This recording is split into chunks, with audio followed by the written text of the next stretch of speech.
Shall we start now? Singh sir, shall we start now? Patle sir. Patle sir.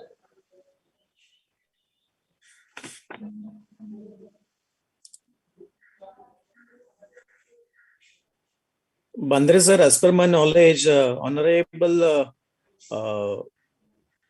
Organises sir and Organises sir already joined the meeting. Yes, so let us move towards starting this national webinar. Yes, sir. My voice is clear, sir? Yeah, absolutely. Okay. Now we start the webinar. Good morning, everyone. I heartily welcome you all on behalf of the Department of Library of both colleges, Mahatma Gandhi College of Science, Gatsandur, and Sharad Rao Pawar Arts and Commerce College, Gatsandur, on this auspicious day of online one-day national webinar. I am Manor Bandre, organizer of this webinar and librarian of Mahatma Gandhi College of Science, Gatsandur. Due to some first of all, there are minor changes in the schedule program. Today, Saraswati Shikshan Prasarak Mandal, Gatsandur, and Sri Namderao Bobde, Secretary, Saraswati Shikshan Prasarak Mandal, Gatsandur. After that, I heartily welcome to Dr. Sanjay Kumar Singh, Principal, Sharad Rao Pawar Arts and Commerce College, Gatsandur, and Professor Ramkrishna Patle, Official Principal, Mahatma Gandhi College of Science, Gatsandur, who has helped a lot and cooperation to organize this one-day national webinar. Friends, the main theme of today's webinar is information technology-based services for research, organizing jointly to above 2 colleges. This webinar is divided into 2 sessions with different topics. In the first session, Dr. IRN Godar, ex-head ICST NAL Bangalore, is a keynote speaker on the topic open access resources for academic and research. And this session chaired by Dr. Prince Ajay Kumar T. Agashe, librarian in Mathu Seva Sangha Institute of Social Work, Nagpur. In second session, Professor Prashant Kaloli, librarian, Bhagwati Mahavidyalaya, Kurupalli, District Kolhapur, is the keynote speaker, and his topic is technological best practices in academic libraries. And this session will be chaired by Dr. Nandakishore Motewar, Director, Knowledge Resource Center, Gondwana Institute, Gadchiroli. As you all know, we are having a one-day national webinar on information technology-based services for research.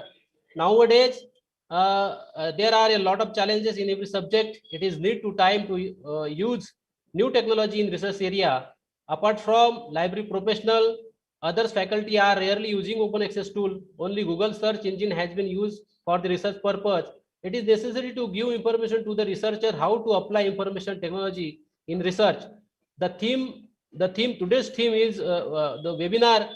I explain how to use information technology and open access tools in research. Information technology emerges as a prominent learning resource and play a key role in the sphere of research.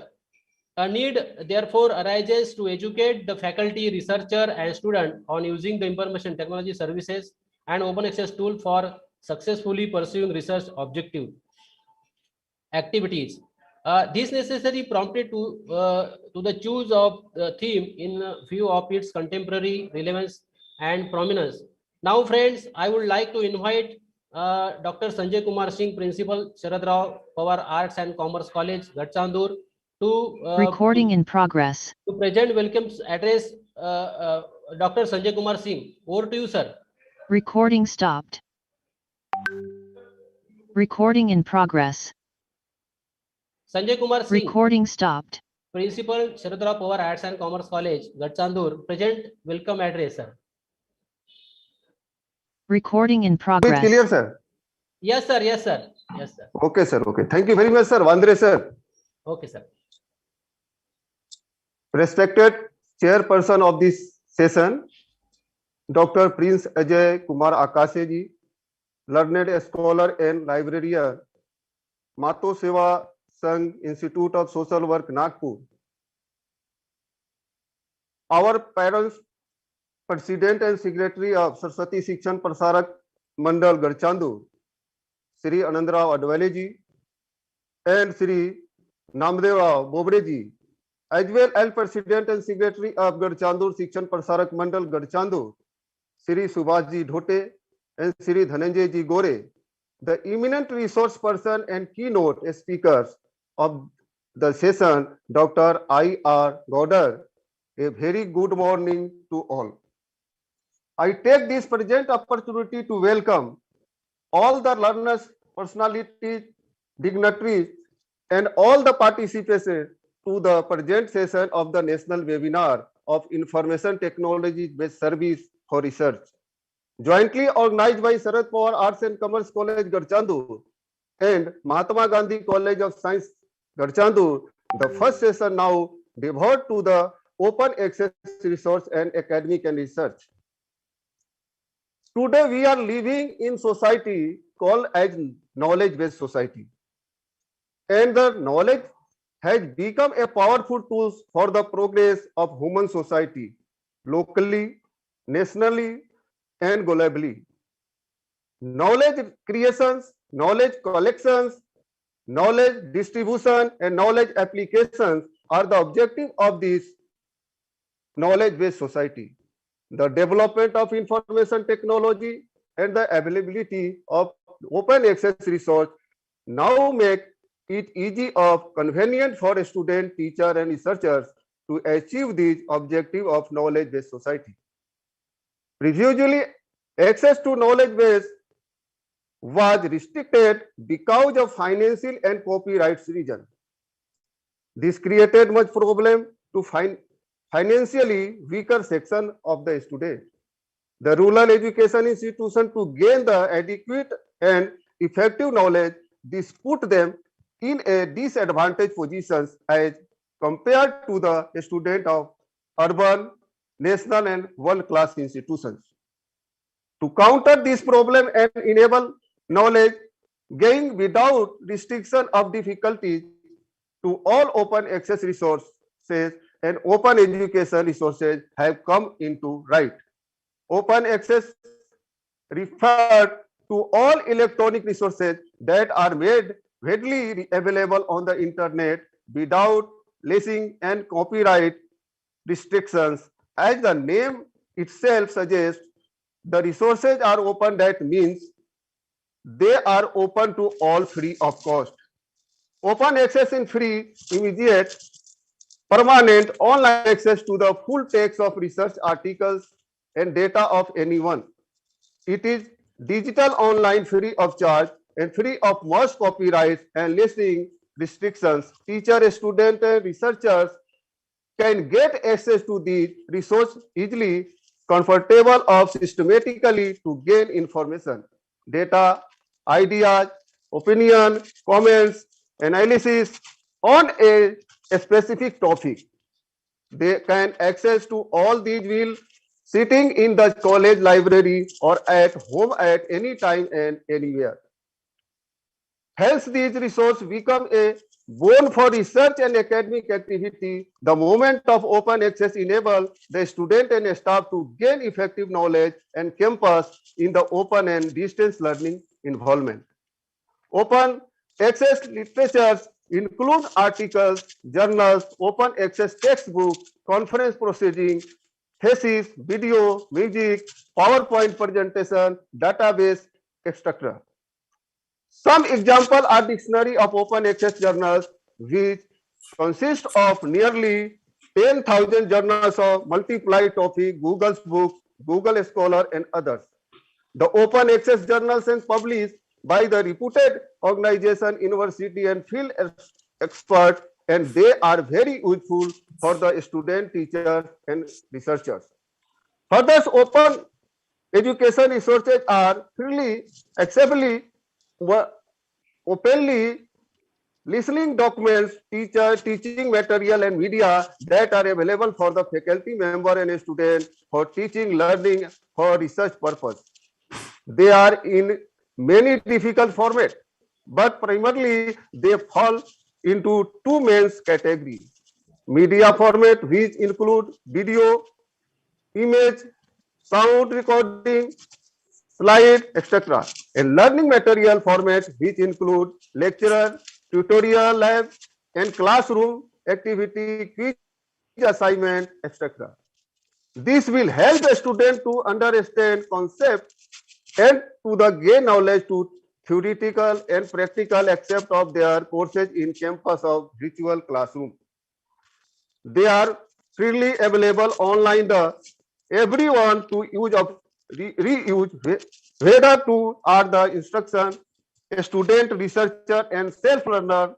These resources are useful in learning, teaching, conducting of research, and also for application of knowledge in relevant field. Accordingly, they are highly benefit to the student, teacher, and researcher.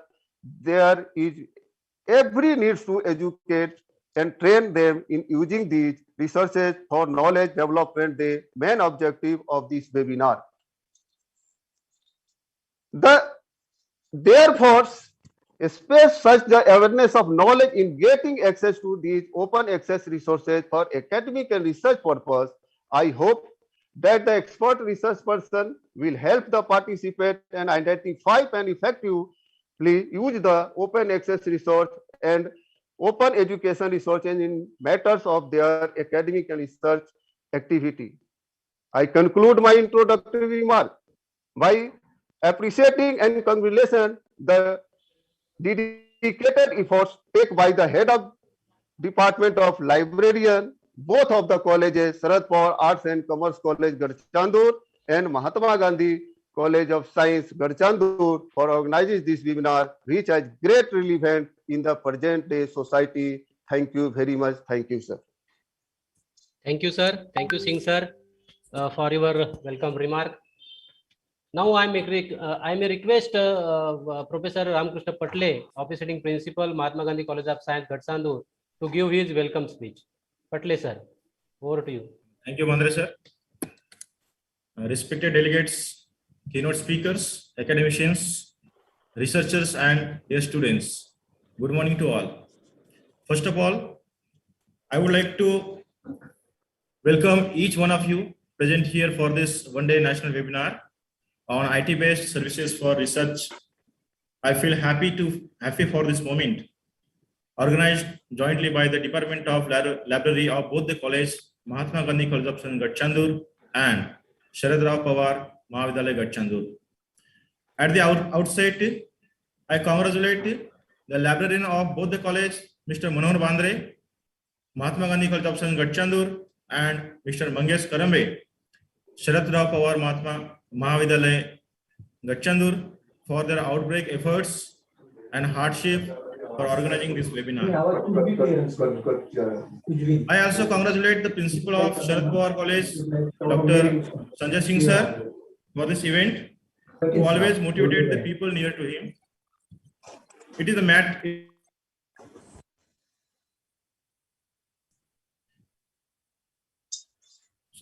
technical. It is a need.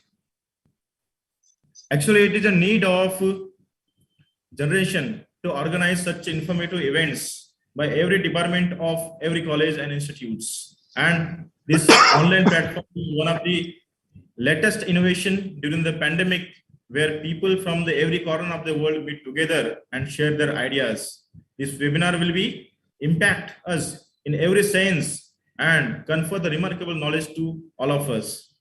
I am very much delighted to welcome the delegate of this inaugural function, Honorable Shri Subhash Bhau Dhote sir, President of GSPM Garchandur and MLA of Rajula constituency.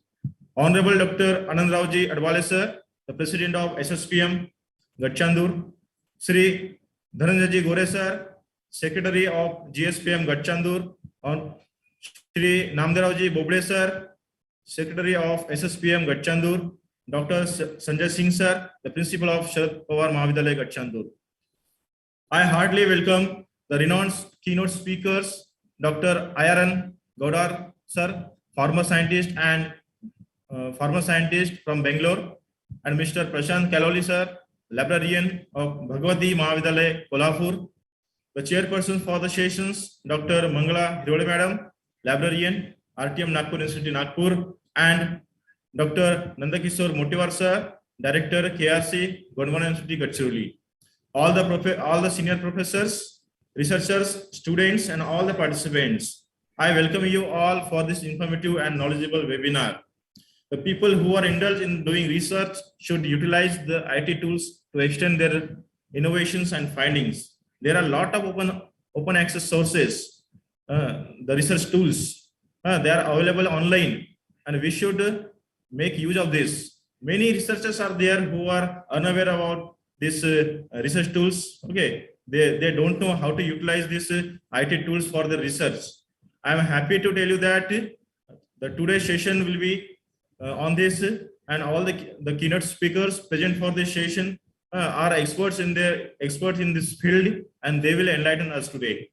I extend my sincere thanks to authorities of Gachandur Shikshan Prasar Mandal Gachandur and SSPM Gachandur for their handful of support and motivation. And once again, I would like to congratulate the organizing team and extend my best wishes for the success of this webinar. Thank you very much. Jai Hind, Jai Maharashtra.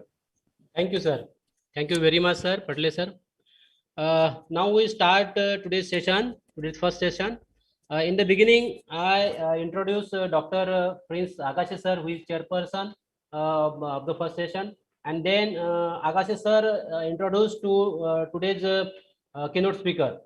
I start introduction Dr. Ajay Kumar Agache sir. Ajay Kumar Agache sir, appointed as a librarian in Matru Seva Sangha Institute of Social Work, Nagpur, Maharashtra. He is a postgraduate in Botany and Library and Information Science. He is a receiver of Erdmann Memorial Prize winner for scoring the highest mark in MSc Botany, Polynology specialization. He is qualified state eligibility test in 2007 and awarded doctorate by RTM Nagpur University, Nagpur 2008 in Library and Information Science. He is in the profession for last 17 years. Since 2003, he worked as qualified library assistant, senior library assistant, junior library assistant in RTM Nagpur University, Nagpur.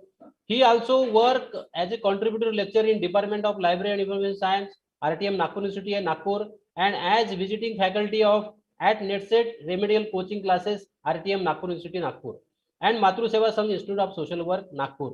He worked as a member of board of studies in Punyaslok Ahilya Devi Holkar, Solapur University, Solapur 2011 to 2019. PhD supervisor in RTM Nagpur University, Nagpur, and Punyaslok Ahilya Devi Holkar, Solapur University, Solapur. Under his supervision, 8 students has been awarded PhD degree. He has also completed one UGC minor research project. He has attended 1 month training program at SARC Documentation Center, New Delhi, on information technology for information management 2010, attended and published several papers in international and national seminar, conferences, journal, and has more than 85 papers to his credit. He has credited one book. He is a life member of ILA, ITLIS, SALIS, and LISA RTMNU. He is also the recipient of Best Employee Award by Matru Seva Sangha Siddharth Nagpur. We have a great such personality who is presiding the first session. It is my honor to present introduction Dr. Prince Agache sir. Now I request Dr. Prince Agache sir to give a brief introduction. Today's keynote speaker, Dr. Godar sir. Agache sir. Thank you, Manohar Bandre sir, for introducing me very nicely. So, good morning to one and all dear friends, honorable management members, respected principals of both the colleges, respected resource persons of today's one-day national webinar on information technology based services for research, respected chairpersons of today's technical sessions, dynamic librarians of both the colleges, and my dear virtual participant friends. It's very great honor to me to introducing such a wonderful and dynamic personality, Dr. IRN Godar sir. Dr. IRN Godar sir has 2 master's degree, MSc in Human Physiology and ADIS of DRTC ISI. He did his PhD in Library and Information Science from Karnataka University. Dr. Iron Gowder has more than 40 years of rich professional experience and served prestigious institutions like the National Aerospace Laboratories, Bangalore, IIT Chennai, IICT Hyderabad, L&T Mumbai, and CFTRI Mysore. Friends, it's really very good opportunity to have such a wonderful resource person for today's webinar.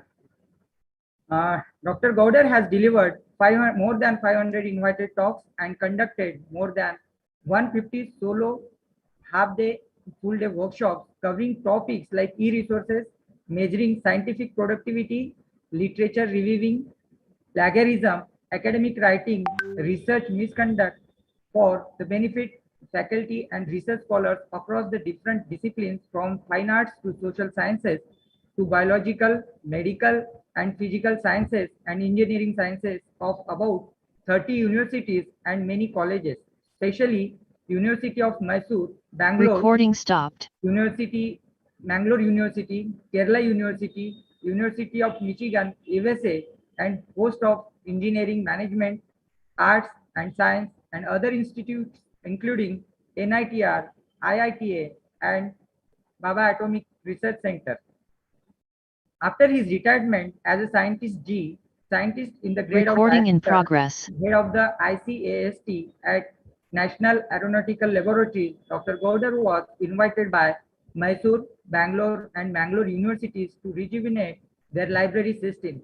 He successfully restructured them, automated, and executed many innovative services like a digital library, resource center for visually challenged, career information resource center, remote access to subscribed e-resources, etc.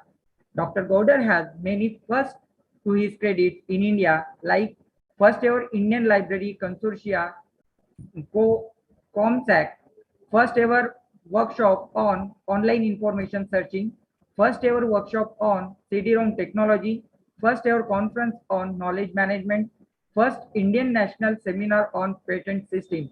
Dr. Gowder, Fulbright British Council Scholar and Government of Karnataka Award winner for Library and Information Science Services, has served as the president of KALA, member of State Library Authority and Book Selection Committee of Department of Public Libraries in Karnataka. He has been member of the selection and assessment committees of many institutions like IISc, ISRO, DRDO, CSIR, ISI, CPRI, IIAP, etc. So with brief introduction, I welcome to Dr. Gowder sir for today's one-day national webinar on information technology-based services for a research. So Dr. Gowder sir, I welcome you once again and thank you that today I am lucky enough to introduce you in brief. So thank you very much, sir. Word to Bandre sir. Yes, sir. Thank you, sir. Thank you. Thank you for your cooperation. I would like to Dr. Koda sir to come and deliver today's your guidance for the on the topic. Koda sir.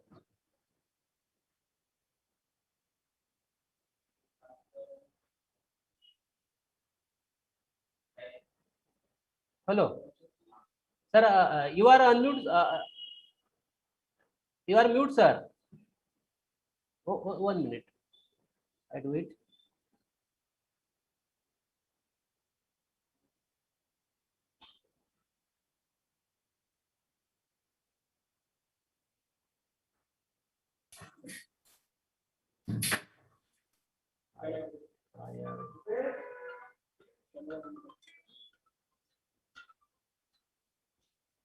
Sir, you are mute, sir. Okay. Sorry.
यहाँ पे नहीं दिखा ना इनकी।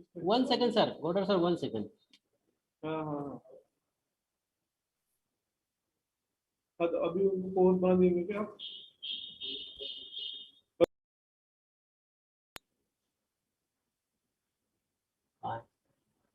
हाँ हाँ। Okay sir, Godel sir, Now you are post.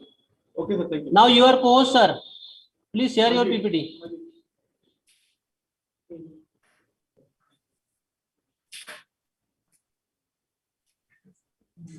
I think there's just some technical problem.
You muted everybody, that's the problem.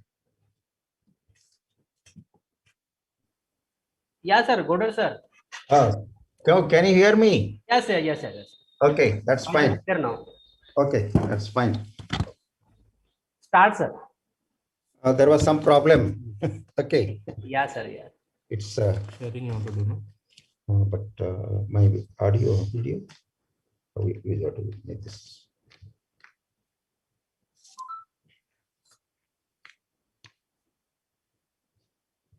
Recording stopped. Okay. Start share.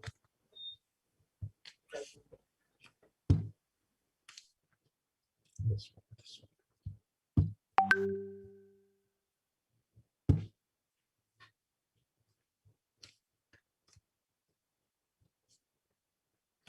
Can you see the PPT? Recording in progress. Not now sir, PPT can't see. can't see sir. Oh, Yes sir, yes sir. okay, Now visible. can hear me? No, no problem. Yes sir, yes, yes sir. Why is it clear now? Sorry for the hiccup. I don't know Oh, what happened, either this side or your side. It doesn't matter. Anyway, let me start my talk. please sir, please. Good morning, everybody.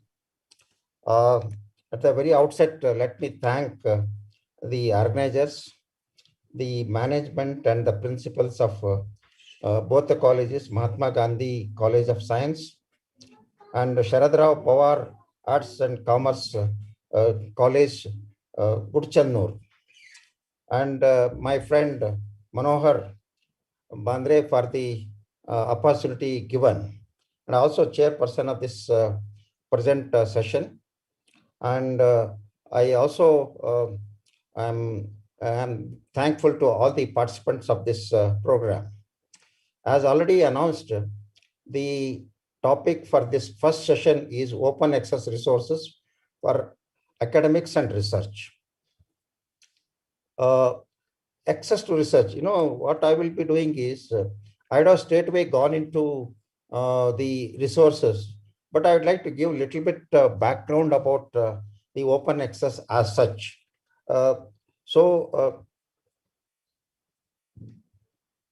Okay, the open access, it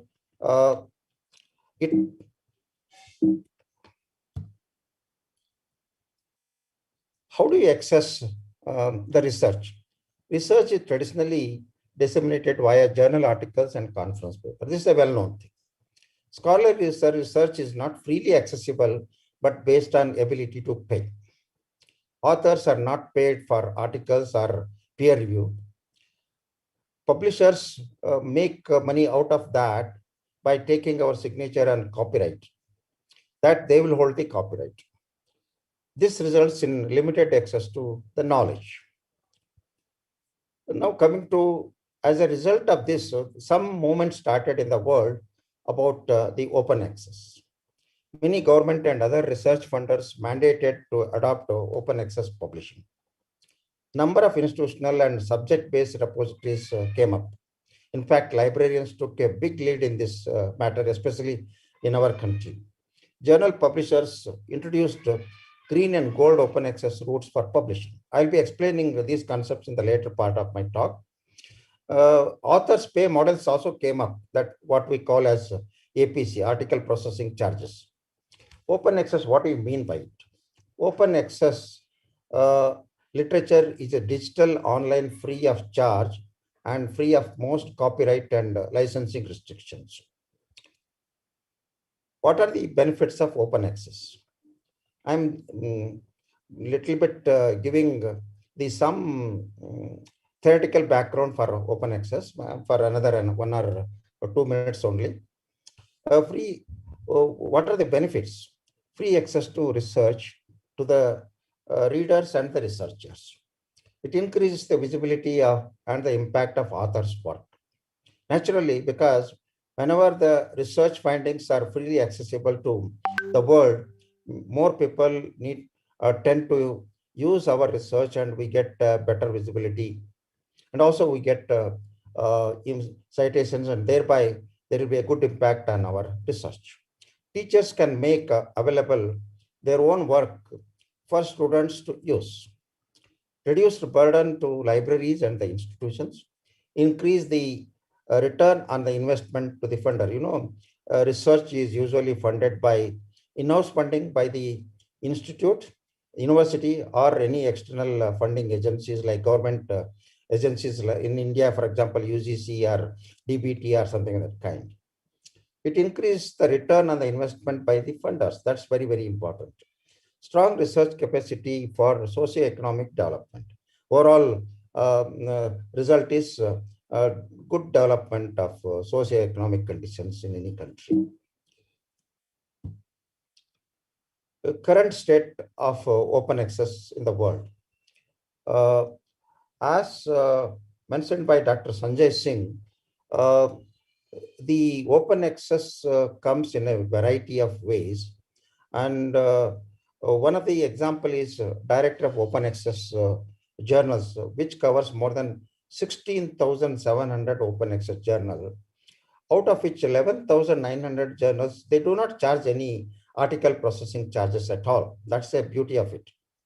JGate Plus, it's an indexing service which covers more than 51,000 journals, indexes more than 28,900 open access journals. That means if you subscribe to JGate Plus, it's as good subscribing to more than 28,900 journals with a common search facility, single search facility to access all the articles published in these 28 or 29,000 journals. The Director of Open Access Repositories, that is Open Door, it lists more than 5,700 repositories.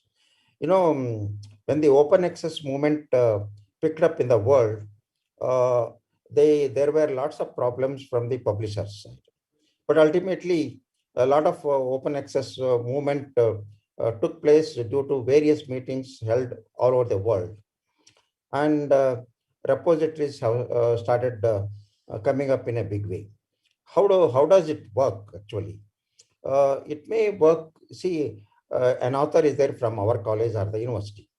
He can even put his research article directly into our institutional repository, or the publishers also may allow us to deposit our research findings in the form of an article which has been accepted by the concerned publishers for publishing, but with certain conditions, etc.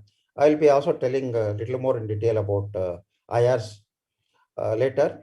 Another example is what about journals is one thing. What about books?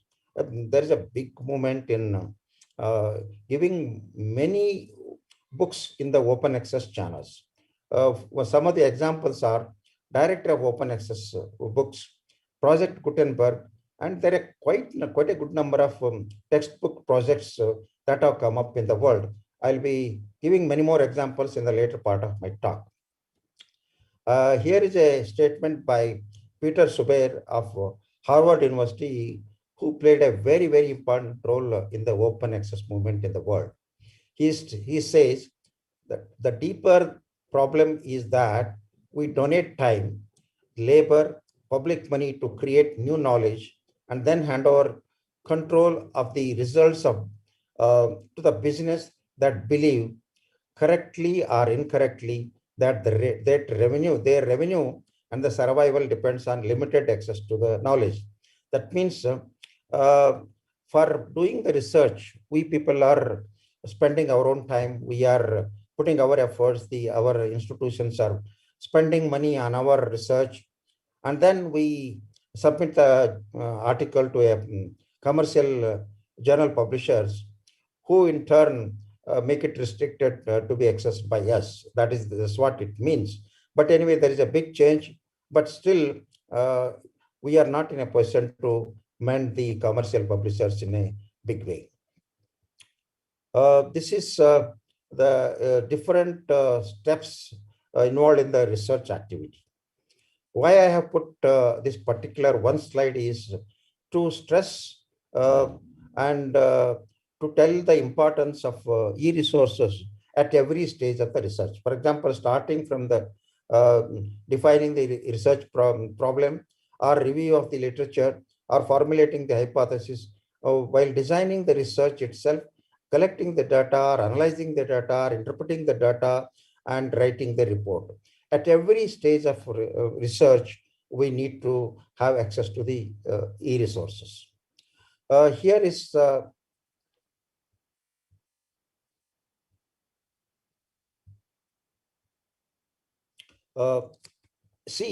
when I was doing my PhD, we used to roam around different libraries. That used to be the case. But now, thanks to the internet, which has given big avenues, a flood of information. You can see this is the hand of a research scholar or the researcher who is flooded with information, but still he is looking for something which is relevant to you. That's what we are facing the problem now. So the question is, among the plenty of information that is available in our research, which is relevant, that is the one that matters a lot. Why you use the e-resources? Just to have the up-to-date resources? It's a question of convenience of use. And that means, what do you mean by it? Portable or mobile accessible, boon for visually challenged reader, and extra features like search facilities. Within an article, you can search the headings and a lot many other things. Interactive e-resources linked to the reference. For example, you're reading a particular person's article. At the end of his article, you will find a list of further reading or the references. From where you can directly click the link to a particular article referencing this particular article and go to that article. That's where you, from one article to the citing article, you can jump and go for further reading.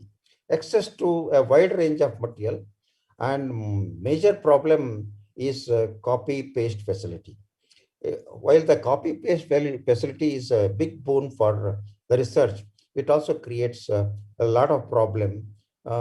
Just to say, for example, somebody can simply copy and paste and put them together as if it is his own article.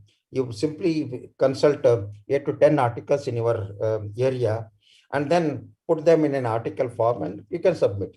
But fortunately, people cannot pursue this method anymore because the funding agencies and the UGC have made it a little more difficult for anybody to do this sort of copy paste facility for producing the research articles, because one has to go through plagiarism checking.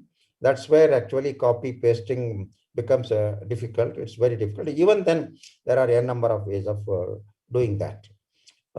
Let me just mention about the e-resources available for Indian academic and research community. Commercial and society publications and the databases are available through consortia. One of the well-known and the most highly used consortia is eShodha Sindhu. That is a UGC MHRD funded project, and using which InflipNet makes available good number of research journals, databases, and lot many things for the benefit of many IITs, IIMs, IISc, and quite a good number of journals, at least quite a good number of universities, at least about 250 to 300 universities. The other one is N-list. This is meant for the colleges. I'll be talking a little more in detail about N-list in the later part of my talk, because I know this particular audience has more number of college faculty. That's why I'll be giving more stress on that in the later part. And there are many consortia like NKRC, and apart from that, open access resources are there, and around which I'll be talking a little more in detail now. Well, this is a new thing which has come up in the country, National Digital Library of India. This is hosted by IIT Kharagpur, which gives access to more than 73 million items. The levels are primary school level to PG level and even PhD level. Coverage is of 70 language items and 60 types of different resource types. This is the screenshot of eShodha Sindhu put up by InflipNet with the funding of MHRD. I will show what are the resources available in eShodha Sindhu. And this is the screenshot of e-resources available through eShodha Sindhu. I know quite a good number of the participants are the research scholars, and some of them are faculty members who would have already done their PhD, or who are still pursuing their PhD in one or the other university. For them, this is a very good starting point. Even if you do not have access to eShodha Sindhu, you can use this as a starting material. But if you are already research scholar of some university, if that university has an access to eShodha Sindhu resources, definitely you can make use of these resources. So you want to download the full text. What happened? There was a financial big crunch.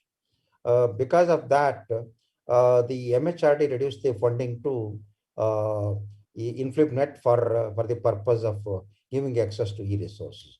As a result, more than 1,000 LCBS journals were discontinued, and more than 130 emerald journals, which are meant for management people, were discontinued.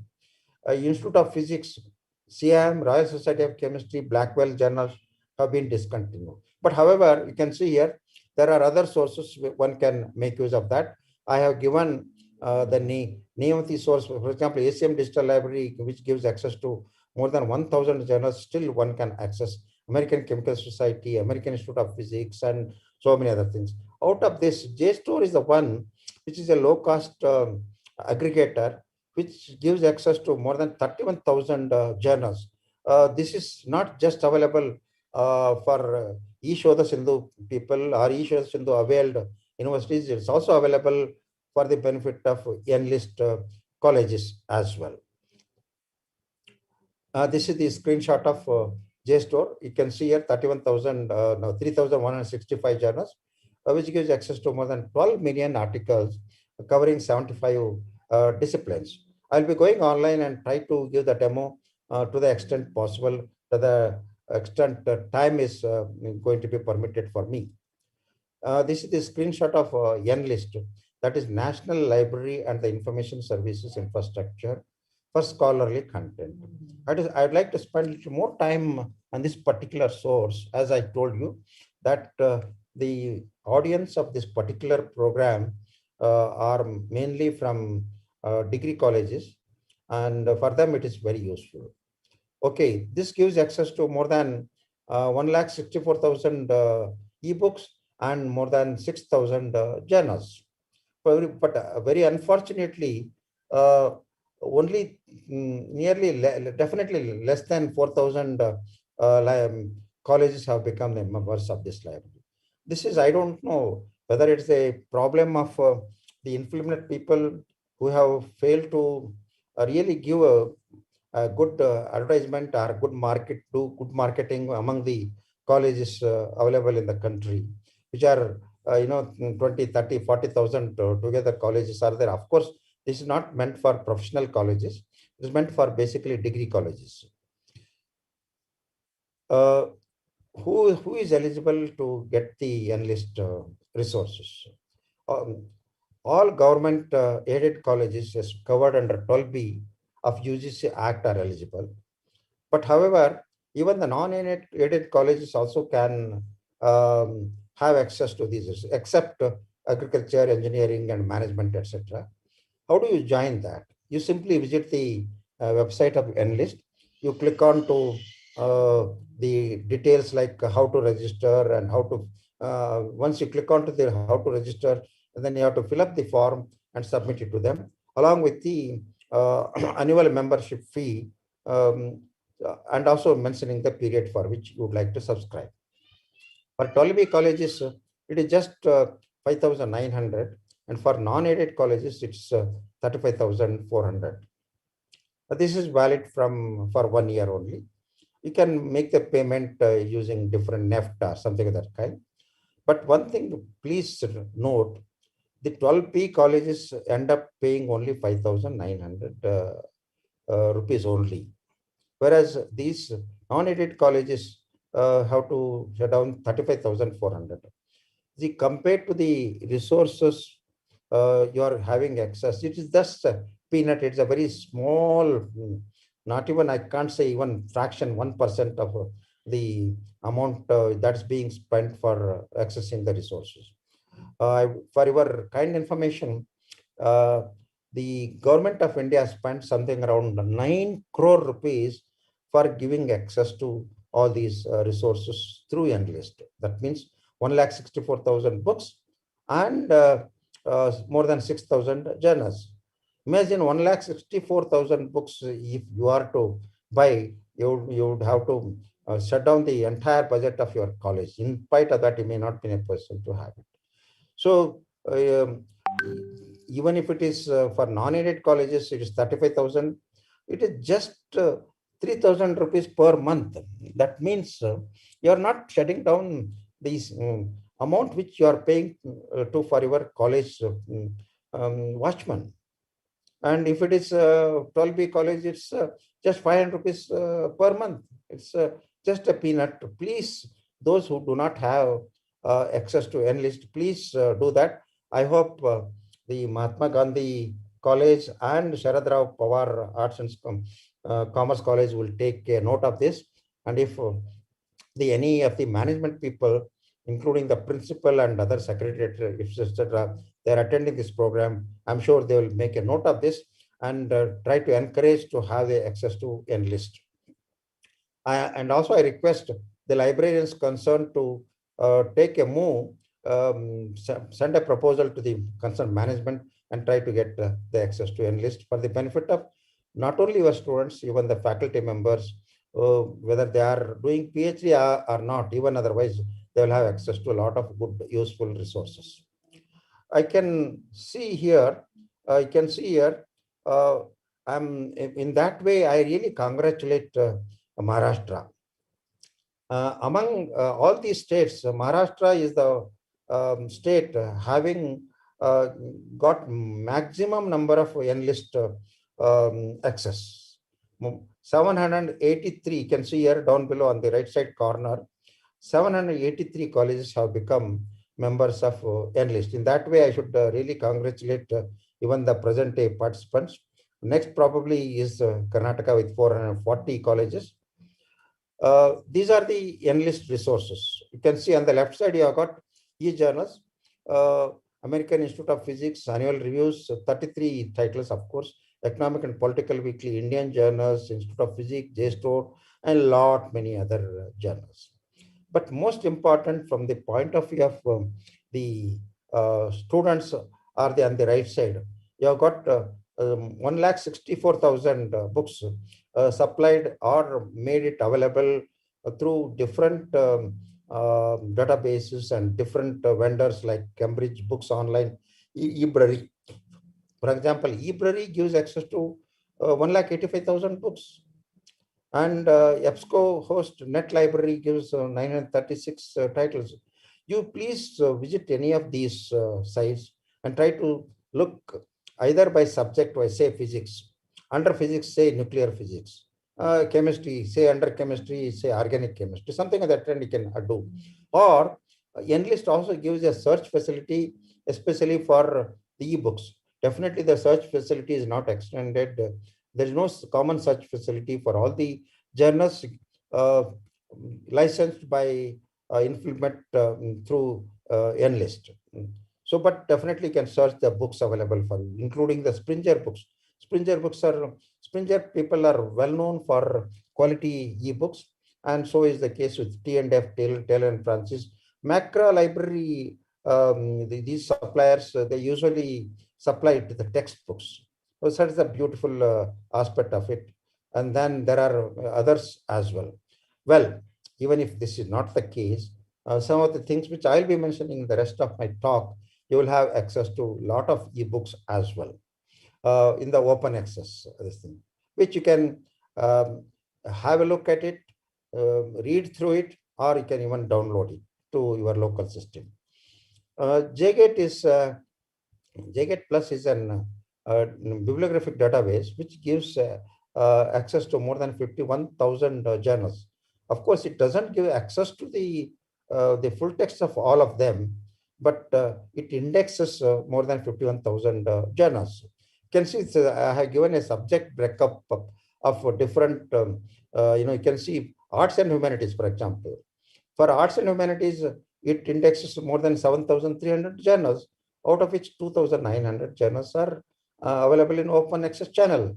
That means if you subscribe to JGate Plus and you search by any subject term or keyword or anything of that kind, and these many journals are indexed, and you can search all these journals, and all the articles indexed through these 2,900 journals are available for anybody to download the full text as well.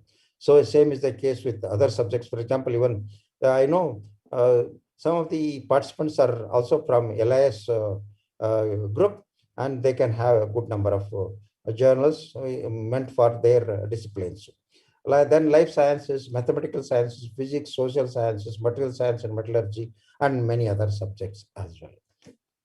Now, let me talk something about the commercial publishers and to what extent they make available the open access, their content in open access channel. I would like to cover at least some 3 to 4 commercial publishers. Let me start with Elsevier. This Elsevier's Science Direct. Science Direct is the platform for Elsevier. You can simply type Science Direct in the Google and reach to sciencedirect.com. This gives access to quite a good number of journals, but most of the journals are behind the paywall. But still, you can make use of this for getting access to quite a good number of open access items which are available free even through this Science Direct. Here I have given um, a small breakup of the subject-wise number of journals covered by Science Direct. Total number of journals 30,000 and odd.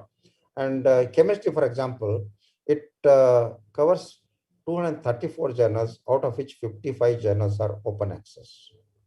So, but out of these 234, 123 journals cover partially. You know what happens? A particular journal may not be fully available in the open access channel, but what they do is they make charge some amount to the authors or the institutions, who in turn give as in the form of an article processing charges. That particular article for which the amount is paid by the author or the institution becomes an open access article. So in that way, all 55 journals covered by Science Direct are open access journals in chemistry, and these 123 are partially for wherever the payment is done by either by the author or by the concerned institute. Likewise, there are, you can see here, mathematics 145 journals, 19 open access, 108 partially. Physics and astronomy 215. Take any subject, life sciences, for example. I know in Mahatma Gandhi College of Science, we got microbiology department, we got biochemistry department. Definitely, this will be a very useful source for you. Spiritual link. This is while the Elsevier people are well known for the journals, and they are the market leaders for the journal publishing. But Springer people are well known for publishing the books and the conference proceedings, etc. You can see it. But it also covers more than 3,700 journals, and more than 286,000 books it has published so far. And out of this, certain percentage of books are also available in the open access. But unfortunately, none of the publishers give the books so freely in the open access channels. Springer publishers have given some breakup. For example, life sciences, out of 381 journals published by Springer, and 79 are available through open access channel. And books, out of 13,000 books, only 61 books are available in the open access. Likewise, there are different computer science, business management, etc. Taylor and Francis, this is also a well-known publisher, which covers more than 2,900 journals, giving access to more than 4.6 million articles. Mind you, 1 million article, 1 million equal to 10 lakhs. That means 4.6 into 10 lakhs, that many articles. Coming to the open access content of Taylor and Francis, for example, all subjects put together, it covers more than 2,900 journals, out of which 235 journals are available in the open access channel. So that means if you search the Taylor and Francis platform, you will be in a position to access these many journals content free of charge. You will be in a position to download the full text of these many journals as well. Emerald Insight. This is useful for library science people as well as the management people, which covers something around 350 journals, but actually there are 120 effective journals out of that, and giving access to 255,000 articles. While they don't specifically mention the number of journals in the open access route, but a lot of content is available in the open access channel. Simply you can go to Emerald platform. They call it as Emerald Insight, and search for the topic of your interest. And if the full text is available, it will throw up the PDF of that particular article of your choice. Scopus. This is basically an indexing and citation database. Of course, I can't expect the undergraduate colleges to get access to Scopus, but definitely I know some of your the research scholars doing your PhD in some or the other university. For you people, probably you have access to Scopus, and which gives access to more than 40,000 resources. One resource is equal to one journal, for example. It could be okay. Uh, in the Scopus, you can see here journals covered are 39,000, out of which 5,598 journals are available in the open access. That means if you search the Scopus on any topic of your choice, if it falls within these journals, you are bound to get the full text access. The whole thing works out in such a way. It doesn't matter which database you use for searching. It could be even your Google Scholar or the Google or any other open access search engine. Then you search that, and then you will have the list of articles, and out of which probably it will indicate what are the available articles in the open access channel. In the later part of my talk, I'll be going online and giving you the demo of few databases of this kind. Now coming to Pirate Bay of Science. You know what do you mean by pirate? You can see here the very next source is the Sci-Hub. Sci-Hub is a source which breaks the paywall, which gives which covers something around 80. I'm sorry, this is a old PPT. You can have access to more than 80 million papers, full text. And this was set up by one lady called Alexandra Elbakin, a Russian lady. She's a neurologist, a very young lady even now. And she is dare enough to face all the commercial publishers, including Elsevier, American Chemical Society, Wiley, and many other publishers. She has made available the contents of different journals, which are available in the behind the paywall. So without paying anything, you can have the access to that. But it's a controversial thing which I'm talking to you. Sahib case is pending in the court even in India. Just 2-3 days back, there was a hearing in Delhi High Court. I don't know what happened to the court case, but as of now, as of even today, it is giving access to quite a good number of journals.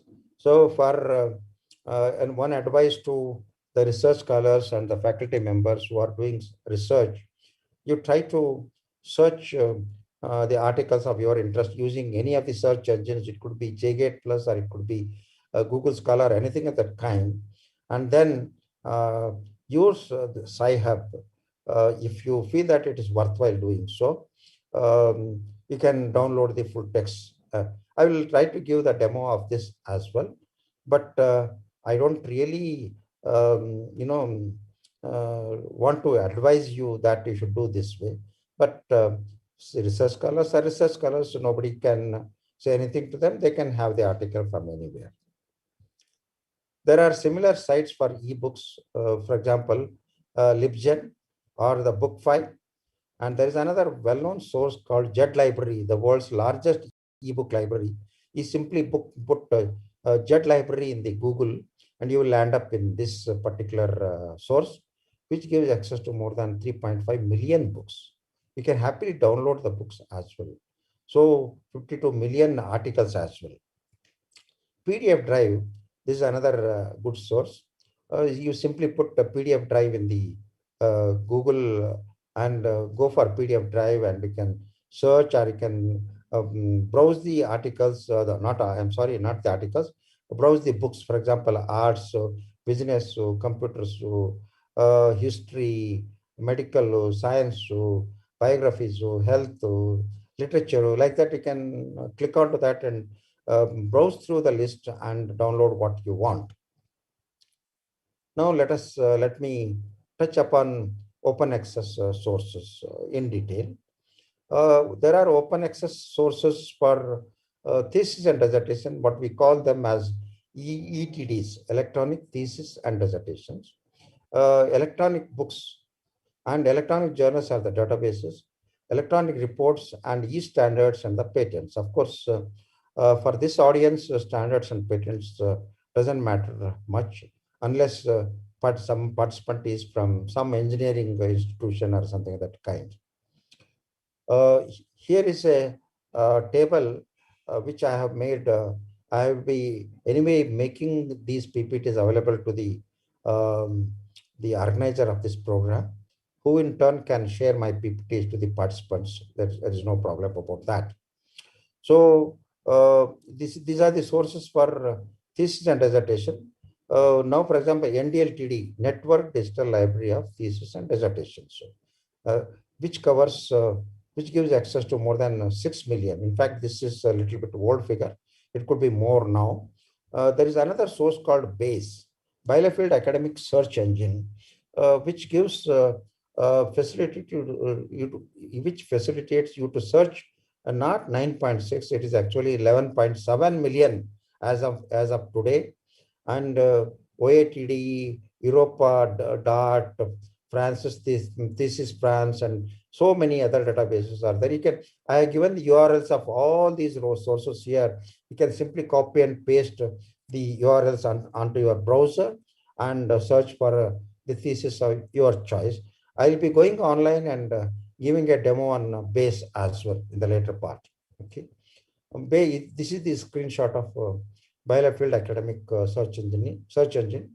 This is a German-based search engine which gives access to more than 274,000, 274 million items of different kinds. It could be journal article, it could be a conference paper, anything of that kind. And you can see here 11.69 million theses submitted to various universities all over the world. So I can go to this and search on some topic and try to show you how it works and how you can download the thesis of your interest. Show the Ganga, this is our own Indian effort by Infinite people. This is a wonderful source now. As of now, there are more than 313,000 theses uploaded to this source. I'm very happy that even the college covered by Gudichanur, your own university also has got added to this one. I will be going online and showing your own university thesis, etc. Of course, let's not restrict it only to your university. There are more than 476 universities in the country who contribute for the Shodha Ganga. These are the ebook sources. You can see here. Director of Open Access Books, DOABR, Project Gutenberg, which gives access to more than 60,000 books. JET Library, as I already mentioned about that. Library Genesis LibGen, Internet Archive. I'll be giving a detailed demo of Internet Archive. It's a wonderful source. I'll be talking a little bit in detail about that in the later. Then Springer Open Access Books, Open Library, Hathi Trust Digital Library, and many other books. There are specific sources for the textbooks themselves. I'll be mentioning about that as well now. DOAB, this is a screenshot of Director of Open Access Books, which gives access to more than 36,000 academic peer-reviewed books from 462 publishers. You know what happens? The publishers like Springer or Elsevier or some other publishers, Wiley, etc. What they do is some of their books, they make it available in the open access channels through any of these directories or other sources as well. Now, for example, Project Gutenberg. This is, Gutenberg is the person who has invented the printing press. So this particular service is in his honor. That's why it's called Project Gutenberg, which gives access to more than 57,000 free ebooks. You can go and search for any book of your choice, or you can browse the subject wise, and then you can download books. You'll be surprised to know that you may get even the books published in 2021 as well through this source. Not only through this, there are many other sources giving access to most recent books as well. Now coming to Mr. Dr. Sanjay Singh also mentioned about the open education resources. I'll be going a little bit in detail about OERs, or open education resources. What are the different types of OERs? It could be open textbooks, or it could be online courses. It could be lecture notes. It could be videos, audios, animation, tests, software, presentation slides. It could be syllabi, course online, lot many things as well. What is that you can do with the OERs? That is open education resources. What is that you can do? You can retain them. We call them as 5 R's. 5 R's of OERs. That means you have got the right to retain, you have got the right to reuse, you have got the right to revise it, you have got the right to remix it, and you have got the right to redistribute it. But not all the OERs allow all these 5, but some of them, most of them, they allow to retain or reuse, etc. But redistribute, etc., remixing some sources may not allow you. Here I have made a list of OERs, good sources, open stacks. I have given the URL as already, as has been the case with the other types of resource materials. And then open textbook library, Milne open textbooks, ScholarWorks at GVSU, open books publishers, Intech open, Lumen open courses, Hathi Trust digital library, and then Merlot multimedia educational resource development. Mason OER MetaFinder. MetaFinder in the sense as multiple search engines wherein you can search in a single place. What it does is you suppose you are using the MetaFinder and try to search on a particular topic, for example, inorganic chemistry. Suppose you want to search on that. So you click onto that, it will, what it does is it goes across different sources and picks up the items and throws and saying that there are so many items, so many books of this kind. Like that, there are other sources as well. This is the screenshot of open textbooks.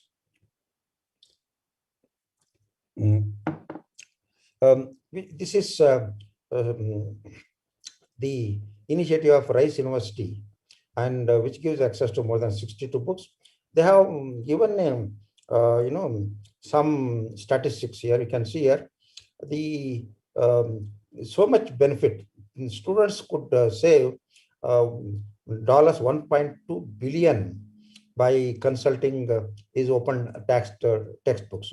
That means I am quite sure that you college teachers can really make use of this. For example, I know Mahatma Gandhi College of Science has got mathematics department. I know, I am aware of that. When I searched on mathematics, I could find a lot of good books on algebra, calculus, and many other statistics, etc.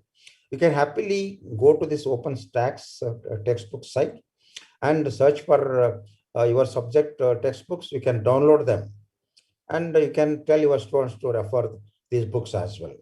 If the librarians take a little more effort, they can even give access to these books as well as through there. Only thing is sometimes these sources may not allow you to upload onto your website, but definitely you can download it and use it for your personal purpose. Absolutely, there is no problem about that.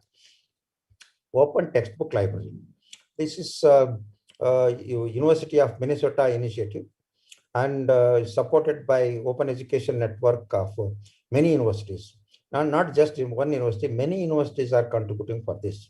The subject areas covered include business, computer science, education, engineering, humanities, journalism, law, mathematics, medicine, natural sciences, and social sciences. There are more than 896 textbooks. Mind you, it's not reference books. Textbooks, more than 896 textbooks are available. Happily, you can download them and use it for your own purpose. Merlot, there is a multimedia educational resources for learning and online teaching. This is an initiative of California State University, which includes universal search facility as well. This is not just a source. It also gives a search engine. You can see here, this is the screenshot of that. You can see here, it has got so many registered members, so many learning resources. 94,000 learning resources are covered in this Merlot. First, if you search, you will have access to that as well. The subjects are there. You can see here, arts, business, education, humanities, mathematics, statistics, science and technology, social sciences, and so on. Milne Open Access, Open Textbooks, that is the State University of New York initiative. And this also gives a search facility. In fact, today I searched for something and I could happily download the textbooks using this Milne Open Textbooks source. Lumen Open Courses. Well, as far as the open courses are concerned, there are n number of open course sites, like, for example, MIT Open Courseware. Even in India, we have got a lot of courses, sources are there. I will be talking about that in the later part.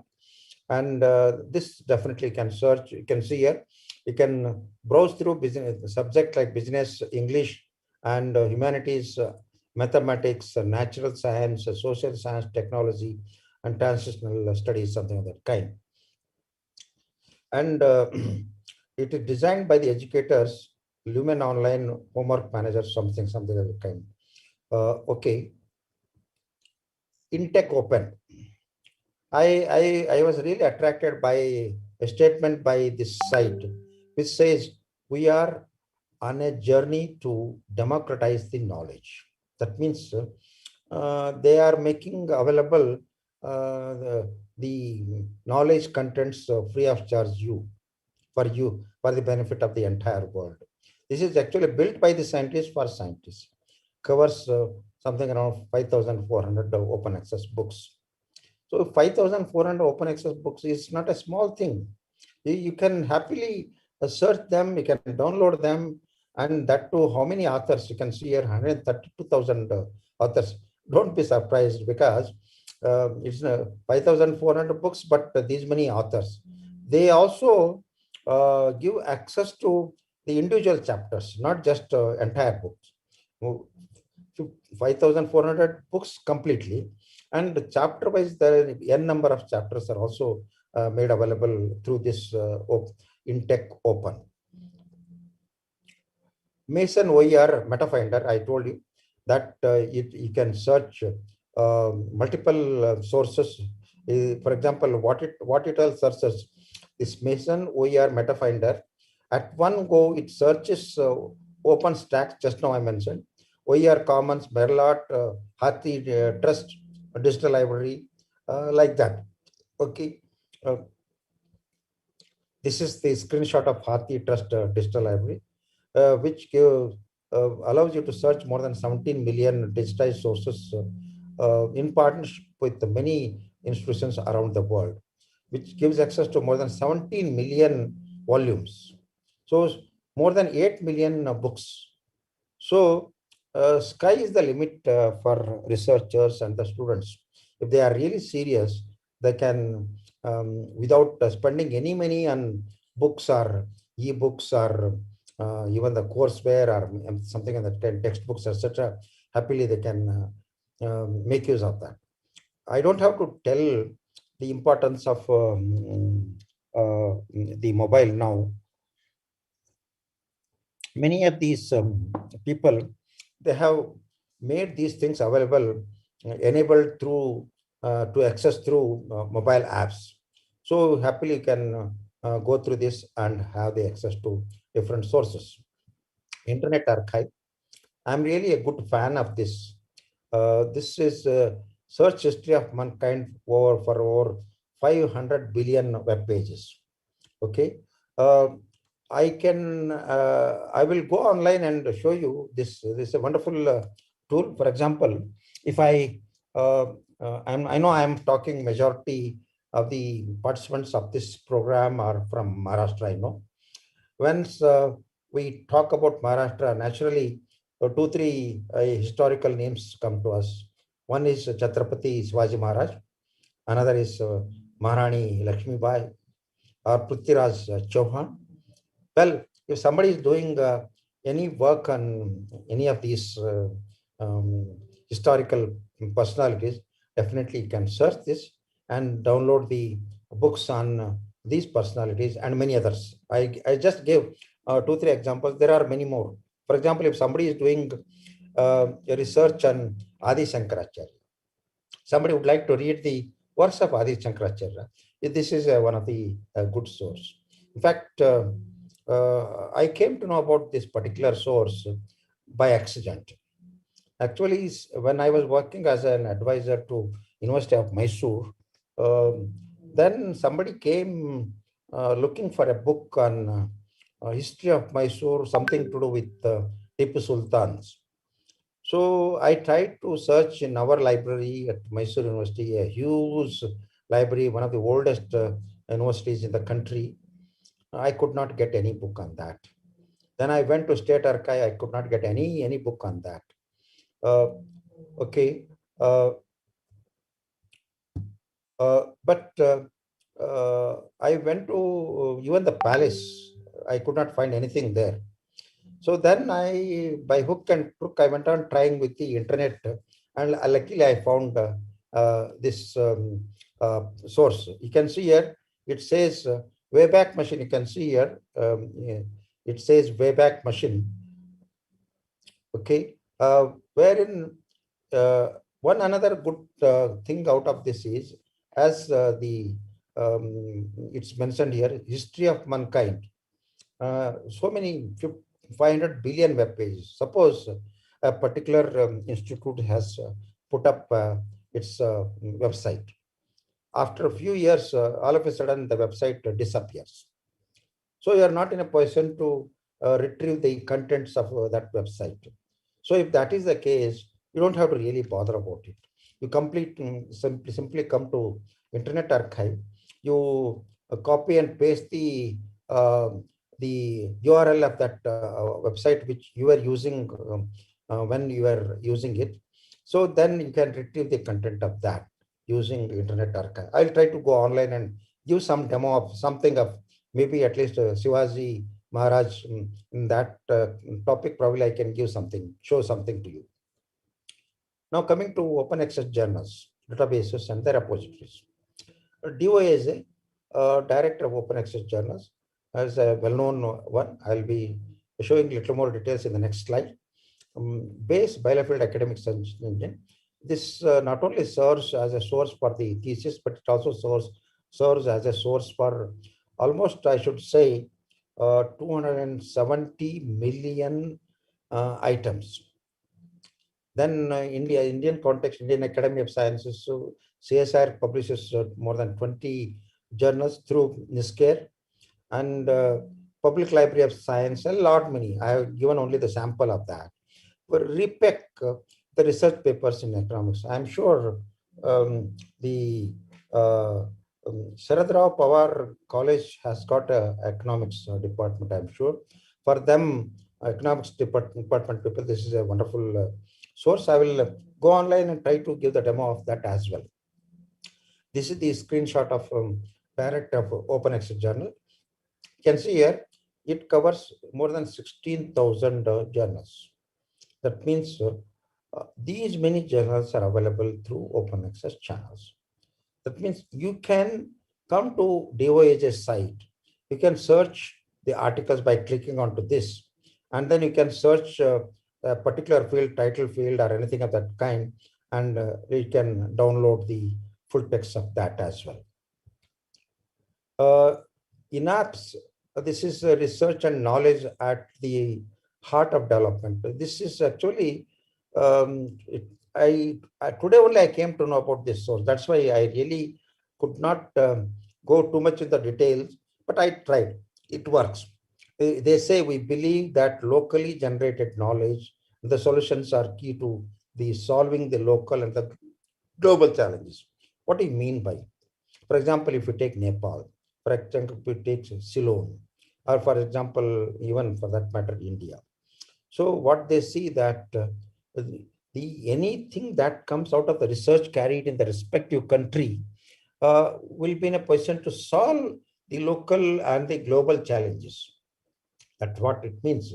Instead of looking for the international level journals, better to look for the local journals for this local requirement. This is what it means. Okay, what they have done is they are giving the help to publish the online journals for the local level. That means, like, for example, if you go to Myanmar or Nepal or Bhutan or something of that kind, you can as well do that. Google Scholar, this is the poor man's search engine. I don't say poor man, I'm sorry for that. Even the richest people in the world, they are using Google Scholar. It has got its own specialties. I'll be going online and giving more details about that. Please do not wonder why Dr. Gowder is planning to give a demo on Google Scholar, which we are day to day, we are making use of that. But I'm sure once I give the demo on Google Scholar, you will be in a position to appreciate some of the things which probably you would not have exploited the capabilities of Google Scholar in a bigger way. Core, that is connecting repositories. This is, I told you that open access movement led for setting up of institutional repositories. Those are made available to be searched under one search engine called Core, that is connecting repositories. That this particular source. You can go to this site, search for any topic of your choice, and you can see here more than 10,000 repositories are there. You can see data providers means each one is a repository in this. So it covers more than 145 countries' content. You can see here, and you can see here. Well, this is already some 2 months old statistics. At that time, there were 56,000 articles on COVID, but now it must be something around maybe 1 lakh, 1.5 lakhs, or even more than that. China National Knowledge Infrastructure. I'm really very happy about this particular source, though not with China itself, being an Indian naturally. But I should really appreciate the Chinese national efforts in making available the knowledge that is generated through various institutions in China. The CNKI, China National Knowledge Infrastructure, which gives access to more than 90% of the publications of China, irrespective of whether something is published in a local journal or further journal or something of that kind. It could be dissertations, or it could be patents, or it could be anything of that kind. And all top quality journals are also covered in this.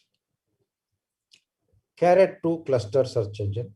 I know some of you must be wondering what is this Gowder is talking about, carrot, cabbage, like that. But you will really appreciate when I go online. You can see here, I have actually, this is a search done by me, vernacular architecture. I searched on this.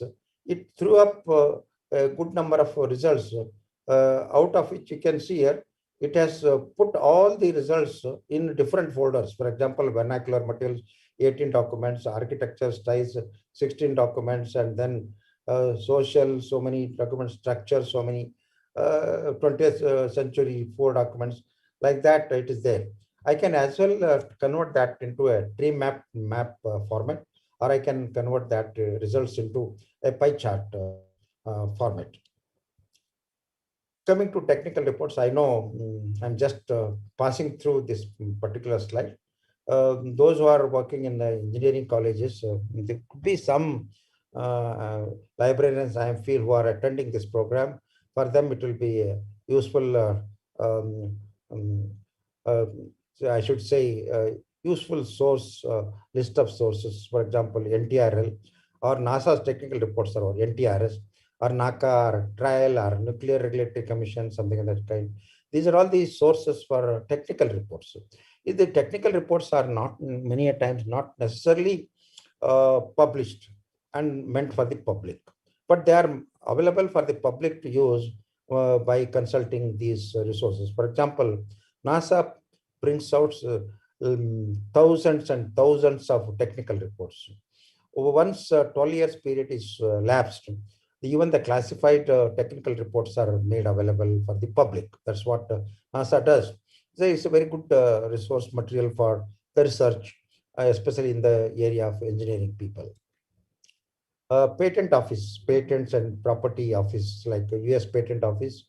When I was working in the initially in some other institute before coming to NAL, whenever and search for the patent of our requirement and download it and put a stamp on it and charge something around 3,000, 4,000 rupees. Well, nowadays we can't fool especially the librarians just like that.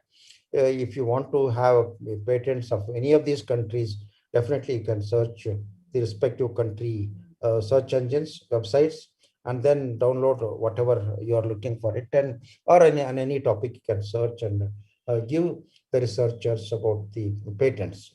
Okay.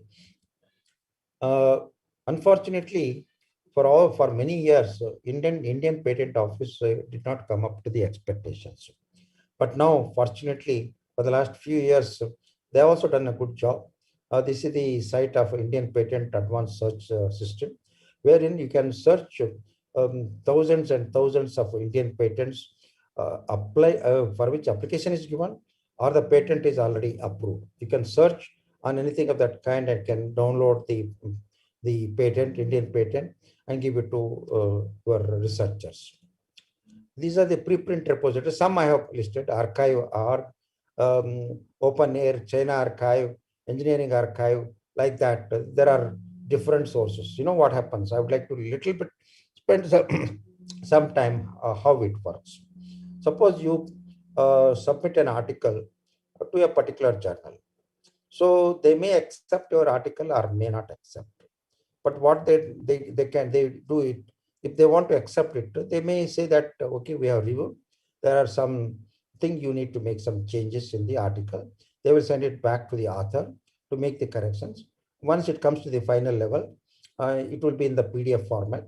And but it is already reviewed and it's already accepted, but it's not yet published. Some publishers allow that sort of PDFs to be reposited into the institutional repositories or the subject-based repositories. For example, Engineering Archive. Engineering Archive archives the preprints of engineering subject area. This is a subject-based repository. But for example, IAC or IITs have set up their own repositories wherein they can archive their own preprints or the papers which have been accepted. This is the screenshot of archive.org, and this is another item, Social Science Research Network. I'm sure this particular source is a very useful tool for Sharadrao Pawar Arts and Commerce College, and you simply remember Social Science Research Network, or just SSRN, Social Science Research Network. Actually, this is an LCBR product, but it is available free of charge, which gives access to more than 1 million abstract. This is a bit old figure. It's much more than that now. So many full text papers, 75 to 80% of the items you have full text papers. And you can also list them, top papers within this SSRN, top authors you can mention, top institutions also you can mention. I'll try to go online and see how I can show it to you. RIPEC, research papers in economics. This is not just one source, it's a source of many sources of this kind.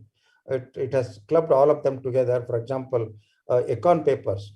I can go to econ papers site and then search for any topic of my choice in the economics. And you can download the full text. Absolutely no problem of any kind. PubChem, chemistry people. I know this would be a useful tool for the Mahatma Gandhi College of Science. If you want to access American Chemical Society journal, it is difficult to get it. So best thing is to go to PubChem And this is actually published by National Library of Medicine, US, which is a good alternative source for chemical abstract service. So by bibliographic level, you can happily search, and quite a good number of them you can download as the full text as well. World Bank Group, the open knowledge repository. World Bank, whenever I say World Bank, naturally something to do with the banking sector in the world, and country-wise, a lot of reports you can take out of that, and a lot of good books you can see in the banking and related subject areas in this. United Nations data, UN data, different countries data, say for example, population, demographic or energy data, or environmental statistics database, or trade statistics, lot many statistics concerned to different countries. For example, here I have clicked India. You can search India, you can have lot many things out of UN data source. International Monetary Fund e-library, IMF e-library. This also is good. Country-wise information you can download. Lot many things you can do out of this as well. Now coming to resources for, I know I'm going a little bit out of context. There are you are ready with your paper. Suppose you are already written, you have done some research, and you have collected the data, you analyze the data, you have come out with your research paper. Now you are confused where to publish this article. So you may find it difficult to choose a journal for publishing. Sometimes, you know what happens, 2-3 situations will be there. Your article is of too high quality, and you naturally don't like to send it to a low quality journal or low ranked journal. Would like to have a comparatively a good journal. Or if you are a research scholar, and if you all of a sudden I would like to send it to Elsevier journal, you may have feeling that Elsevier may not accept your paper. I don't undermine your work, that's a different matter, but you can decide about the ranking of the journals wherein your article is likely to be accepted. So these are some of the sources for that. One of them is Simago journal ranking. I'll show it online as well. Then UGC Care list of journals. This is a so much talked about source, especially in the all the by university research scholars and the faculty members. UGC Care, I'll talk a little bit with the concerned slide as well. Then there is a site by Elsevier to select a journal for publishing. By whenever you put some contents into it, it will throw up the possible journals wherein you can submit. And there are a good number of fly-by-night journals. Means you simply pay some amount, they will simply publish one's own article, even though the quality is not good. They claim that we are doing the peer reviewing, but they may not do it at all. And there are a lot many sources. Okay, and this is the screenshot of Simago journal and country ranking site. I have clicked onto the Simago journal ranking aspect of it. You can see here, and you can suppose your article is ready. You want to know which is the possible journals wherein I can publish my article. Then you come to the Simago site, and then you select the subject by clicking onto this. Say, for example, if you are a chemistry person, you select the chemistry here, and then subsubjects. Suppose you are an inorganic chemistry researcher, you could select the inorganic chemistry, and you can select the journals published all over the world, or you can select the journals published by India, for example. You can do that. But whenever I do any of this exercise, it will list out the journals in the decreasing order of SGR value. SGR is almost like impact factor. Impact factor usually talks about the quality of a journal. So SGR is almost the same thing. Only thing is impact factor takes into account of 2 years citations and 2 years number of publications. whereas SGR takes 3 years number of citations and 3 years number of publications. That I'll be going online and trying to give you the demo as well. List of predatory journals. What do you mean by predatory journal? This is a very disturbing subject. The when the university mandated to publish at least 2 articles before submission of the thesis to university for PhD, they made it mandatory. Then the research scholars try to find some possible journal wherein they can quickly publish an article. That's how the predatory journals developed in our country. But in the same way, there could be another reason for other country predatory journals. Predatory means predating. That's one way of looking at it. But predatory also much more means very low quality fly-by night journals. How it works is many times you will get email. If you are a faculty member, you will receive emails from some certain journal publishers. Sir, we would be very happy to publish your article. Later on at the end, you will see that you will have to pay this much amount. So you send your article to that particular journal, and then they will, even before doing any reviewing the article, they will ask you to pay some 6,000, 7,000, 8,000, 10,000, depends. So within 2-3 days, they said we have accepted your article, we'll publish it. They put it in the predated issue. Sometimes you'll be surprised to know that a particular issue of a particular journal has more than 1,500 articles. There is no end at all. It is like a tail, Hanuman tail. It goes on growing like a Hanuman tail. That's what happens. They don't put it up because anyway, it's in the online form. So they go on adding new page and new article. In that way, they do it. Okay. Anyway, that's a very disturbing situation. But anyway, now the UGC has become wise. One cannot publish in predatory journals. They have come out with this particular effort, UGC care list. This is the one approved by the UGC. If you want to be considered for the promotion or appointment, you will have to publish your articles only in the UGC care listed journals. This has got 2 sets of lists. One list is the one found in indexed globally recognized services like Scopus or Web of Science. Another one is actually approved by the UGC through a committee. So you first time, if you are searching, you simply come to, you put UGC care list in the Google. You will come to this site. You will have to first time register for that. It's a free. You don't have to pay anything. You can register. It's free of charge. Once you register lifelong, you can go on making use of it. Here you put the title of the journal. You select the title field here, and then if you are looking, you want to publish an article in a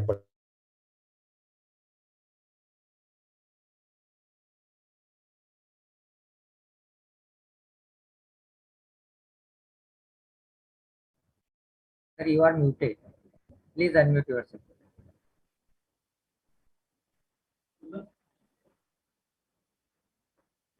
Goder sir.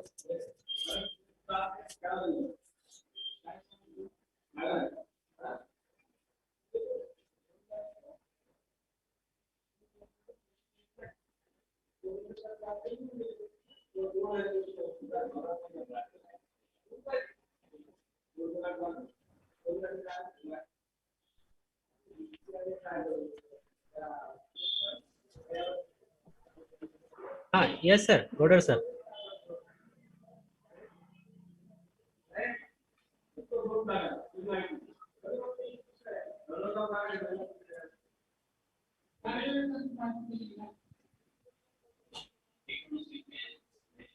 Goddess sir, I think you muted yourself. Unmute yourself, sir.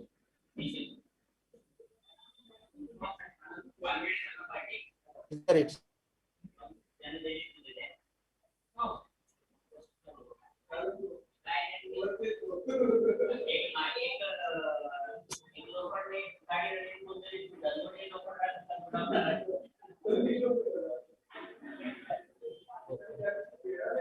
here. Sir, your voice is not clear.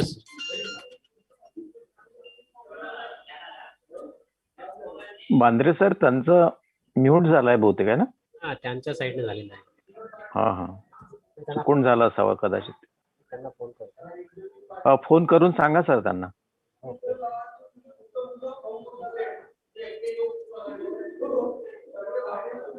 आणि Bandre sir बराच बाहेरचा voice येतोय आत. हा हा, तो थोडा mute करायला सांगा त्यांना, आपल्या टेक्निशियनला. Sir.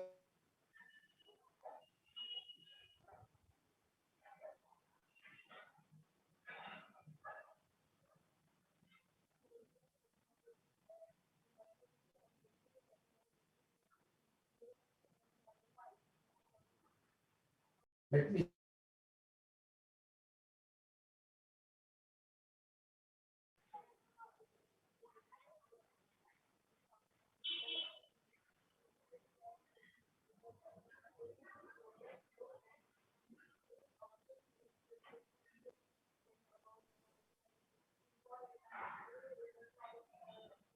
Bandre sir, hello.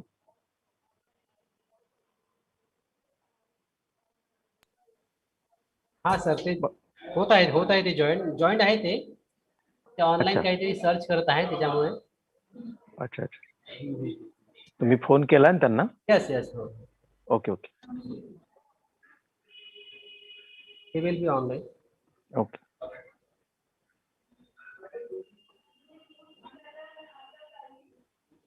hear me.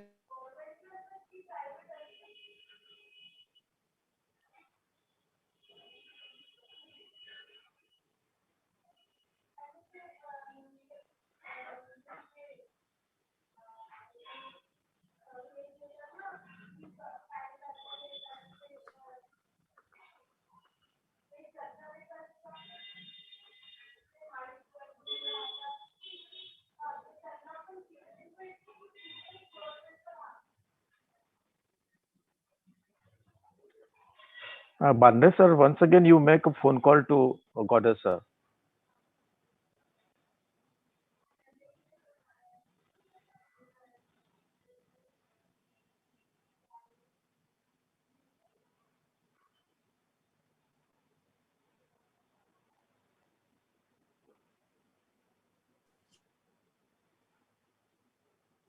Hello.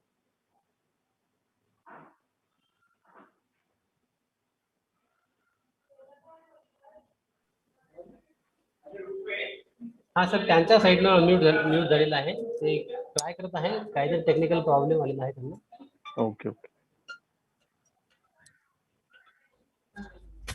हा, hello.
Iron Goder. Iron Goder. Participant. IRN. हाँ सर. कोणत्या नावानं लॉग इन केलं 2 minute sir doctor IRN Godar को पोस्ट कीजिए हाँ हाँ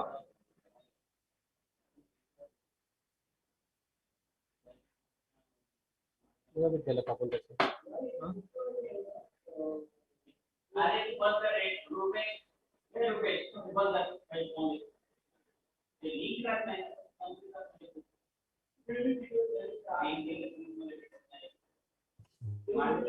ओके ओके ओके आला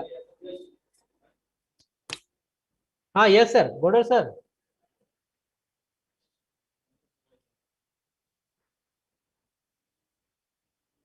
we are four now we can share the border sir now you are co sir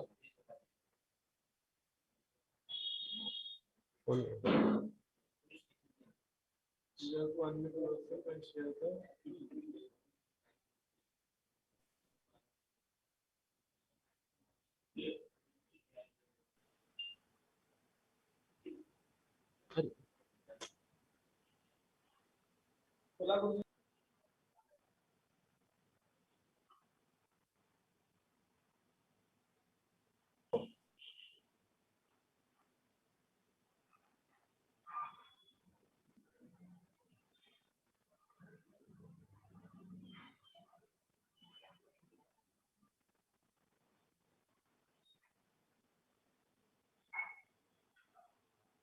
minute.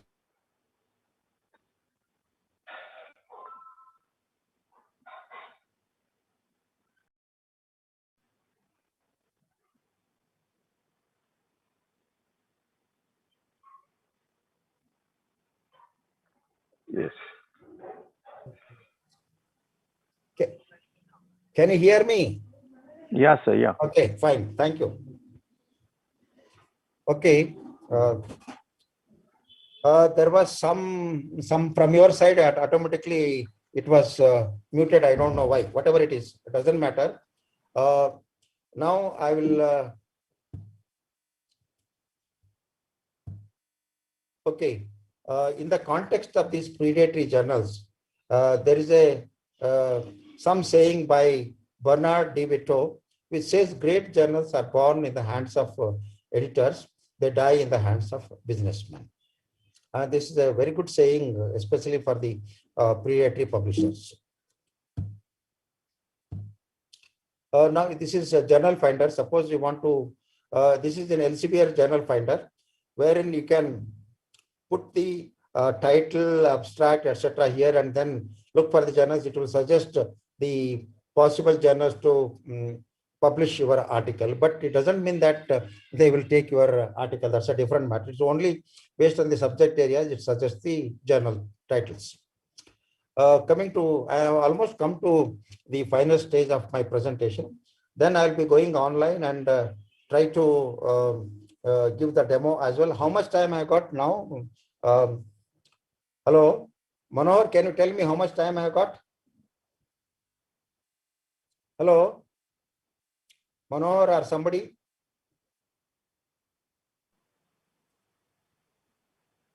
Carry on, sir. Carry on. Hello, how much time I got? Can you please tell me? Okay, anyway, I will continue. This is Swayam digital platform for distance learning. And one can register and take the courses using Swayam. Even you can get the credit for the courses, whatever you undertake through this. Of course, there are some restrictions in that. eGyanKosh is the National Digital Library of IGNOU, that is Indira Gandhi National Open University. And Vidya Mitra, this is a common search facility for a lot of sources are the courses developed by different agencies like NPTEL or EPG Pathshala, something of that kind. Okay. So I have come to the conclusion of my presentation. Now I'll be going online and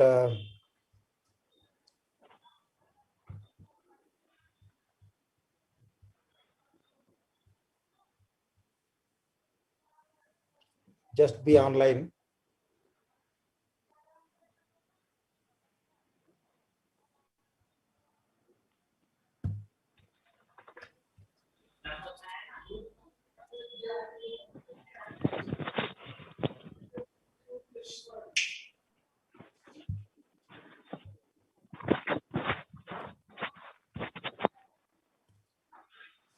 Can you see the Google now? Yes, Hello? sir. You can see the Google, isn't it? Hello? Hello. Can you see the Google now? No, No, no, sir. sir. No. sir. 1 minute. Just be online for a minute. Okay, okay.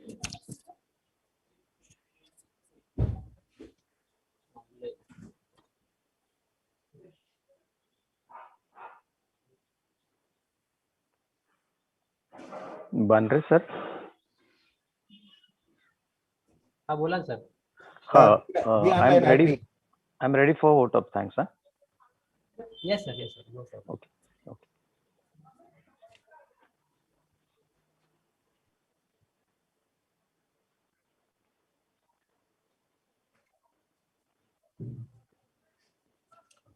Now can you see Google? Yes, sir. Yes, sir. Okay, good. So now I will tell me how much time I have got now. Depending upon that, I will choose the resources to for the demonstration purpose. 10 minutes, sir.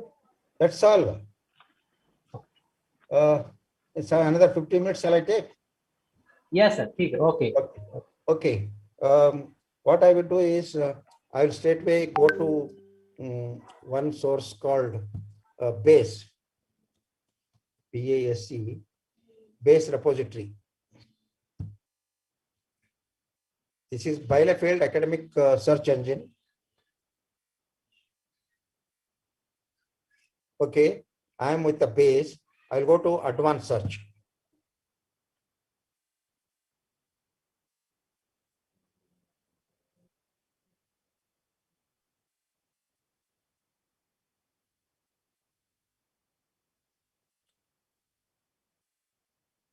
Taking more time, I don't know.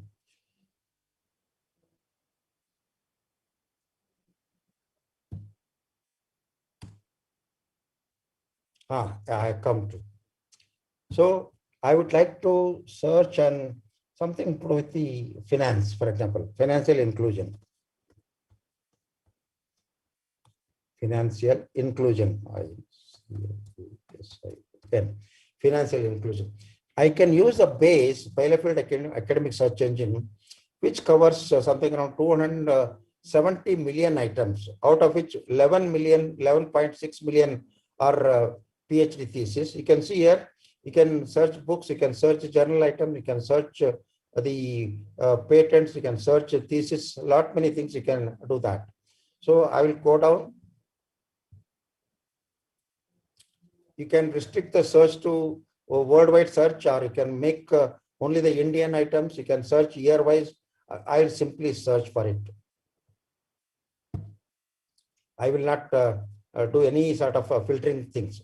You can see that there are more than 4,734 items out of 271 million documents. Let's see how many of them are in English language. See here the language. I can select English language. Out of 4,000 and odd, 2,000 items are in English. Now let me also show you. See, 2,600 items are on financial inclusion. All kinds of documents. So as well, I can restrict the search to thesis as well. Let me not do that now. I can simply go to any one of them. For example, if I want to click onto this, I can as well click onto that and then go for the full text of that. Even thesis, etc. You can. This is a Wiley publication. You can click onto this and you can have the PDF of it. You just click onto the PDF and you will have the full text of that as well.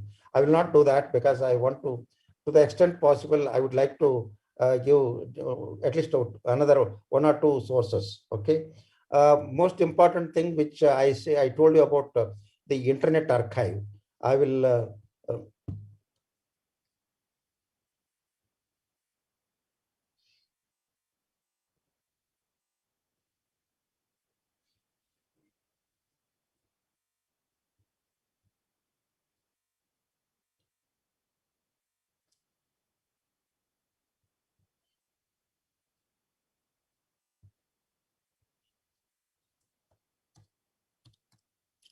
Internet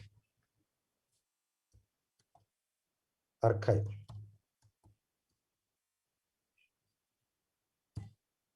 I have searched Internet Archive.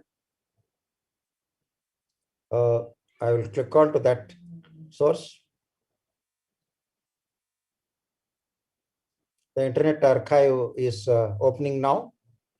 I will take the example of, say, I told you Shivaji Maharaj. I will search for Shivaji Maharaj and let me see what is that I can get for on the topic Shivaji Maharaj. Time somehow.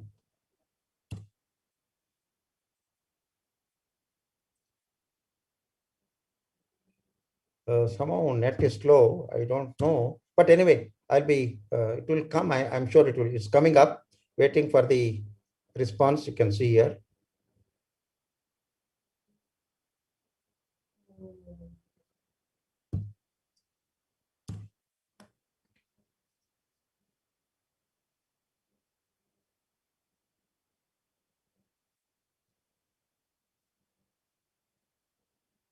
Bit slow. I'm sorry. Yeah, it has come up. You can see here, Internet Archive. It has got so many sources. I will click on to advanced search. Yes, it has come up. I will search for, I'm searching the title for Shivaji Maharaj.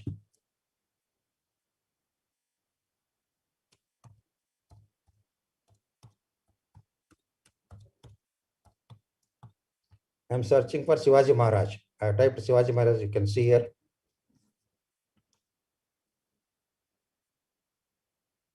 It's waiting for the response. Yes, it's coming up.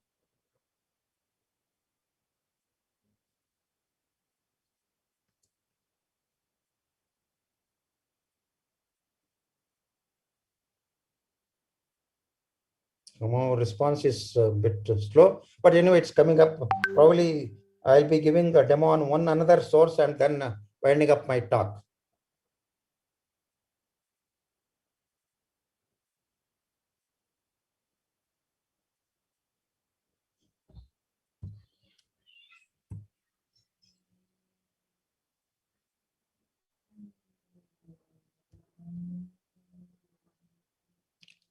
In the meantime, I would like to say, by the time it comes up, there are 21 items on Shivaji Maharaj. You can see here the different sources. The textbook, some book is there, some book by some author. I will click on to one of them.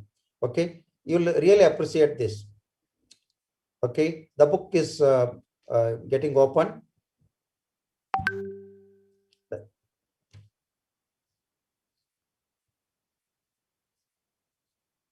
It's a bit slow, but it's opening. The book is The Life of Shivaji Maharaj. You can see here. It's opening. You can turn the pages using this, flip the pages using this. You can make it read loudly for you. You can as well do that. You can increase the size. You can decrease the size of the letters. You can make 2 pages to be seen at one time. Something of that kind. A lot of, especially this is a very wonderful tool for visually challenged people. You can open any book and make the system to read the book for you loudly. And even we normal people can open a book of our choice while sleeping, we can happily make the system to read for you. If you are lucky enough, you go on listening to it. Otherwise, you get sleep. You sleep off. It happens. Yeah, Shivaji Maharaj. It's a Takakao. Somebody, some author is there, written by Keluskar.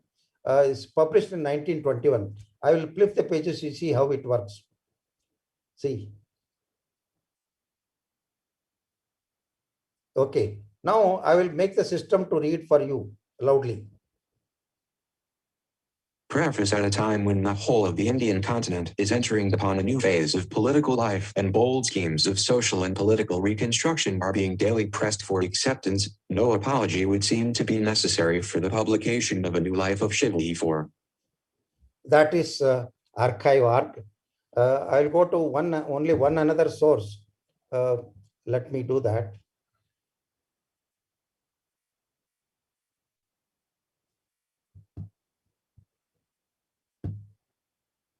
Okay. I will, one important thing probably I would like to show is Google Scholar. I know it is, everybody is familiar with that, but there are nice features about Google Scholar. You should know about that. I am with the Google Scholar.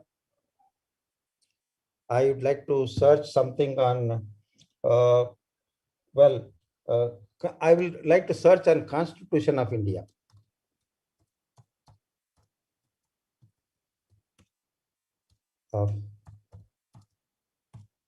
I'm searching items on Constitution of India.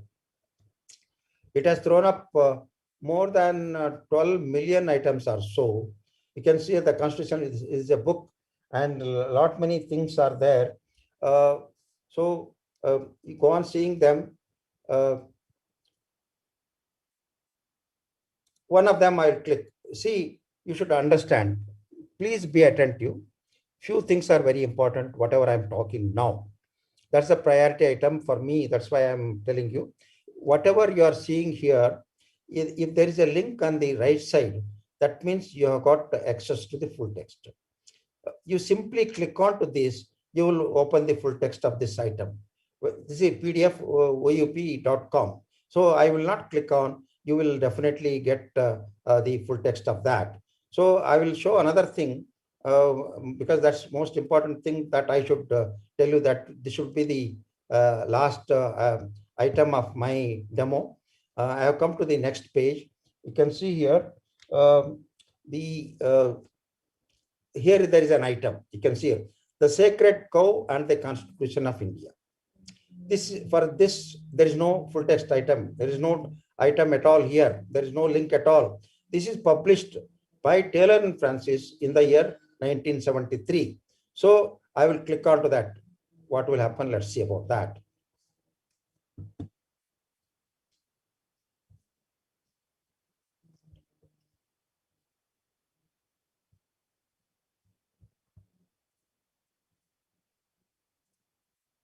Now I have left the page of Google Scholar.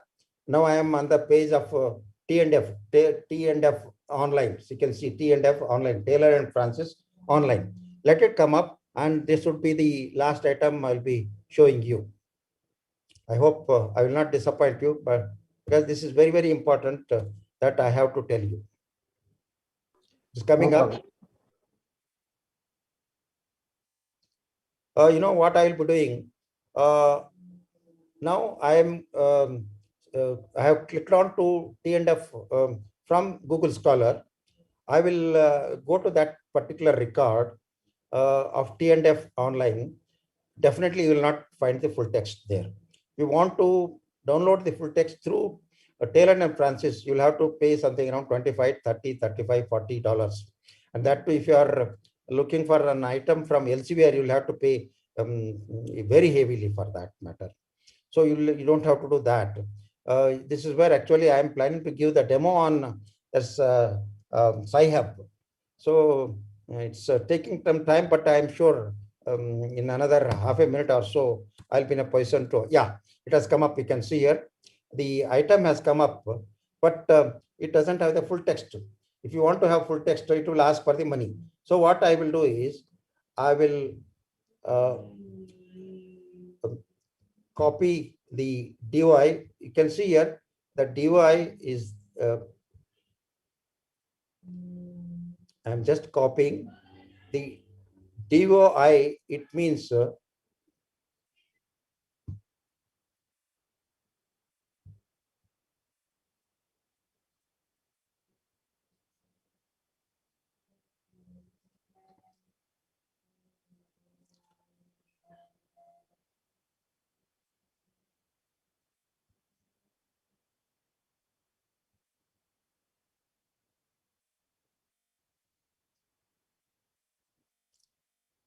yes, I have just copied that.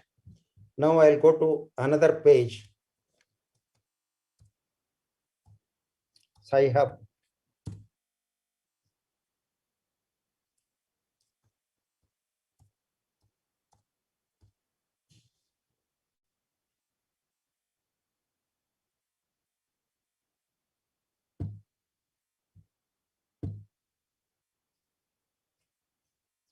Oh, sorry that this particular page has been taken out, but this is not TW, not Taiwan.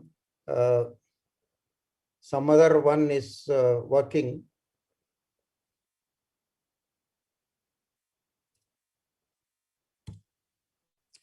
Yeah, let's see about, yeah, this works, but definitely this works. Yeah, you know, I had already copied the URL of this particular item. Now I'll be pasting the DY number. I'm pasting the, now I'll open. Now I would like to explain like this. I could not see the full text of this particular item and sacred, something of that kind.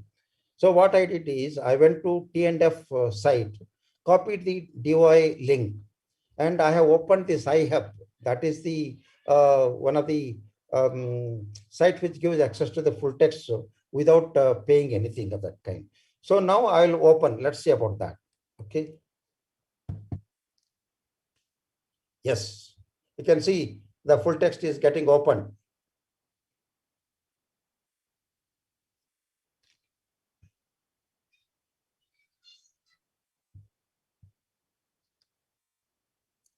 It's getting open. I hope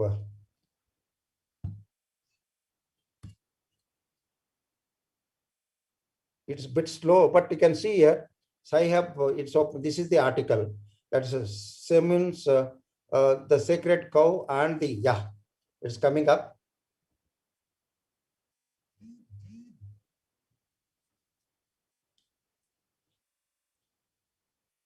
Yes, it is coming up. Anyway, without waiting that, I can wind up my talk like this. You can see it's already downloading because the net is a bit slow. It's taking more time. Simon's PDF, as you can see here, is an article published in 1973. And we are in a position to download it using Sci-Hub. What I did is I went to the publisher's website along with the abstract. I could find the DOI link. I just copied the DOI link. I opened the Sci-Hub site and pasted the DOI link into this and then clicked on to this to open. Oh, there's some failed, there's something of that kind. I can as well reload it. That should not be, yes, it is doing it now. Anyway, please remember that this is a little bit controversial site. But for as a researchers, we don't have to really too much bother about that. It is the big companies, etc. They'll have to bother about that. As a researchers, we don't have to really bother about that. Happily, you can copy the DOI link from the publisher's site, or even through Google or anything of that kind. Sometimes you are searching the Scopus, there also you'll find the DOI link, and just copy and paste that one into this. Yeah, there is some problem. Anyway, it's taking more time. That's the reason. Yes, yes, it has come up. You can see here. Happy. This is a journal item. The full text is here. The full article is here down below. You can see.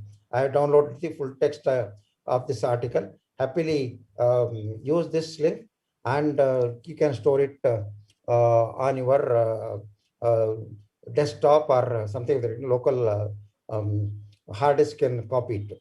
With that, I would like to end my demo as well. In fact, I had listed about some 20 to 25 sites, including the Science Directory of Open Access Journal, Directory of Open Access Books, and some textbook sources, and China's national knowledge infrastructure. And then I had an idea of going to some. Unfortunately, the time is also up. In view of that, let me wind up that. I will stop sharing now. I am open for the discussion now. I welcome the questions of any kind, no problem at all. Okay, sir. Okay. Thank you very much, sir, for your nice presentation. Shall we take question and answer first? Any number of questions, no problem. Okay, sir. I request to all participants, they may arise any questions. please ask or write in the chat box. Yeah. After some time, after presidential remark, we will take the. No. Instead of that, probably you Okay. can, what you can do is see the chat box. If there are any questions, you can put it to me directly. Yeah, yes, sir. Yes, sir. Yes, sir. Yes, sir. No problem. I request to all the participants, they may ask. Otherwise, or, write. Manor, you give time for them. In the meantime, you go for the presidential remarks. Yes, Let sir. the Yes, sir. president say that now it's open for the discussion. Yes, sir. In the Yes, sir. meantime, Yes, you sir. may get some questions through the chat box. You can ask me questions, right? Yes, yes, yes, yes. No problem, sir. Okay. Thank you, sir, for your enlightened guidance for open access on the topic. Definitely, it is useful for for us, every researchers. Your speech enrich our knowledge, and thanks once again. After this, I request to respected Dr. Prince Agase sir to present his presidential address. Agase sir. Yeah, thank you very much, Manoj. Yes. First of all, I congratulate to Dr. Goder sir for giving a very excellent and elaborative lecture on the open access resources for academic and research.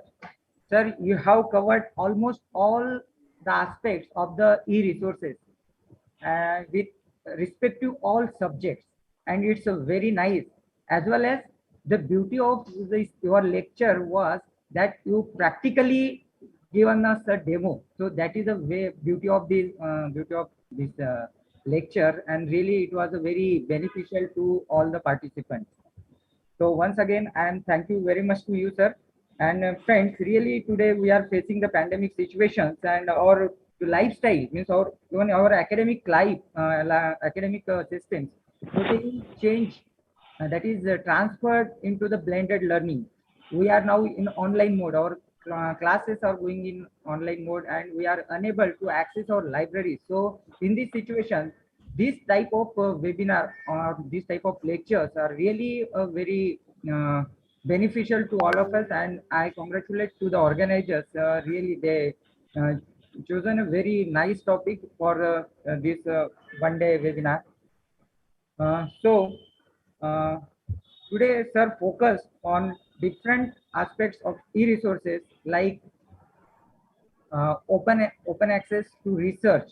Really, we use the open access in our teaching learning system, but in research also now it's very important to use the e-resources. And sir also focused on open access. What is meant by open access? He has given the definition of open access. Then what are the benefits of open access? Then also told the current status of open access resources. Okay. Then he also delivered the research process for accessing the e-resources, and why use of e-resources he has already told us. Then open access content from the commercial publishers. As we know about the open access resources are the access resources which we access free of cost. But today we came to know there are commercial publishers. They are contributed a lot in this pandemic situation. Friends, there are even UNESCO, and with the help of UNESCO, the e-world library, that World e-library is also contributing a tremendous content of its own. And in India, the National Digital Library of India also is a pioneer. That is the initiative taken by IIT Kharagpur. Really, they are working very nicely in this area. Dr. Gowder sir also told us regarding this commercial publishers like Emerald, then Springer, Taylor and Francis, Scopus. So Science Hub, they practically also given the demonstration regarding the ACI Hub. Then similarly, he has ebooks and other documents. Then open access resources like Enlist. Then he has given in detail knowledge to us. Even Shod Shindu. Then ebook resources and Project Gutenberg. In that he has focused on Project Gutenberg. Then open educational resources and its type. Then open education resources and materials. then OpenStax textbooks, Open Textbook Library, then Merlot Multimedia Educational Resource and Learning and Online Teaching, that is by California State University, Intake Open, Machon OER MetaFinder, then Hathi Trust Digital Library, Internet Archive, Open Access Journals, Database Repositories. In that, he has given us a different databases, information regarding the databases and repositories. Then Directory of Open Access Journals, Google Scholar, then Core Connecting Repositories, China National Knowledge Infrastructure, then Carrot 2 Cluster Engine, Technical Report Sources, and then important industrial property offices. In that, he has given the intellectual property rights, the patent system, patent advanced search system, then preprint repositories and social science research network, then research papers in economics, then PubChem, Undata, IMF, that is the International Monetary Fund e-library, then resources for journal selection and avoiding, then Sky Mago journal and country rank, then list of predatory journals, UGC care list journals, then retraction watch databases. Okay, so journal finders and Indian e-learning platforms and research facilities, Swayam, eGyanKosh, then Vidyamitra. So almost all the online portals already you have discussed in this webinar. So it is really the very beneficial to all the academicians or the faculty members and students, research scholars. So really it's very nice. You have covered almost all the means, books, then journals, then intellectual property rights, that is patent, and then technical reports you have discussed. So almost all facets you have covered in your lecture, and really it's a very great lecture for all of us. So sir, once again, I am very much thankful to you for delivering a nice lecture, and really we will get benefited from this your lecture. I also congratulate to organizers for really organizing and taking initiative to organize this one-day webinar on the this technically means services, technical based library services.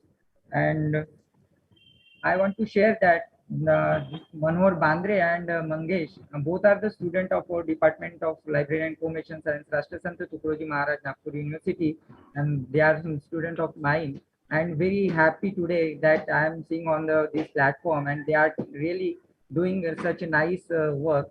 So I congratulate both the dynamic and active librarian. I also best wishes for further endeavors, future endeavors. So thank you, one and all, for giving me opportunity to share my views in this first technical session. So thank you very much, friends. Over to Bandre sir. Yes. Thank you, sir. Thanks, sir, Akash sir. You joined within one call at night. I'm very thankful to you. There are no questions, sir, Godar sir. Okay. No participant asked any questions. So we go. I'll say something before Yes, sir. you went up. Okay. I'm sorry, due to lack of time, due to some technical problems in between which cropped up, we could not really give the demo on many sources which I thought I would give. But at least I would like to mention one source, Shodhaganga. I told you, today I did some work on that, and I was looking for the thesis submitted to Gondwana University. I searched that, and I could download one of the theses of Gondwana. There are 70 theses submitted to Gondwana University, which have been put into Shodhaganga. I'm really happy that I was thinking, by hearing the name Gondwana University, I was thinking there may be or may not be there. But I'm sorry for thinking that way. There are more than 70 theses submitted to Gondwana University as well. I'm sure these two colleges will also have your own share, especially out of the PhD thesis submitted by your faculty people to different universities, not necessarily Gondwana University, but could be any other university. I really am happy about the presidential remarks by Dr. Agashe. Very nicely, he briefed the whole thing.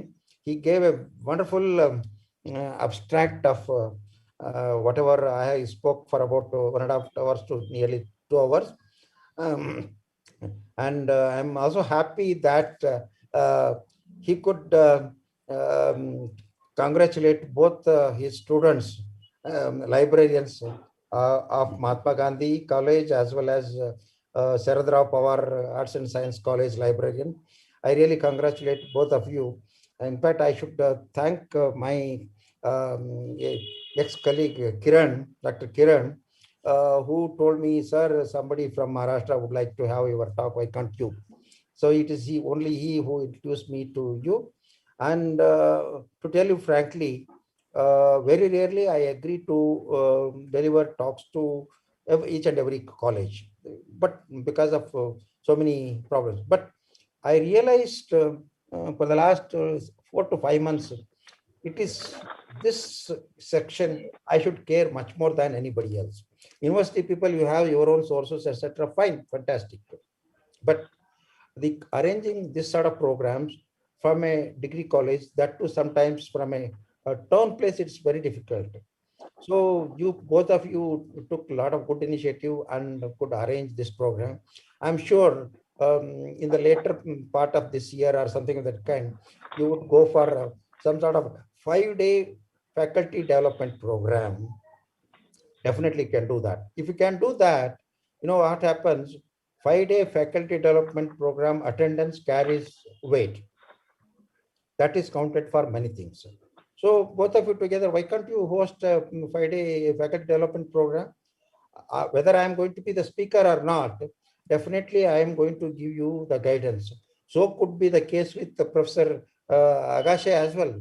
There are many other local experts for you. You take the guidance of them and try to organize that sort of program. So once again, let me thank both of you and the chairperson and the managements of your both the colleges and the principal, etc., for having given this wonderful opportunity to me to share some of my experience, whatever I know about it. But at the same time, let me also be sorry for the some technical glitch we had, maybe from your side or maybe from my side. I don't know, something went wrong somewhere. So we are not in a position to hear, etc. Anyway, thank you once again. Thanks a lot. Bye. Thank you. Thank you, sir. Thank you, sir. Thank you, sir. Thank Akash sir also.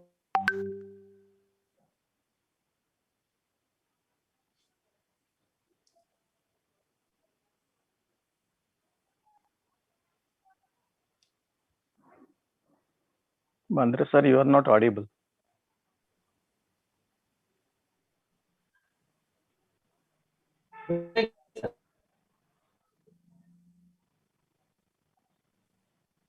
Bandre sir, you are not audible.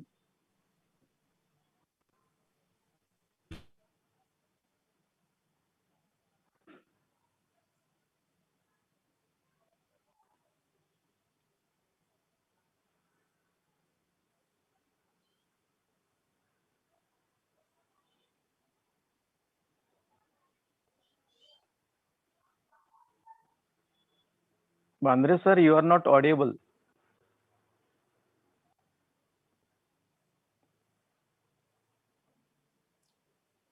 There seems to be some problem in the technical side. I think you need to correct. The same thing happened to me as well.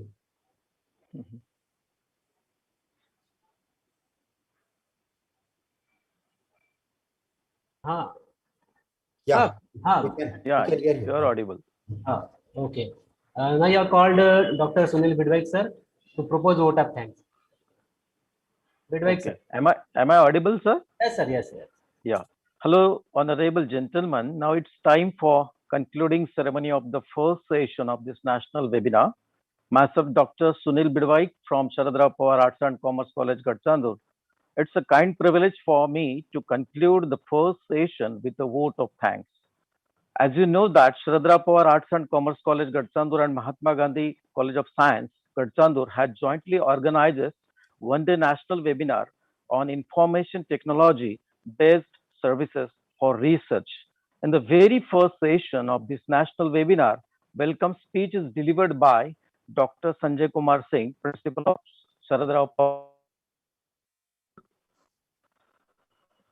and Professor Ramkrishna Patale, Officiating Principal of Mahatma Gandhi Science College, Gatsandur.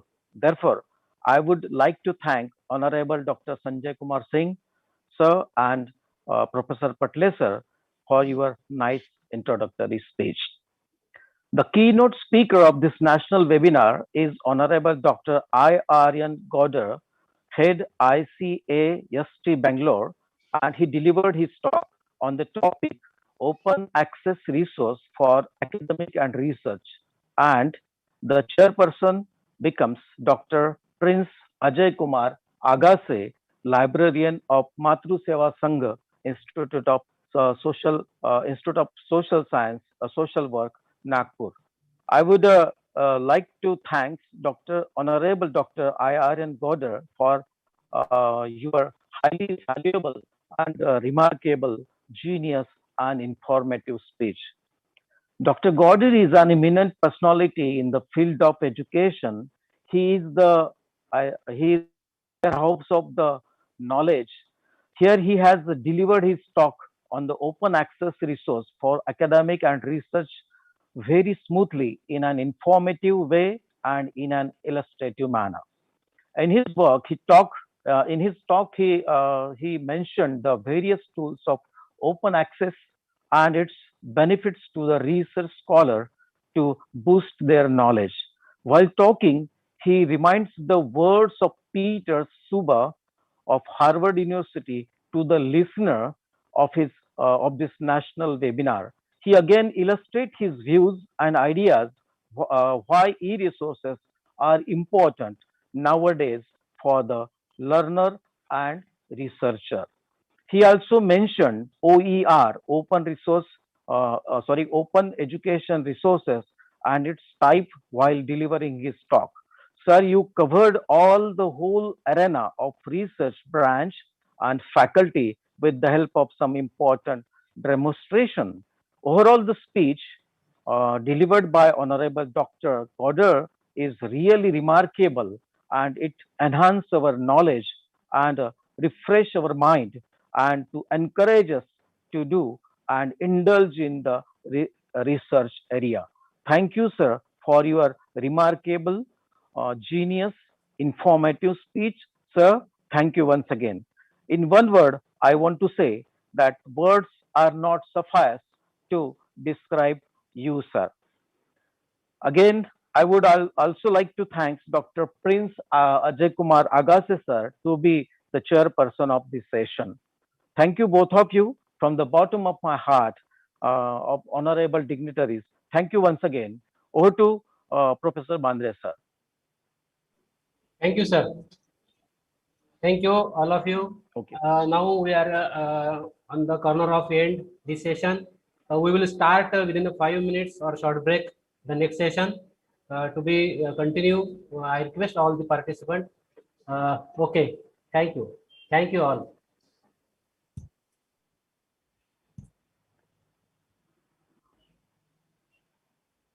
Mangesh. I call him. We take a short break. Within the 5 minutes, we will arrange all this. Okay.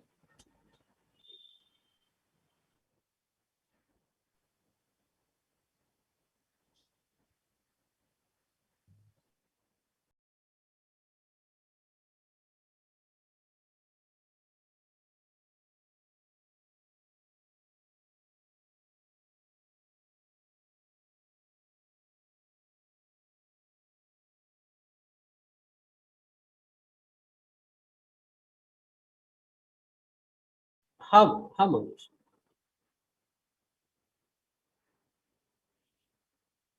Okay, okay.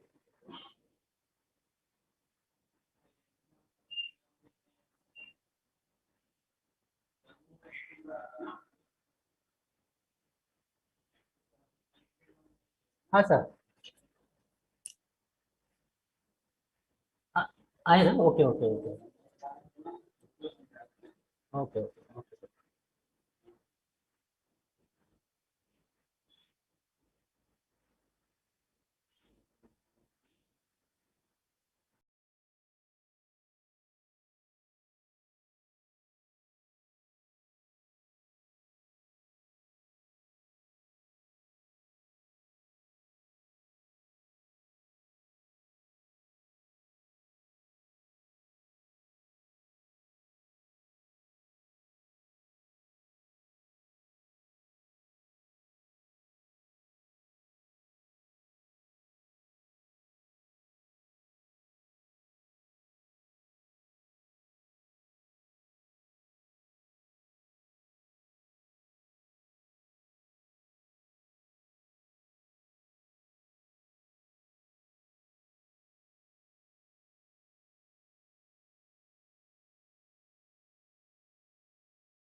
Mangesh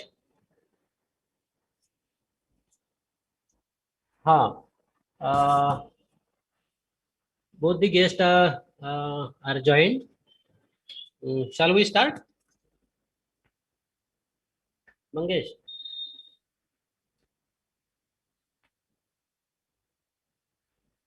No, no, yes, yes, yes. He is there. His co-host now, no problem. And Kaluli sir also. Starting बघ वरच आहे.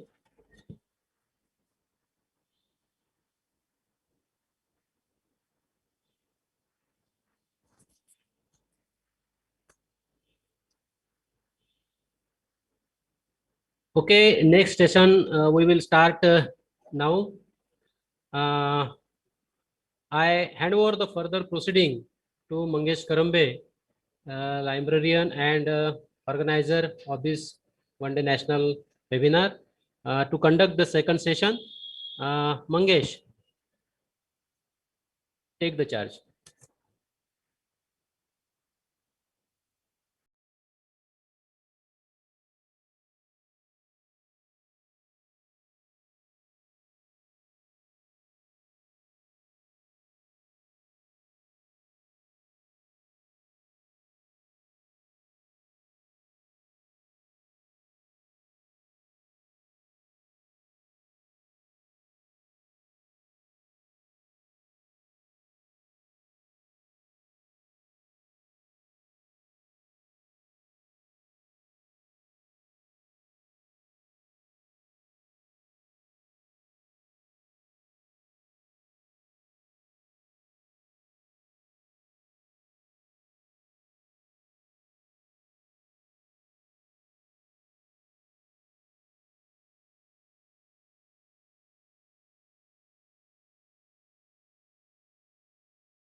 Very good morning to all. Shall I introduce Mr. Prashant Kalodi ji? Yes, sir. Yes, sir. Okay, okay. Actually, it was not conveyed to me previously. So, in brief, I will introduce, or if possible, you introduce because I didn't get the information from you. Okay. Mr. Prashant Kallodi is a library professional. I heard his name through social media. He is a very active person, dynamic librarian.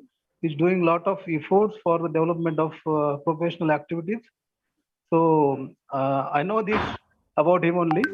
I congratulate him for presenting here. Mr. Bandreji, please, if you wish to Yes, introduce him in detail, please introduce him. Yes, sir. I Yes. didn't have information. Okay, Okay, thank okay. No problem, sir. No. Thanks, Motivar sir. Mr. Prashant Kaloli, who is a keynote speaker of the second session today. I introduce him to briefly. Prashant Kaloli sir is a librarian, Bhagwati Mahavidyalaya Kurukuli, District Kolhapur. His education qualification is NetSet, Master of Library Information Science, and his professional career, he is librarian and research scholar in Shivaji University Gadchiroli, Shivaji University Kolhapur, and he is a contributor teacher also. He teaches YCMU Belief and MBLIP course.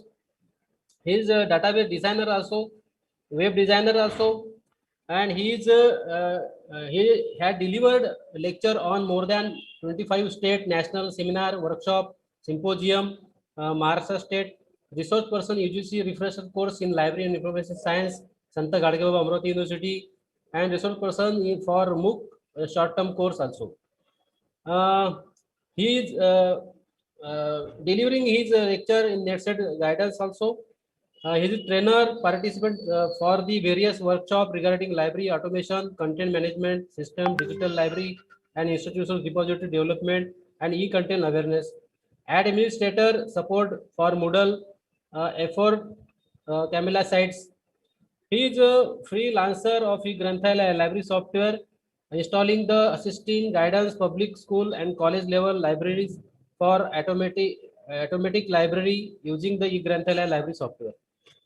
So that is the brief introduction of Mr. Prashant Kaloli sir, and now I hand over the further proceeding to Karambe sir to announcement. Okay.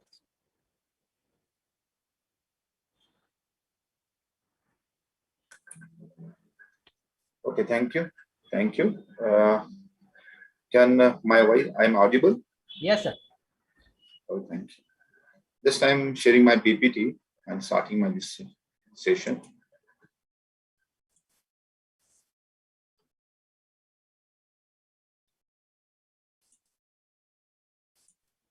Is this visible? Yes, sir. Visible, sir. Oh, okay. Thank you.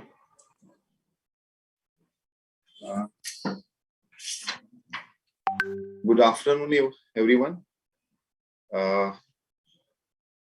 In this national webinar on information technology based services for research organized by Mahatma Gandhi College of Science, Gadchandur, and jointly organized with the Sharadrao Power Arts and Commerce College, Gadchandur. First of all, I congratulate all of the management and librarians to take such a great initiative to take a national workshop on this or national webinar on this topic.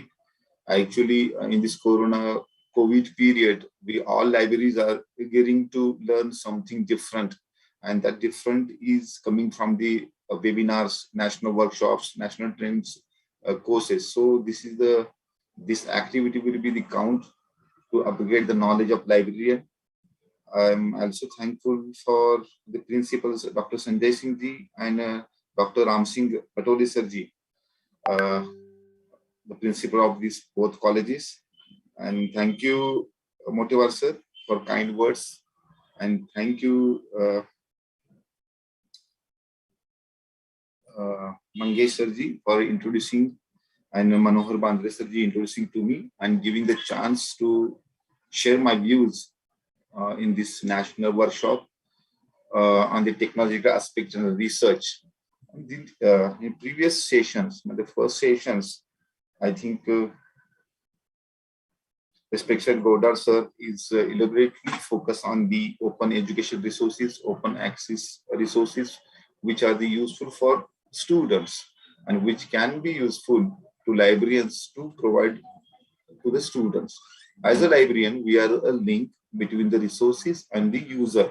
And this is the main thing which we cannot be forget, because we are a mediator between the resources, available resources, and to the user. So our role is very vital, because an awareness of e-resources among these students, it is an unsuccessfulness. It is the failure of the librarian, because we know all the things. We say, as a library professional, we say librarian is the teacher of teacher. Then it's a great responsibility to make awareness of information literacy among the user. So in this COVID period, these e-resources, electronic resources, electronic tools and techniques are much more coming a strong way. So in future, as a librarian and as a library professional, it's a great challenge to us to adapt these technological things and giving the quality-based library services to user.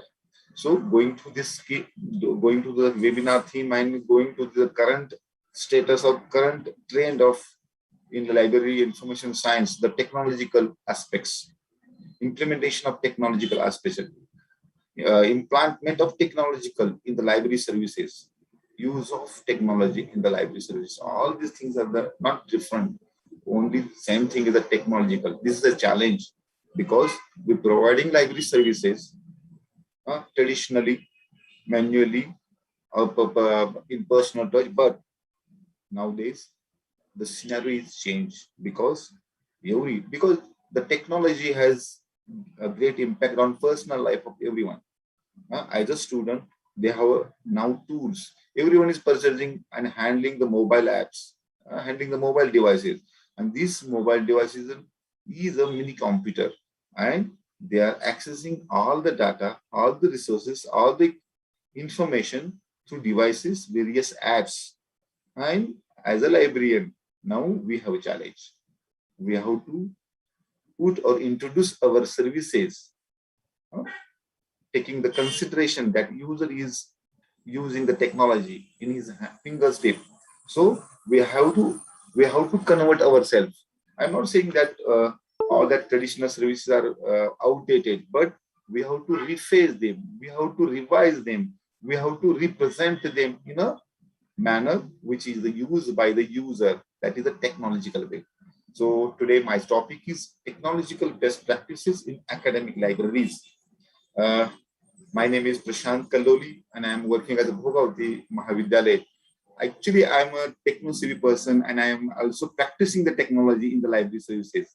Whenever I'm reading or watching any webinar or any workshop or any training session on the technology, I'm thinking that, is this technology useful for me as a librarian, useful for my library as a service providing? So this is the main thing, that whenever you're learning something, whenever you learn something, whenever you watch something, just focus or think on that is this useful for my library? Then the innovation starts. Then the best practices will be the start.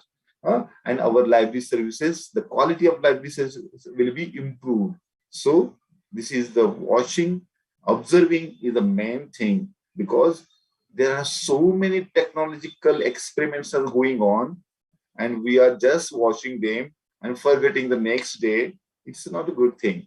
Actually, we have to, the thing is the research. What is the research? The research. We have to searching and researching on any aspect. So technological aspects, we have to search and research, and rethink on the implementation of technology in the library services. So My topic is technological best practices in academic libraries. Overall, I'm not talking about all the technological best practices, all the which we are knowing.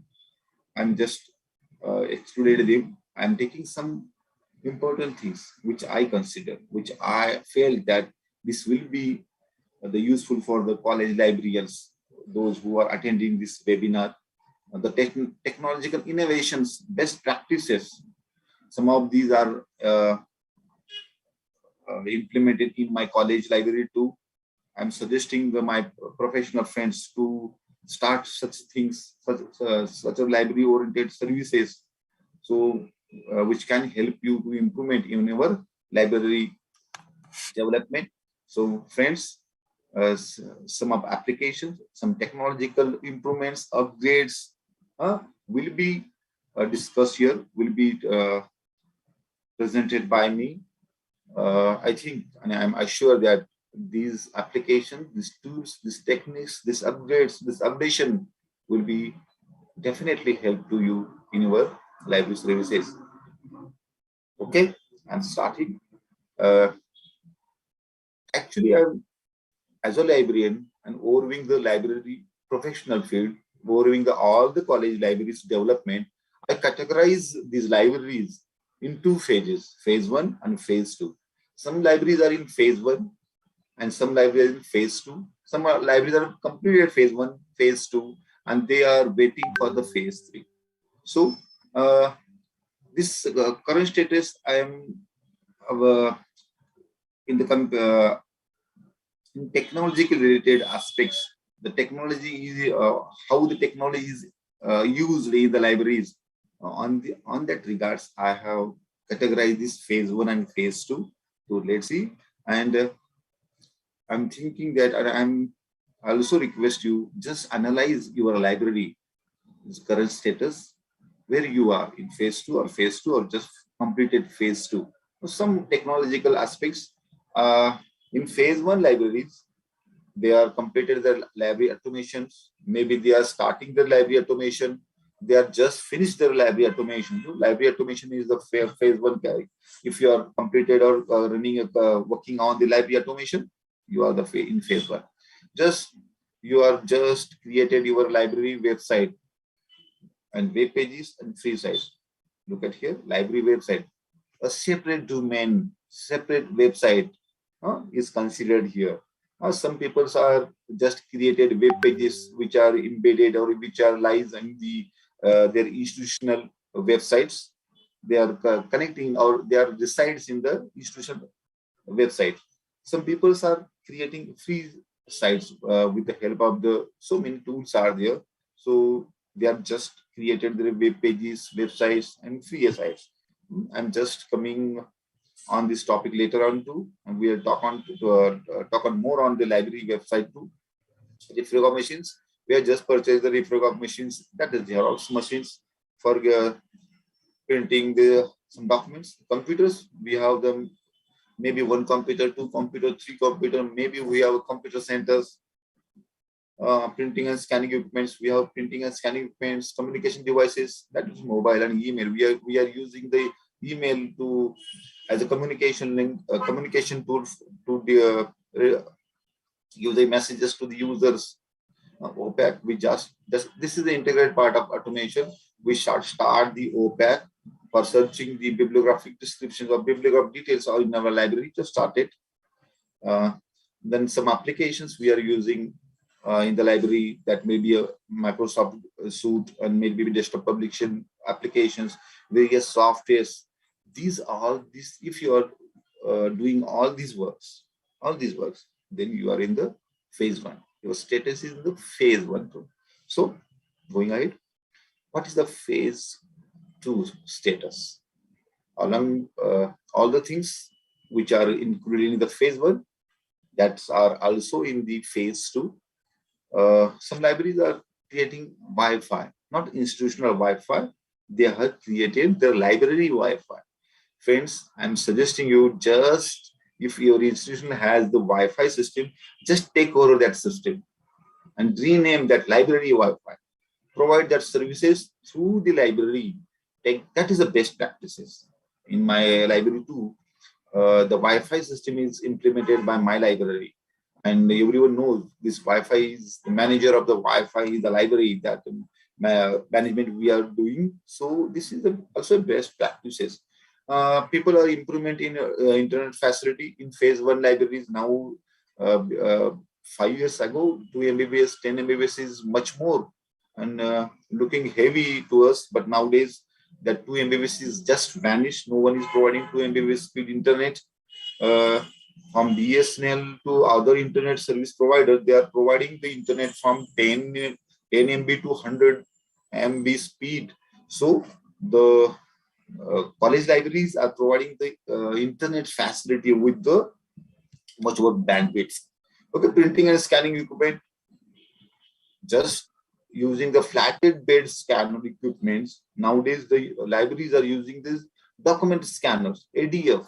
The multi-document scanners are using by the libraries for scanning the documents, scanning various documents, question papers, newspaper clippings, photographs, even educational notes. They are scanning. Their printing and scanning equipments are much more upgraded to next level. In my library, we are purchasing ADF scanner to scan the educational notes, scan the question paper. There is a scanner in my library. We scan the 50 pages in a minute. That's a great facility.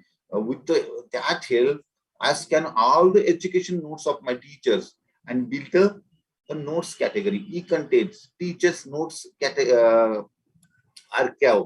That is the helpful for the teachers too, and that is the helpful for NAP too. They observe that activity and they appreciate it too. So even whenever we're thinking to create a best practice of giving a great service, the hardware is the most important thing. Here, the printing and scanning equipment, whenever you are choosing the printing and scanning equipment, just analyze the features, what that equipment will be provided to me. Okay, social media integration. From last 5 years, this is the trend of new generation, social media. Everyone is using social media. In every mobile app, there is this WhatsApp, Facebook, Instagram, such type of applications are user is using. And we as an information provider, as a library, we are not yet started this integration. So various libraries are using this Facebook. I'm coming on this point later too. CCTV. Yeah, some libraries are implementing this security surveillance in libraries. That costs maybe plus 50,000 rupees, but they are covering all the sections of the library. Walk-in system. This is the new. Maybe look at here how NAC is impacted on the library services. NAC is give a question in maybe last accreditation manual that every as a library we have to provide the walk-ins statistics. As a librarian, traditionally we are taking the walk-in system or walk-ins register, access register, and we are taking on the register. But nowadays we librarian taking the help of this technology and we putting improvement in the library software. We're putting some softwares for recording these walk-in systems. So many softwares are there. Online services. This is the great word. Whenever I'm listening this word, online services, and so many people are mentioned, so many librarians mentions in their websites, in library services page, they are providing online services. Yeah, I'm listening. Whenever I saw this word in any pages, I'm just smile because what type of online services you are providing? That is the question. We have to state what type of services underlying these online services. We are just taking also this LCD TV displays. Some of libraries are install the LCD TVs for display the photographs, events, notifications. This also be a good practice too. And some libraries are also running this activity. Institution repository. We say that digital libraries somehow We are starting this. Actually, in 2011, this institutional repository were terms, it's not calling the terms, but people are starting working on the implementing the institutional repositories in the libraries in 2010. After a decade, we are yet to start this institutional repository. Actually, this is a great tool for our quality library services. Friends, whenever you are in phase 1 and phase 2, just think about this institutional repository too, because some people are just completed this stage. And digitization in new criteria, in new library NAC criteria, they are omitted the rare book option, and some libraries are just relaxed that very good. We have not a rare books, and this is the question is omitted. That's very good for us. And some libraries are created some separate sections for rare books. Now they have questions what to do with this collection. So this is my suggestion to all that libraries who are created a rare book sections in previous NAC. Friends, just scan all the documents, all that rare books, and make a collection, rare book archive in your library, and give to the remote access. Actually, in question 2 or question 3, there is a NAC is asking, is your library is giving the remote access? So whenever we say yes, so something we have into our online services, something resources, something content maybe we have in our library side to whom we are giving the remote access. So this is the rare book is a very good thing, and it will be a great good practice. I think creating the rare book archive and scanning all this, just go through the Copyright Act. In my library, I have 225 books in a rare book category. All those are published in 2020 to 1920 and 92, 30. Maybe they are not covered in the copyright law. So it's a easy decision for me to scan all the documents. So now think about the digitization. Now think of the what type of digitization. NAC also said that don't copy the online ebooks. Don't just create a scan books. The scanning is another part, but digitization is another part. So focus on the digitization. Some libraries are also starting this type of work. They started with the documents, question papers, education notes. Now, friends, you have to wait to the rare books and all that documentary systems are coming on this data repositories or digitizations. Okay, before working, if your library has all these things, then your current status in the phase 2. You are just in the phase 2 of this technological arena. Okay. Sarah, someone's mic is on. Karambali sir, your mic is on. Karambe sir.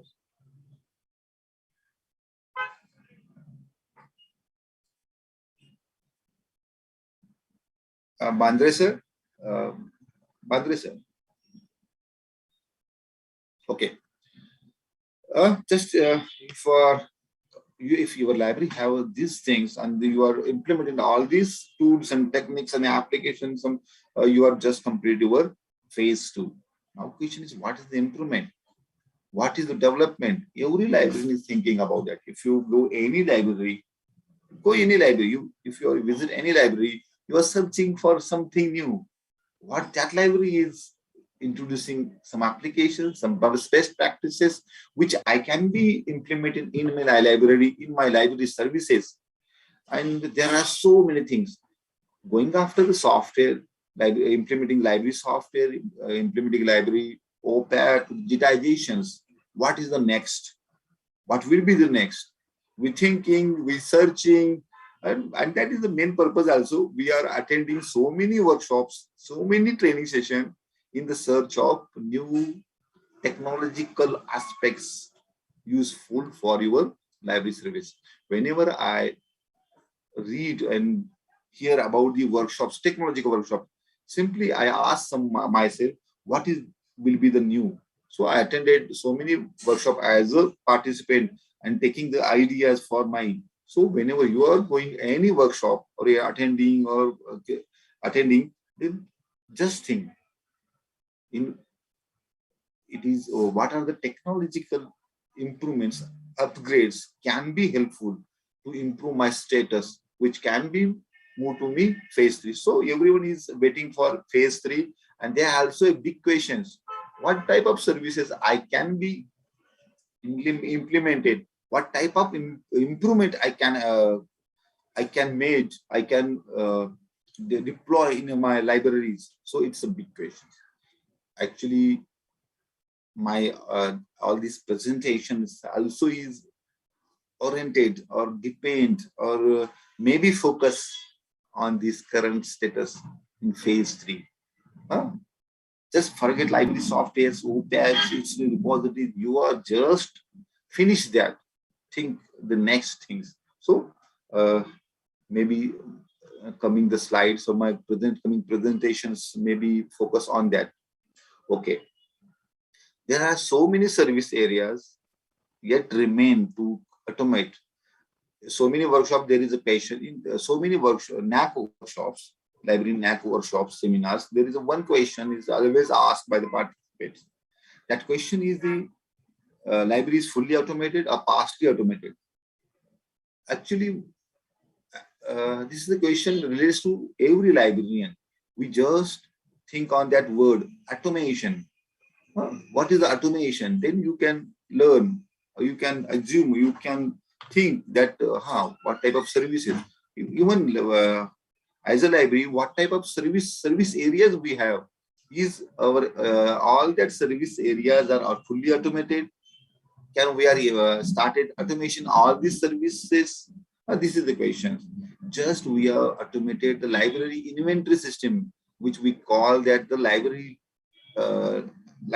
management software, ILMSs. Just we have started the digitization and we started the repositories. This is the conversion of the traditional services into technological services. This is the one type of automation, but there are so many areas yet remain to automate. Yes, I'm just focusing on that.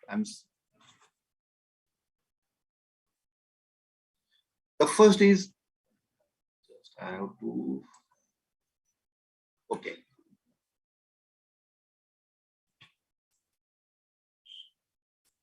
Wait.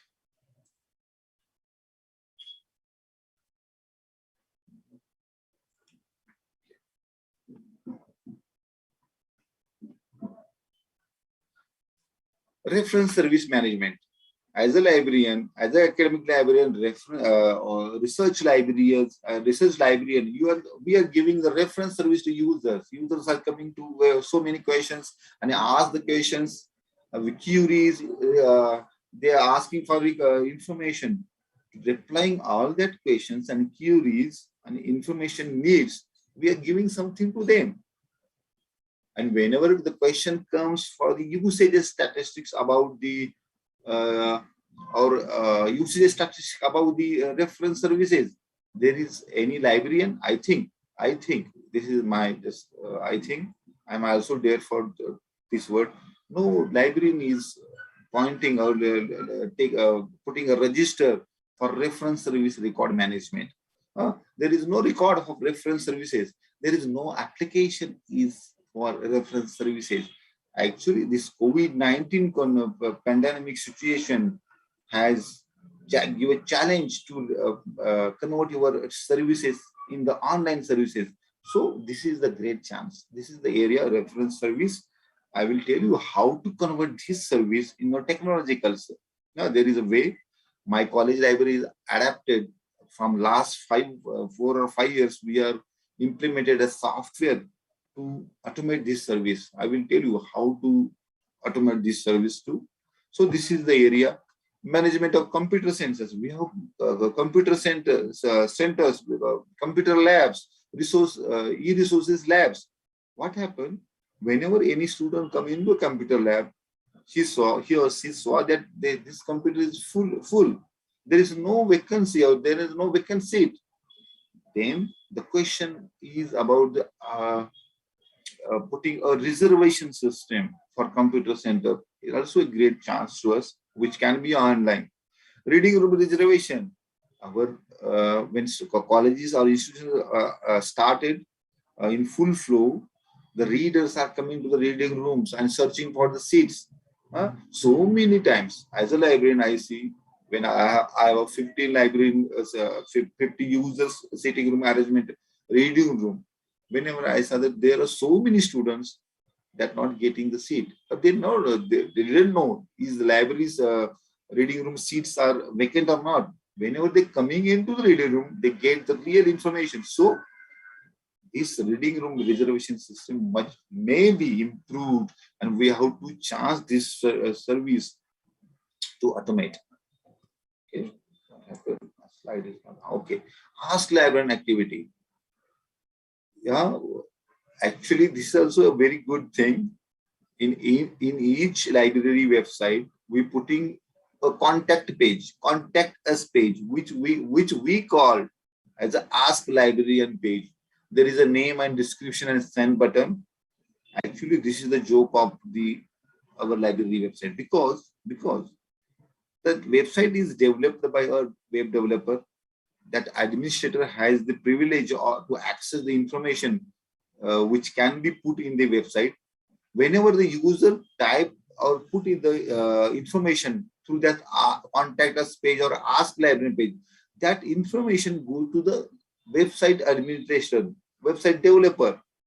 And there is a lack of communication between the librarian and the website developer. He cannot pass. Actually, he cannot never library website or website developer never monitorize his system. So such type of queries asked through the ask librarian activity are never come up to the librarian. So this is a facility, so-called facility, but it's not will be in the current scenario. It's not into the what I say useful. Just if you have any doubt, just go any library, your friend's library website. If there is a contact us, just put the query, and you're waiting for the period of replying. Maybe that query will be never be replied. That is a lacuna. So this ask library. What is the ask library? This is the connection between the user and librarian. Whenever a user come to the website or any history repository or any online services, he has a big question. Whenever he has got the questions on that services, he question himself that who will be help. Then he think that librarian will help. How to connect to librarian? So that activity must be automated. So this is the great chance. This is the service area where we can implement the technology. Yes, definitely I'll say. I also practices. I also implemented this applications and technology for these services. I will be tell you how to do it. This is the very simple.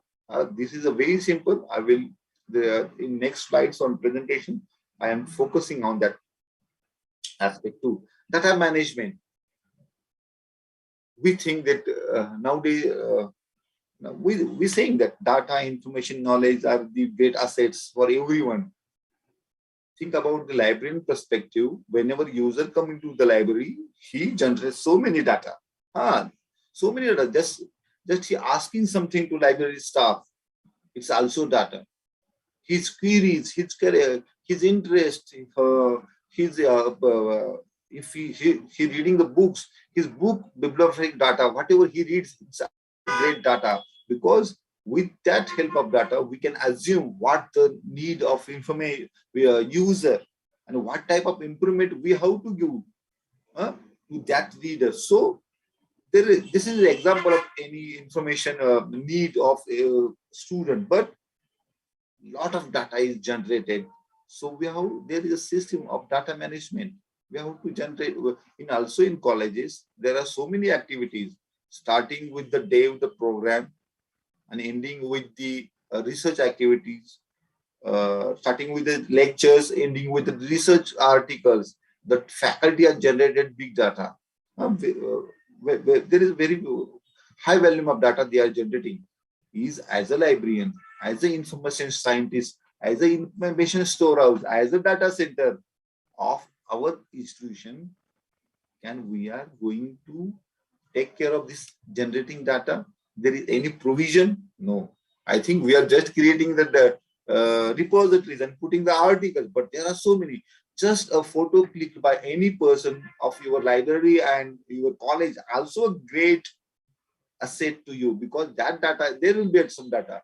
I always saying my faculty, in every photo, there is a new information. There are new person, the new scenario. There is a, if there is any background, that will be of information. So we have to manage the data management. Data repositories, yeah, I will talk on that later too. This is a very big area and big challenge to us. OPAC. Okay, I will be coming up later soon. Online membership registration approval system. In this COVID-19 nowadays, we have to improve our library software with this element, walk-in management, printing and scanning facility. We have to look at here. Whenever I say you that just go for the scanning of the digitalization of rare books. You need the equipments. So search for the equipments, because in coming few years, digitization will be the primary service of the library, because we have to digitize everything and put on the online. Without that document scanning and digitization, we cannot provide the information. So that will be the great boom to us. So just start the printing and scanning equipment and facilities. Okay, online payment of library fees. Yes. Nowadays, just hour before, I just purchased one thing. I am just Google Pays amount. As a librarian, we are collecting so many fees, so many deposits, so many service charges, and we are interacting with the user manually. But this COVID is give a lesson that you can improve this online payment gateway. You can use the online payment gateway in your software, so user can pay their amounts. Service appointment management. Suppose someone has required a service to the reference service, want to reference service, or want a reference interview with the librarian, with the staff. How he can know that librarian is there is a time for librarian is not in the busy schedule. So we have to improve. This is applicable for university libraries, because there are so many departments, and there are so many services provided them. They can implement this type of appointment system of each and every service. Ebook management, yeah, I will talk on this. There is a separate slide too. This is a very hot topic for us, how to manage ebooks. So technology can help us. Faculty research data, just I say, every faculty is going through the research process they are generating. We have to take the help of the technology to implant the quality services. Social media integration, just yes, we have to go through the social media. Okay, that is the areas where we can go for the automation or technological aspects. But for there is a base for qualitative library services. I think the libraries, the prompt and strong library software with a great efficiency, OPAC, and backend, the fully powerful library website are the base for library quality services. These things, if you manage to strengthen your library software, OPAC, and library software, library website, these are the core aspects, core things to give the better services to the library. How? Just there is a question whenever you giving the best practices. First of all, we have to analyze our library software, because actually in whenever we saying that my college, my library has a software, the only one thing is related with the user, that is the OPAC, searching the books and all the things maybe. maybe all the things are related to the library management. Okay, we are using that, but we have to consider the user. So there is a main thing is OPAC, which can be which is the service area for the user. We have to analyze our library software. There are so many variety of softwares are used in the college libraries, in academic libraries. We have to analyze them. How? Actually, I make this some in every college library software. There are fixed modules: acquisition, circulation, stock verification, serial control, OPAC. These are the basic modules of any library software. Wait.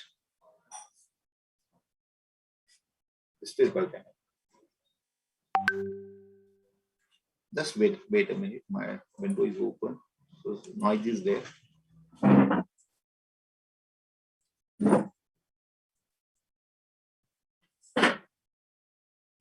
Okay, sorry for disturbance.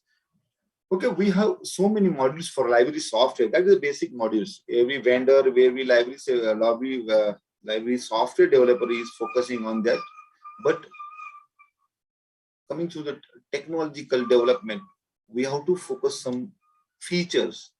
There are need of some features in the library software. What are they? When you are putting these things, just analyze. You can analyze your library software. Is these features are in my library software? If there is absence of these points, just you have to care about your library services, because these are the most important things nowadays, and this may be a best practice for you. So the improvement in the library website, library software is a much more needed thing. So let's see. Some people have this. If you are using Koha, NewGenib, eGranthalaya, some of the aspects are covered are there. But if you are working on the local vendor, friends, if you are running a local vendor library software, you are in danger. In future, definitely you are in the trouble. Okay, what will the future library software features? Your software may be compatible with the bibliographic standards. What are the bibliographic standards of libraries? Record maybe MICRS, maybe CCF, whatever. There are so many bibliographic standards. These is your software is compatible. If not, you have to think on that, and you have to tell your vendor, or maybe it's only related to the local vendor softwares. Any modern Koha, NewGenib, Soul, and eGranthalaya also compatible with these bibliographic standards. Okay, exchange of bibliography data. Actually, as an academic librarian, we are acquiring the various reading material. In any university, we are running a textbook. We are purchasing same textbooks, and we are putting the same records in the library software. There will be the need of exchange of bibliographic data. If there are 20 titles of textbooks, these 20 titles are also be purchased by the other libraries too. Then why, if someone is entering the data, then why I am putting that similar work again? There is any provision to exchange that bibliographic data? If you are working on the eGranthalaya software, we can fetch the data with the ISBN number. Such type of facility is a great facility. Think on that, and you contact our vendor too, that I want this exchange of bibliographic data too. Okay, integration of discovery services. Nowadays, we are working on the library management software, and institutional repositories, and learning management systems. We have, as a library, we have to give our discovery services to all that content in one platform. So that is the main feature nowadays. And future OPAC. So many libraries nowadays, I'm seeing there is improvement. I think there is improvement in OPAC. Just I say, online membership from home, library user may create his account, because let's say in Google, we create our account from online, from our home, from our fingertips. Why can user cannot be create his membership in the library online, because we have not any provision of that. So user can register or may take the membership online, and we can approve that membership from our computers. That system may be introduced. I think no library software is compatible with this feature, but this is a very needy feature in this scenario. Powerful user account. We have to give the access to the user account to every user, where he can reserve, renew, give the recommendations, give the reviews, give the ratings of the books. Such type of user account. If you see the Flipkart and Amazon books apps, Amazon apps, there is a provision of searching correlated, related, similar, previous books. We can see all these things in that online card marking softwares. So such type of facilities, giving the review, giving the rating on the books, is very important. And also such type of user account will be powerful. Profile management also will be there. Online payment gateway, yeah, this must be integrated. Some libraries are integrated, library softwares are integrated with this. I think Koha, there is a plugin also, and Koha also compatible with this online payment gateway. We have to adopt this. Again, when we're talking about the digital assets, digital content, we also focus on the OIPMH harvesting system. Just if my library has a big collection of data content, that content may be useful for others too. So if in my this space there is so many content, and if any library require that content remotely, he can easily fetch that data. So that OIPMH oriented, OHI compatible software must be there. Anyone can fetch our data remotely. That can be helpful for libraries. Usage strategy. There is a single slide also. I will talk on that. Processing big data. Just I say how this big data will be useful. One thing is there, in every OPAC, user is searching something, he getting something, getting the results, but the main problem is there when user searching something and not getting that that information, that books information, or that term related information in our OPAC. What will be what action will be taken by the library? Is, as a librarian, we know which search terms are not getting the results. Actually, those keywords, those terms are very useful for collection development. We can create a strong collection development policy with that keyword. So whenever user is searching something and not getting something, that keywords are very useful for a better collection development. So such type of data is generating in software also. We have to store all that data, all that big data in our software. There is a provision for that. If you are using this space, in this report, they are giving this facility. How user is the search keywords index they are giving, how user is searching, how user search behavior is there, keyword behavior is that type of implementation must be in the library software. RSS feed, yeah. Nowadays the modern websites embedded this RSS feed in every collection type. If you are working on the T-Space, they have a facility of RSS feed.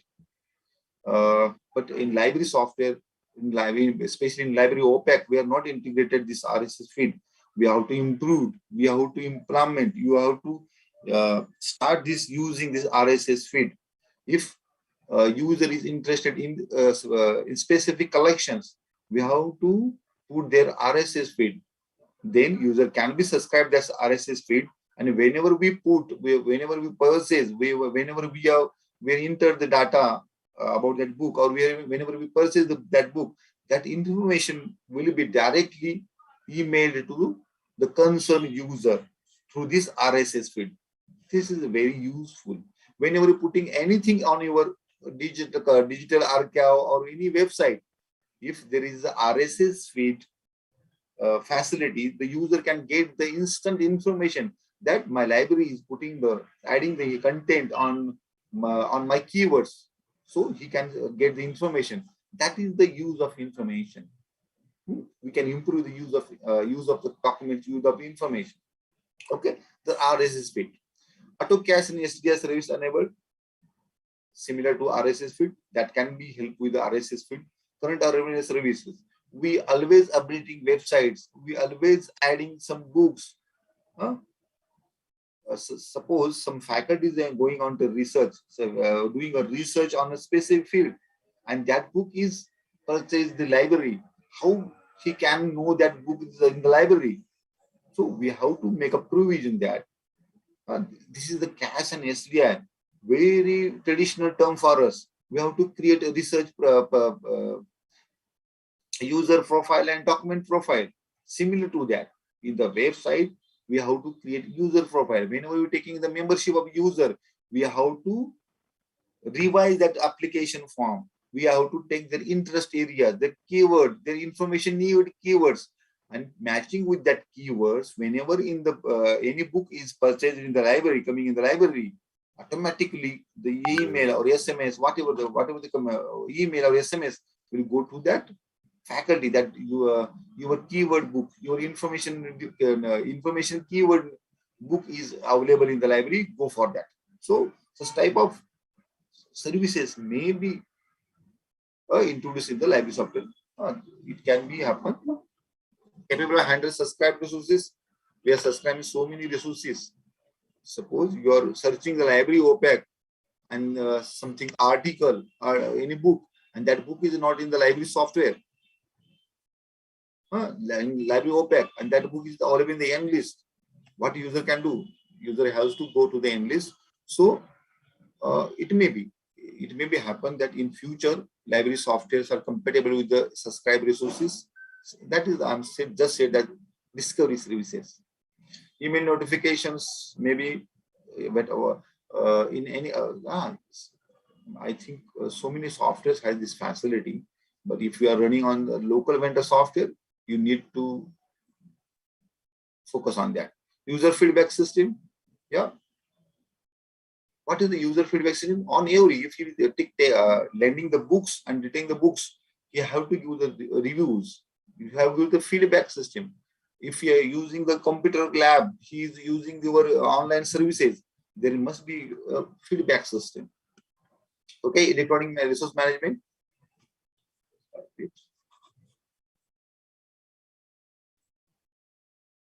Okay, keyword and tagging, locally supported.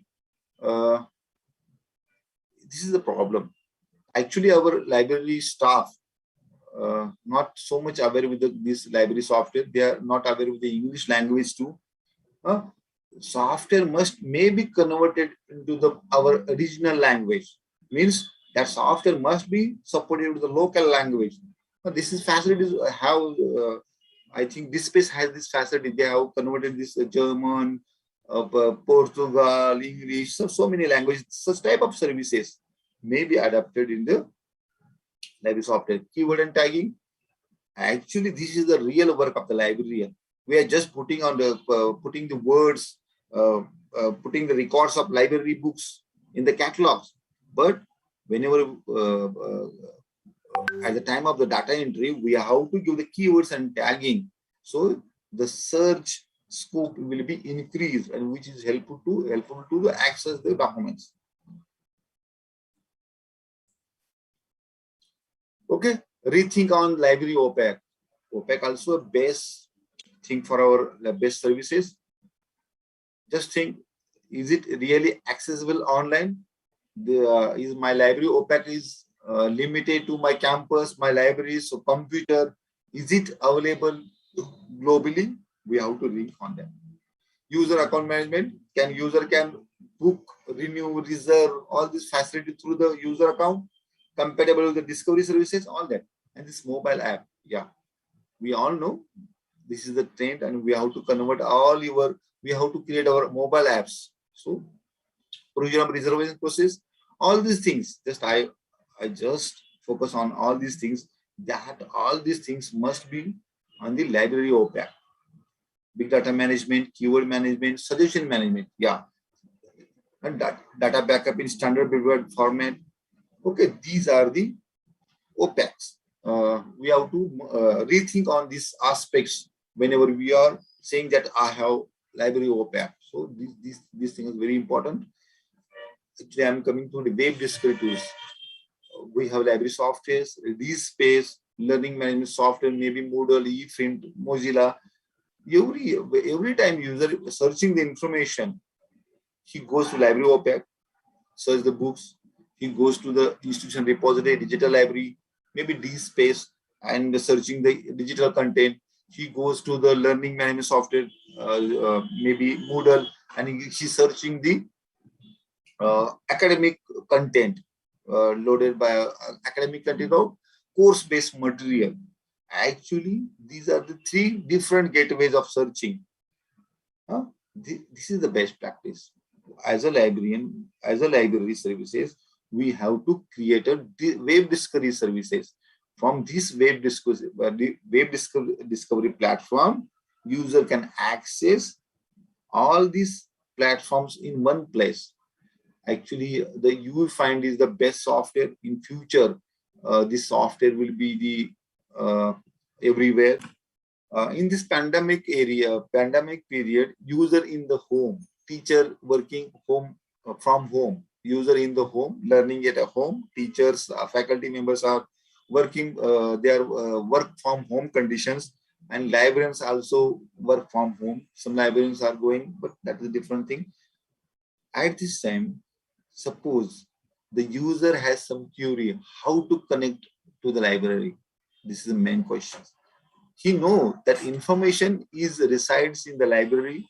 He knows the library is capable to answer my queries, answer my information needs. But there is a question about the connecting to the librarian, and to the connect.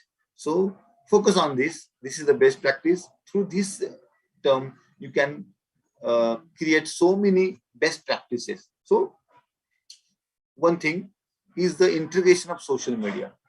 We can create WhatsApp groups. We can create the Instagram pages. We can create the Facebook groups. As a library, think that is your library has a Facebook account? Is your library has a Facebook group or page? If not, just after this lecture, after this my session, just create your own library Facebook group. In my library, and we have started this initiative from last 2-3 years, but there is a problem. How can user know my Facebook group, my library Facebook group? I constantly I'm started this activity from last 2-3 years, that whatever the notices, announcements, programs, alerts, all that content I'm putting on the library Facebook group. User, my students are concerning them. Now they are using, they know that the content, the notices, the alerts are on the library Facebook. They may be examination, they may be book alerts, but they know that the library Facebook page is active and I can get the information. Actually, so many corporate companies also have the Facebook page for their customer support. If you have any problem, just post on their Facebook page. They have reverted the reply. That's instant reply they are giving. Such that we are also library as a service. We are also a service provider. Why we cannot implement such type of services? If anyone giving the suggestion or any complaint on the Facebook, we have all the library have a Facebook account. We can just reply for instantly. We can reply from them. So such type of social integration may be helpful for connecting to the users. Now, WhatsApp groups also, we have created WhatsApp groups. I think for this seminar also, we are creating WhatsApp group. For what? The communication purpose. Student must be communicated with the teacher or with the library with this app. So such type of communication tools we have to implement it. Now there is a question. What there is two variants in WhatsApp, a business WhatsApp and simple regular WhatsApp. Which can I use? which maybe I have to use. Just focus on the features. I think WhatsApp business is much more suitable for our libraries. So go for the WhatsApp business. On Facebook, there is also some troubles because they have also the two variants: WhatsApp, Facebook groups, and Facebook page. I think both are good, but library Facebook page is a much more advantageable for us. So go for the Facebook, which we can also create a Facebook group too, but page is the most suitable for us. So go for the Facebook. This social integration, this is also best practice. We have new communication tools. Put the boards, banners on the opening of the and the entrance of the library that we are available on the Facebook and WhatsApp.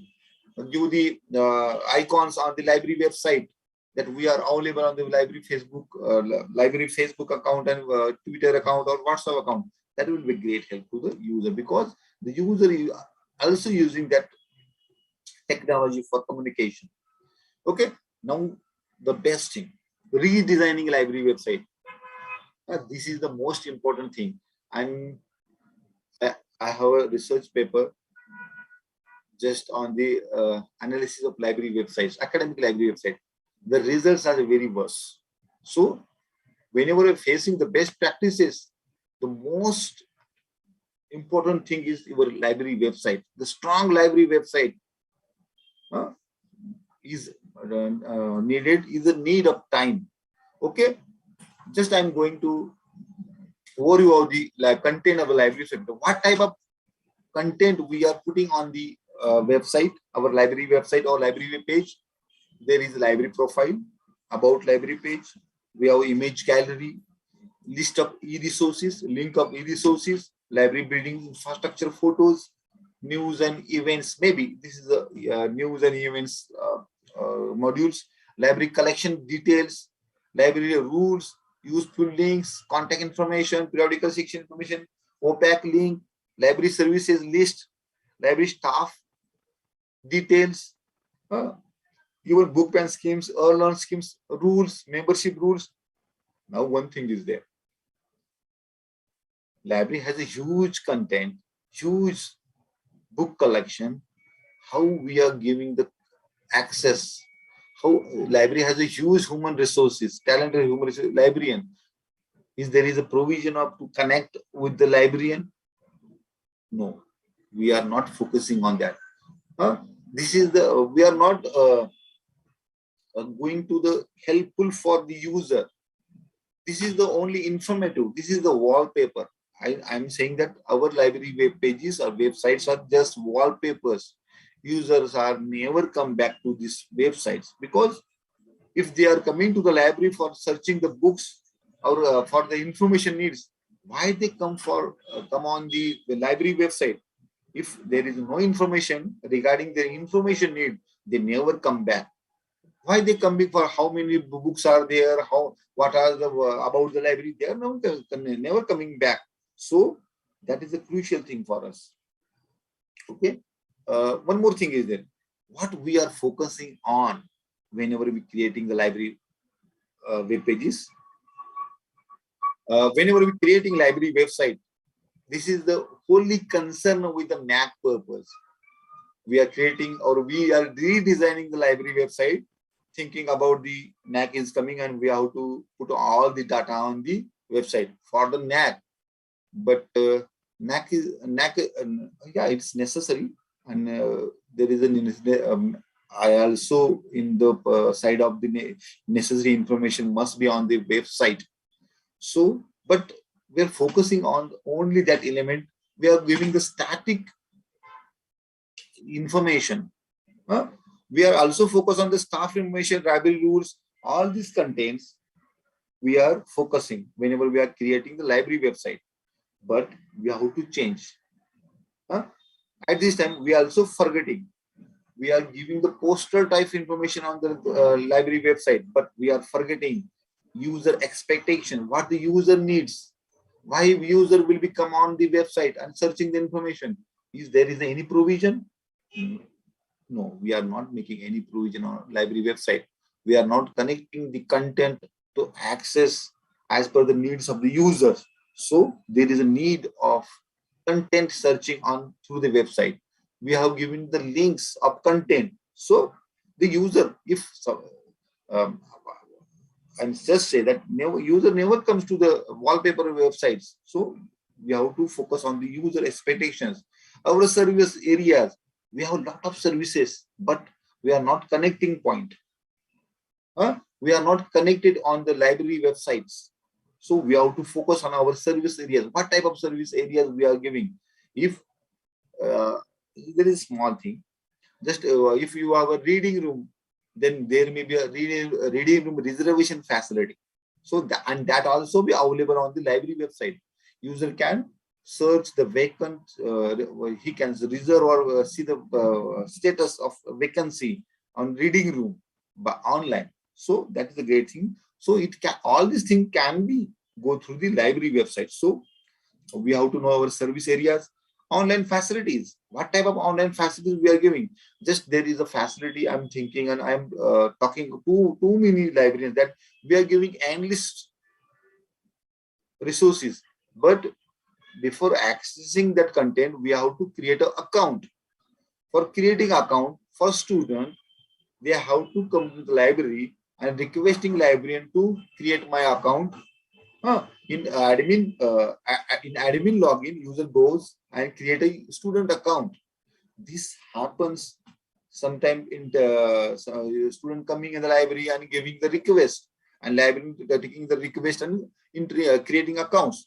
Actually, in my point of view, in library website, there may be a provision of taking the membership of enlist, maybe a Google form.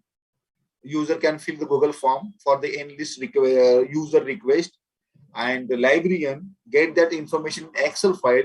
That Excel file may be compatible with the enlist importing format, and librarian just take that bulk data, bulk request from the Google maybe then Google sheet, and import it in the enlist. So the bulk user account creation also possible, and without the interaction, without the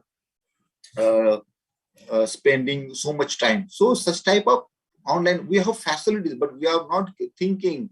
We are not thinking creatively. We are not thinking what type of technology we have and how can we embed in our library facilities. So friends, these things, we have facility, we have content, but we are not thinking. So just think about the facilities. Online platform creations, yes. Nowadays, in phase 3, phase 4, in this coming future, in the future of library services, we have to create online platforms for various types. I will elaborate here 2 or 3 platforms. What type of platforms we have to create it? Smart mobile devices. Yeah, user has a smart mobile devices. And sometimes we are creating the website and that is not compatible, that is not good viewable on this mobile devices. That is also lacuna. We are never taking the consideration of images. What will be the ratio of images? What are the ratio of video? We are just uploaded on the website, but that website is not framed in the not compatible for viewing. So we have to know the standards for this content, because the user we are putting the information from the laptop and computers, and users are accessing through the mobile devices. So to that compatibility, we have to focus whenever we are creating the library websites. Okay, our reaching capabilities. Yes, we have to think that how we have reaching capabilities. The technology is giving the reaching capabilities. Actually, website is the core point where we can reach with the user. This is the mediator. Website is the mediator. This is our reaching capability. So don't forget that there is a mediator work done by the website, because we putting the content on the website and user is accessing the website. So this is our reaching capabilities. Power of social media. It's also we are forgetting. So whenever you are going to create a library website, just focus on these points. Information, what type of information? I'm just going through. Okay. Just talking about the library website. this will be contents. We have to provide content searching, online membership, online recommendation, e-reference services, new arrivals, RSS-based services, e-resource membership forms, chat with librarians, frequently asked questions. This type of options must be there. Lot of there will be advanced options. Maybe online reservation of books that may be happen through the OPAC, but e-book searching, chatting with the librarian, research and development support, research project support, library newsletter embedation, library program calendar may be there. You can just create a Google. Just look at this is a small thing that we have a Google account. In Google, we have a Google account of library. There is a provision of Google Calendar. If you are putting all your daily events on the Google Calendar and just share or just embed that Google Calendar on the website. So whenever you're putting any content in the calendar, that will be visible on the website. That is a small technique, but this is a huge responsibility. You can maintain your academic calendar, library academic calendar through the Google Calendar, and that can be embedded on the library website. Such type of services we can book the appointment with the librarian. We have to link with appointment with the librarian. How to do it? I will tell you. Suggestions, book suggestions, links maybe on the library website, online membership, article searching, institution repository links, email alerts. Yes, this is the main thing. I will come on later because I have a slide on that. Online reference, such type of informations we have connecting type. We have to connecting to the user. We have to connecting to the resources. So our library website is the must be a user-centric. So it may be informative. It may be a service-based website. So friends, whenever you're thinking about the best practices, quality information services, don't forget this our library website. Just revise this. Just redesigning the library websites. I often talking about the library, redesigning our library website. What content should be on the library website. So this is a very important aspect. Okay, content management system. Just start this learning this content management system, because in future these content management system CMSs will be very in trend. You have to learn this to create websites, blogs, media galleries, various possible content management platforms for library activities, maybe blog, wikis, forums. You have to take the help of these CMSs. Just start, because technologically, whenever we say the technological applications, these are the providers. These the CMS are the providers to help you to improve your development activities. Okay, mobile app development. I know you all know that. I'm not talking about this so much on this mobile app. We know that our library has, maybe we have to create our own library mobile apps. Okay. Just I'm going through some applications, innovative applications, maybe best practices for your libraries. Subjects Plus. We are arranging our e-resources in the library website in a one page, where we are giving the list, giving a table with concerned links. When a user visit that e-resources page, he just click the e-resources page and seeing that list of e-resources. But that is not good enough. We have to think behind the imagination. There is one software, Subject Plus. Just go for and implement this Subject Plus. This is the totally manage the e-resources. This provides the full scope. This is just a software. You can embed in your library software too, in your library control panel, your library server too. Just go for the Subject Plus. This can create a subject guides. This is helpful for subject guide. So many research libraries in foreign countries are using this subject for e-resources accessing. Separate website pages for separate e-resources. Separate, there may be a support page, there may be ask librarian, searching facility for each and every resources. This can be very helpful. Okay, now for connect to librarian. How to connect to librarian? I have a question. Now I have a question with the Pune University librarian. I have to question to Pune Delhi University librarian. How to connect? How to connect instantly? This question is how to connect.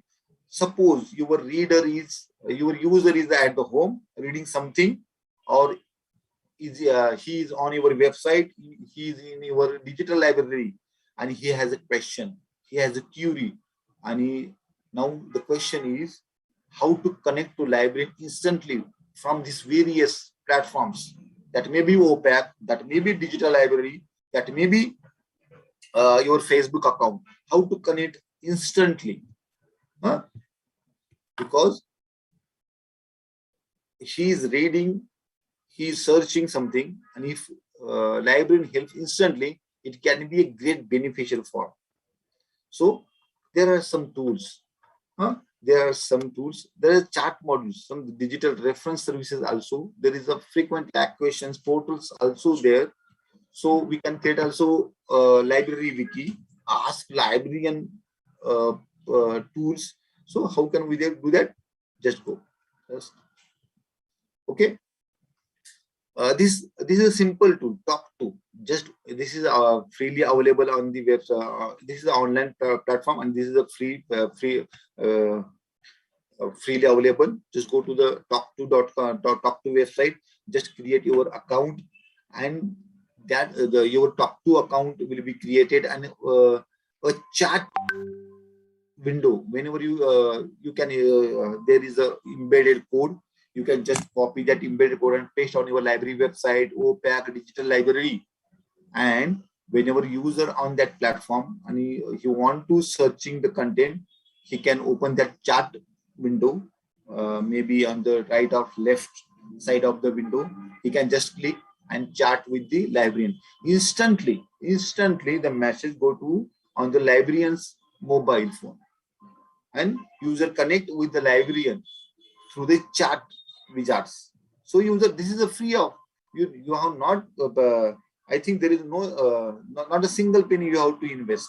Just go to the talk to, just create account, copy the code, paste on the library websites, OPAC homepages, automatically integrated, and just download the app on your mobile and log in it.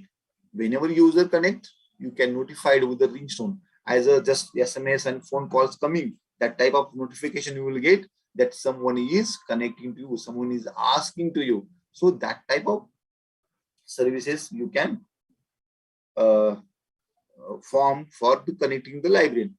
I will my website www.library.bhogavaticollege.com, and then thisspace.bhogavaticollege.com, support.bhogavaticollege.com. All these platforms have this wizard.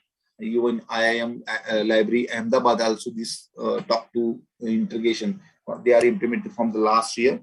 So go, just this is a free of cost tool. There is something new. This is something new. Digital reference service. Whenever a user requires any information, this is the reference service, and we are converting this reference service in the digital form.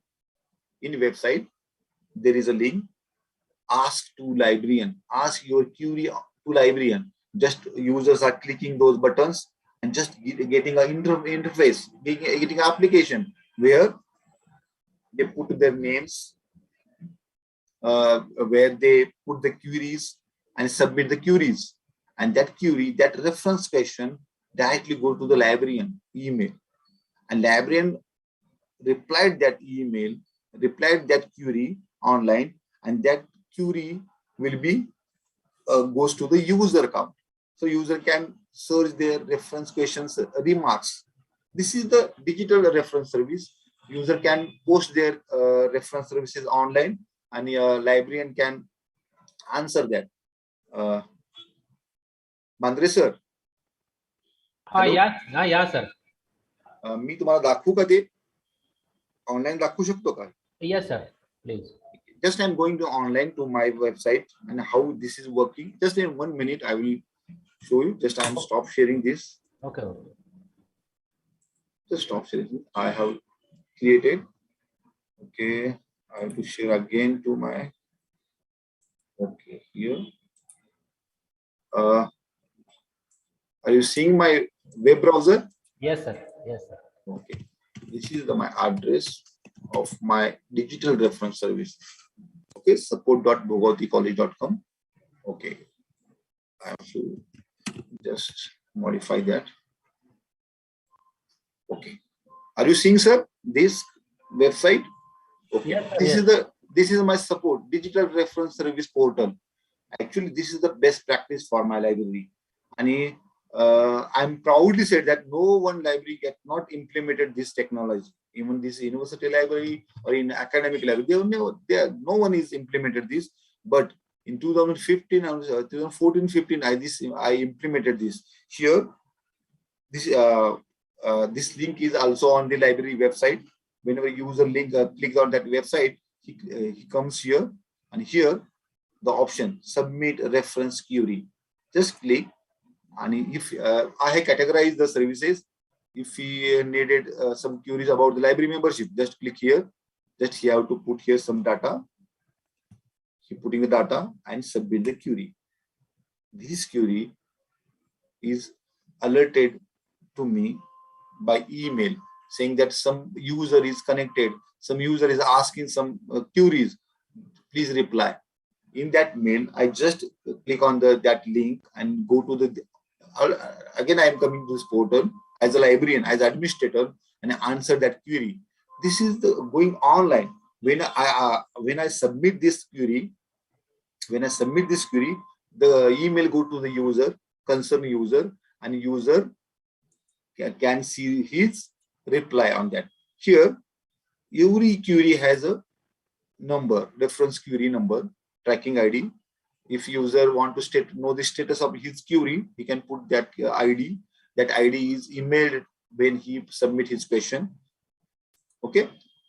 Just I said about the chart wizard. This is the chart wizard. I'm just offline because I'm not today in the library. Saturday, this chat wizard is totally closed, but I'm not available online. Huh? I'm just making in Saturdays. I'm not available in the library. So Monday to Friday, this is the instantly chat account is open. But whenever in the Sunday, Saturday and Sunday, user can mail me through this wizard. So such type of wizard you are looking at here. This is the talk to embedation, free of cost. Just just copy and paste here. So such type of services, such type. Some questions may be here. Maybe later on the discussion session, how you creating this platform. Yes, I will be answer that. I'm just stop sharing. I'm just going to back to my presentation. Sir, my presentation is there. Okay.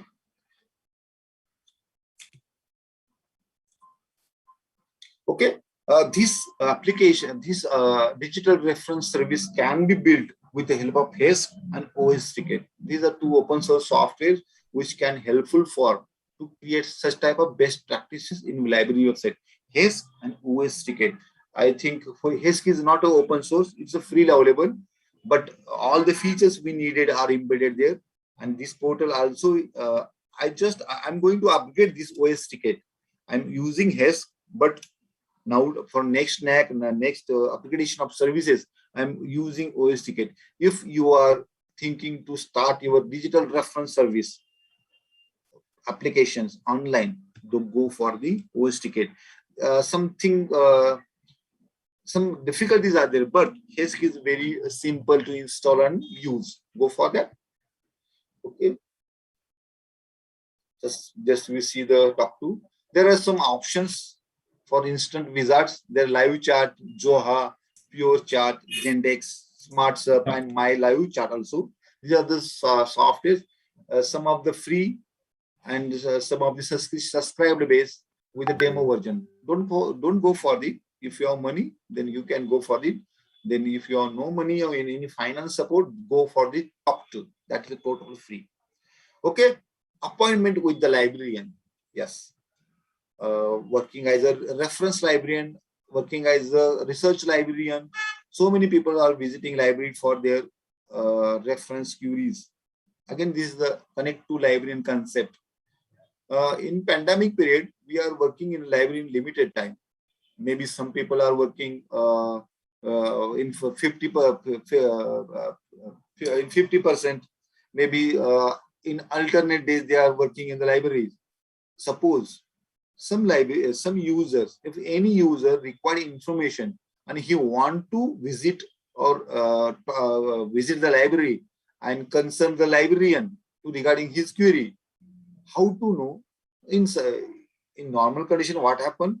Users are coming from long distance to library and visit the librarian, and they saw that, they observed that librarian is not on the desk, he's not picking the phone, he's in the meeting, he's on the leave, he's in the holidays, maybe he is not coming to the library, so maybe he's going on the dinner, tea. Such type of reasons are there. The user is disappointed. Actually, there is a lack of communication. User must know, and librarian has to provide it his available service time zones. Yes, this is a new concept.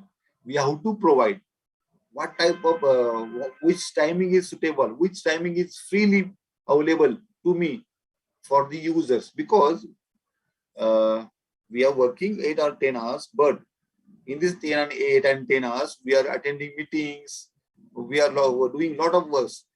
If some person coming into our cabin, we say, please come tomorrow. I'm just working administrative work. I'm just going to meeting. Please, I'm not just work is important work is going on. This disappointment of user is there. So user must know whenever user librarian is free to meet me to resolve my queries, and also librarian has to provide his schedule to connect with the librarian. Yeah, this can be possible. What happened? Again, going to the library website, we putting there a button with the reserve or appointment with the librarian text. User click that and going to the appointment portal. Here librarian has defined his freely hours, when he is free, when he is busy, he make his schedule, and this schedule will be displayed on the screen of the user, and user appoint the appropriate time and click the submit button, putting his information and description of the query and selecting the time zone. He submit. At that point, librarian knows that this is my free time and someone is booking my time. So also what type of queries he is asking, also librarian know. So this type of facility provide a greater effect on the users. Users can assure that the librarian can meet on me on this time. I have reserved. I take the appointment of librarian. So this appointment with the librarian application must be implemented. This is the need of future. This is the technological upgradation in our library, because this type of services we are never thinking. So we have to think on that. And technology is there, which is helping for us. So again, the question is how I can create this. Yeah, and that is simple. Just go for, there are so many applications. So many applications that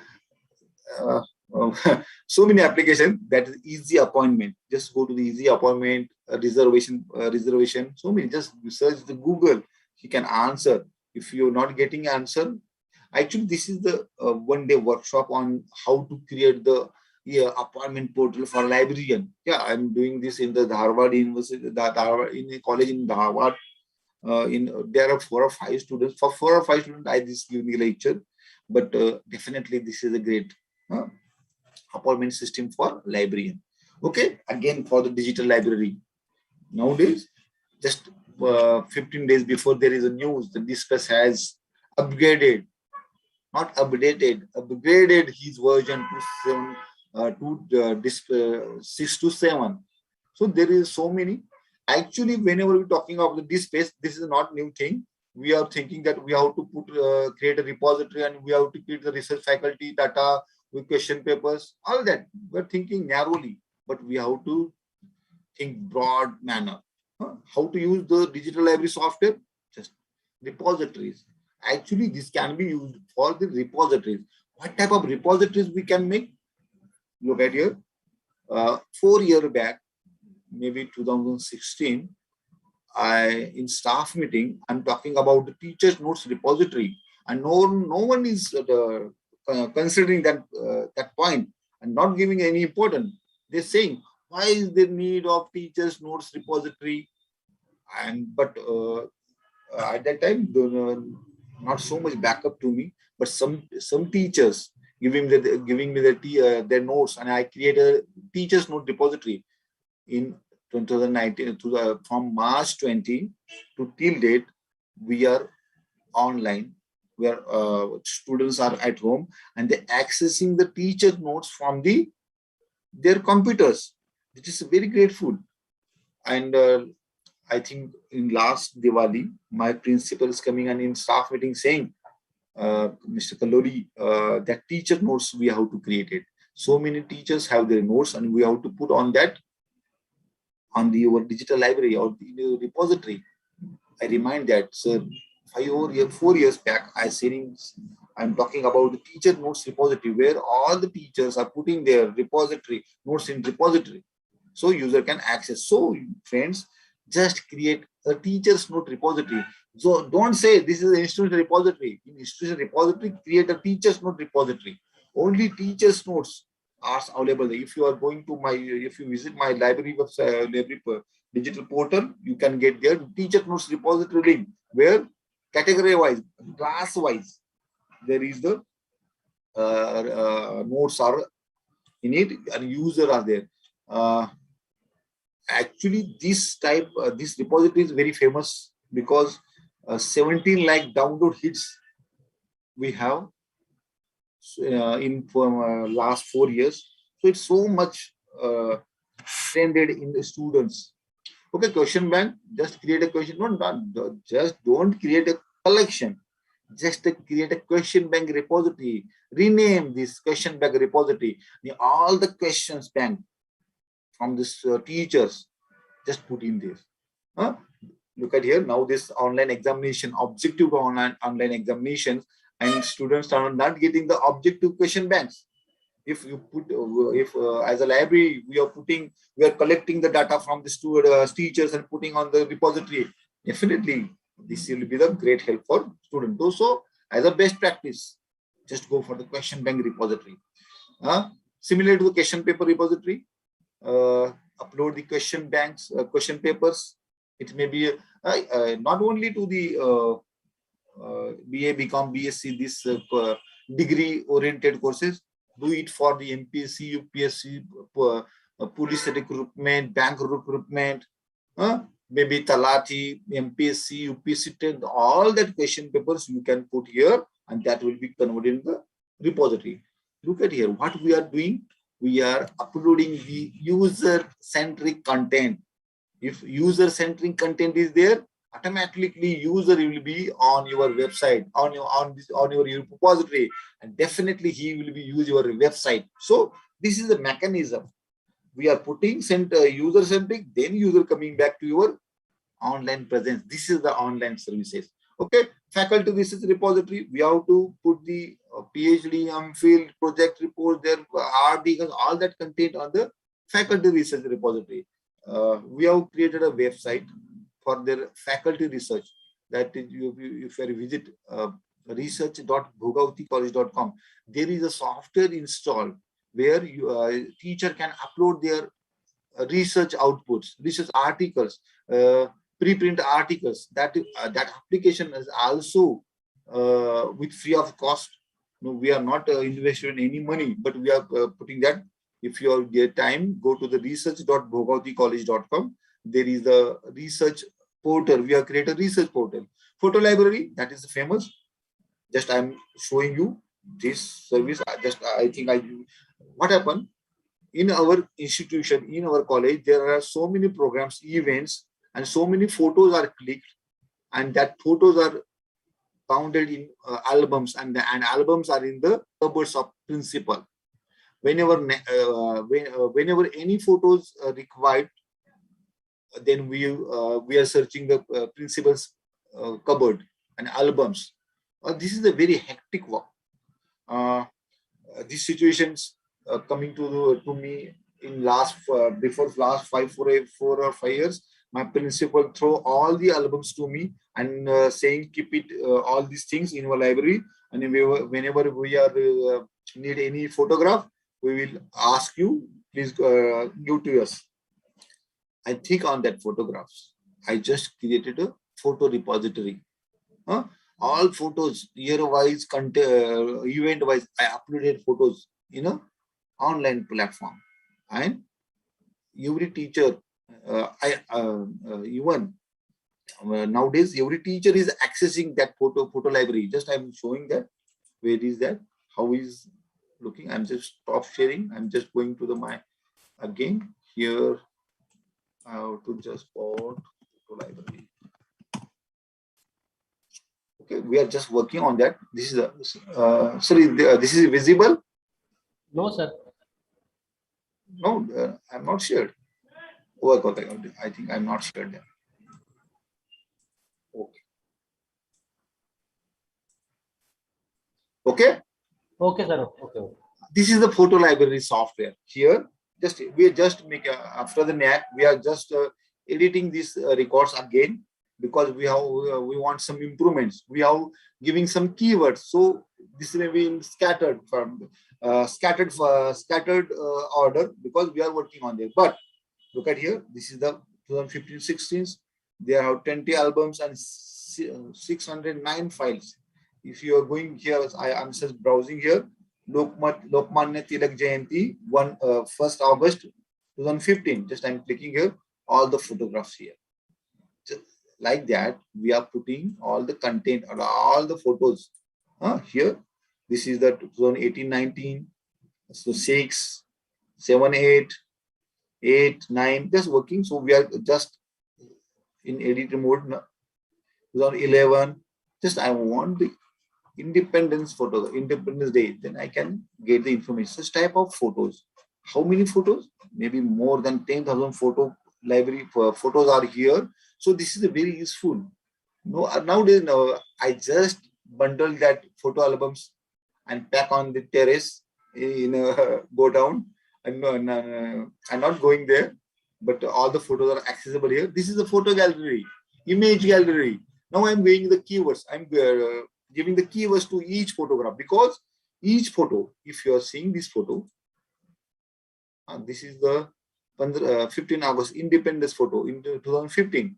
Here, look at here. This is my kids. My son and my daughter is here, and I'm here. Here, this is the information. Whenever, if my son becomes any IPS or IS person, if he become a sports person, whenever he is going to his biography, that this photograph will be useful. These people's, because this photograph contains the information. So every photograph will contain the information and is a research value. So I putting here, we are giving the keywords. I'm giving the keywords here. Aditya Kalloli and Tanishka Kalloli. This is our coordinator at the time of the NAC. This is our vice principal. So if you can search here with the name, and if I search Kalloli, then all the photographs will be appear here. So it's very useful. We are working on that. So this is the application photo library. For this, I'm sharing my PPT again. Where I am, and this is the repository. Okay. For this, I am using the software. I will tell you what the software is. So my PPT is visible. How much time I have, sir? I didn't see my watch. How much time I have? Because I have so much content and I will go on and on. What time I have? Badre sir, how many times? How much time I have to? Sir, please conclude. Please conclude within 5 minutes. 5 or 10 minutes. Okay. Okay. The culture repository, all the programming events, I want culture, NAC documentary repository, office documentary repository, rare book, government book report. Now we are going behind the repositories. We can using the DCAN software. Just I will show, but time is not there. the data repository software. Just use the DCAN. This software is useful for DCAN and CCAN, data repository software, local geography data repository, local historical data, biographical data, and image data repository, biodiversity information will be provided through this repository. In coming period, I assure NAC that I will created the data repository for historical data of Kolhapur district or Kolhapur city. I have created data repository. I am going to create a data repository of biodiversity in Western Ghat. That is the data repository. I will put all the information, all the data about the, and for that I'm using this data repository software. Also that in photo library, I use the Cooper Mine, but there is a 4 images gallery and a Piggy is the best software. Okay. This is the electronic resource management system, Coral. For all that licensing documents, e-resources, this usage statistics, all the documents related to the electronic e-resources management, all we can manage them in the Coral software. This is a very useful software. Just learn. This is open source also. It's an electronic resource management system. Just Coral. You can handle all the documents related to the e-resources. Okay. I'm just I talk about the computer reservation system. For a computer reservation system, you can use the libkey software. Libkey software is very useful for the computer center. User can reserve his computer online through this software. This is the only software available which is free of cost. You can use this. For the reading room reservation management system, for reservation system, what is the status of reservation? You can use the open room. This is a software very useful for reading room reservation management system. User can reserve his seat online. Okay, e-book management. So many questions about the e-book management, but there is only one solution, I think. What we doing? Whenever we download any e-book from the online, we putting in the pen drive and hard disks. They are never accessible to the user. So maybe there is a provision for the e-books. Just I say that we are converting the rare books into we are converting the rare book physical rare books into the PDF forms. So those books can be put on this software. That is the Calibre. This is a Windows and Linux friendly software. Just as in few clicks you can install. Just use this Calibre software. Ebook management. All the solution is there. The great there is one feature. You can search the ebooks online here, and you can import that ebooks in your collection. So no need of download separately and upload it separately. This software has this capability to import the required books. Okay, library document management system. Yeah, there is a Leto DMS open document, which I'm using open document for my library document. We are creating, my assistant librarian, my clerk, myself, we are creating so much documents. We are getting the subscription letters, we are getting official documents, notification. All the documents we are putting in this document management system and accessing centrally. It's can be very useful. Beside storing on the computers, we have created this. For this, we are using LatoDoc open document. This is the device for walk-in system. There is so many loopholes in walk-in system. This is the Hikvision. This is a people counting camera. This is count the peoples and store the information. So you can use this device for walk-in systems, servers, to doing all this. And whatever I'm seeing, repository, library software, photo library, reservation system, you need a server. You need a server. The primary basic server is costing 42,000 rupees. We are taking the computers, Dell computer, for 35,000. Besides taking the Dell computer, you ask for a server of costing 42,000 rupees for your principal. Besides purchasing a normal computer, take a server. That is very useful for providing online services. Just take care of RAM you are taking. own cloud. Just forget, we are not timing. Every library has to create a library Facebook account. And like that, we have to create our streaming, video streaming. There's a YouTube account. Here we have to upload all our content, all our visits, tours, guidelines, institutional videos here. If you are thinking to create your own library video streaming website, just go for Clipbucket. This is open source software and free of cost. Using this, you can create your own YouTube clone account. You can create your YouTube. This is the best practice too. Whatever the videos in institution created in institution, we are creating a platform for that, for using this.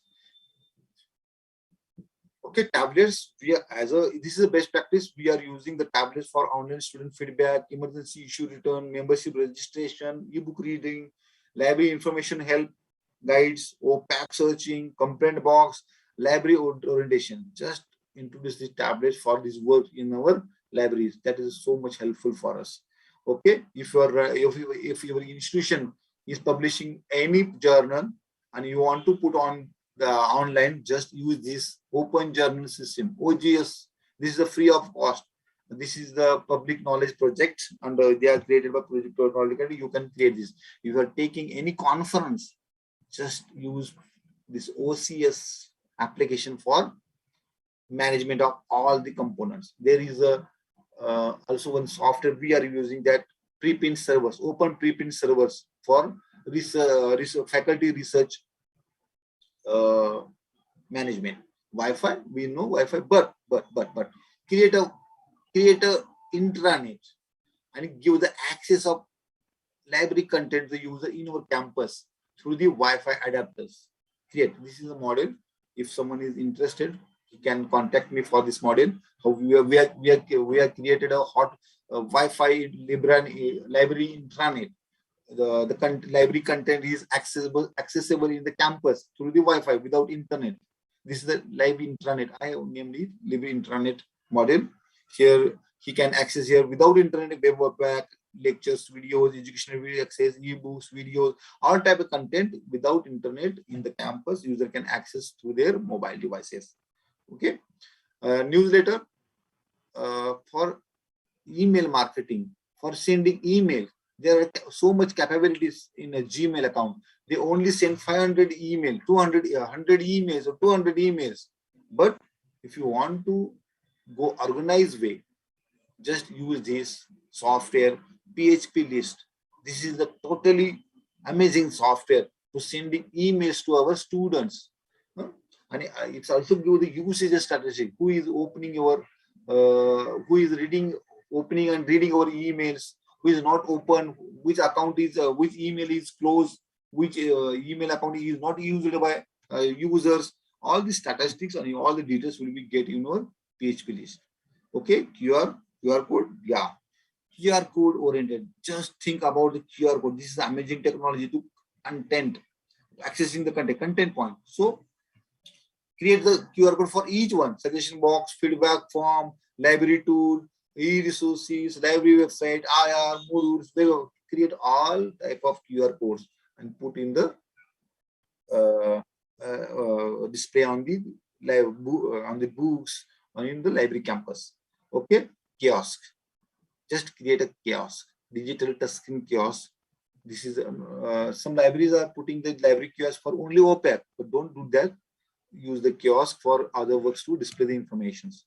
Okay, we are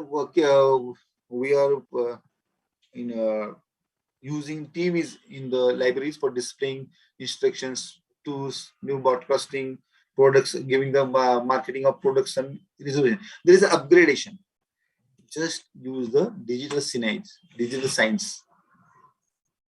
is whenever you go to any restaurant, any McDonald's restaurant, they are using this technology, displaying the content to the user. If they are impressing us by displaying the content, such type of technology we can use. If you are a smart TV in your library, just download this opt sign. This opt signs application will automatically arrange all that displaying management. There is no need of pen drive. There is no need of any wired connection.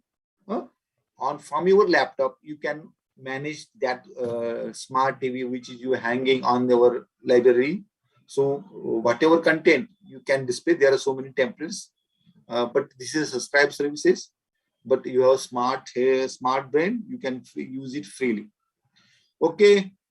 So many people are creating online exhibition books. They're taking online exhibition books and creating videos. But if you're this is Omeka, and Omeka is digital content software. So you can convert it into the online exhibitions. For online exhibitions, just use that.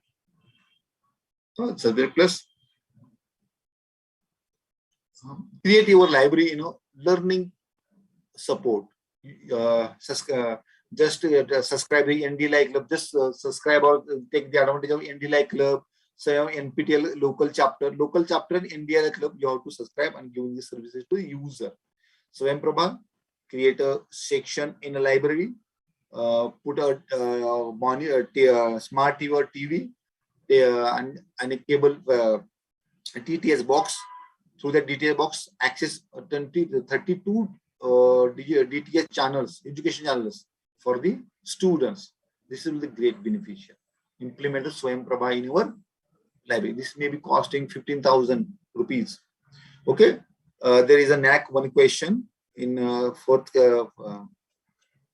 criteria, that media center. Just 1 mark, 4 weightages, but create that media center in your library if you have space. If you are thinking about the research profile websites for your faculty, just think about this IRINS, which is provided by Infonet. Just go to the every university. They have take the initiative of this RINS.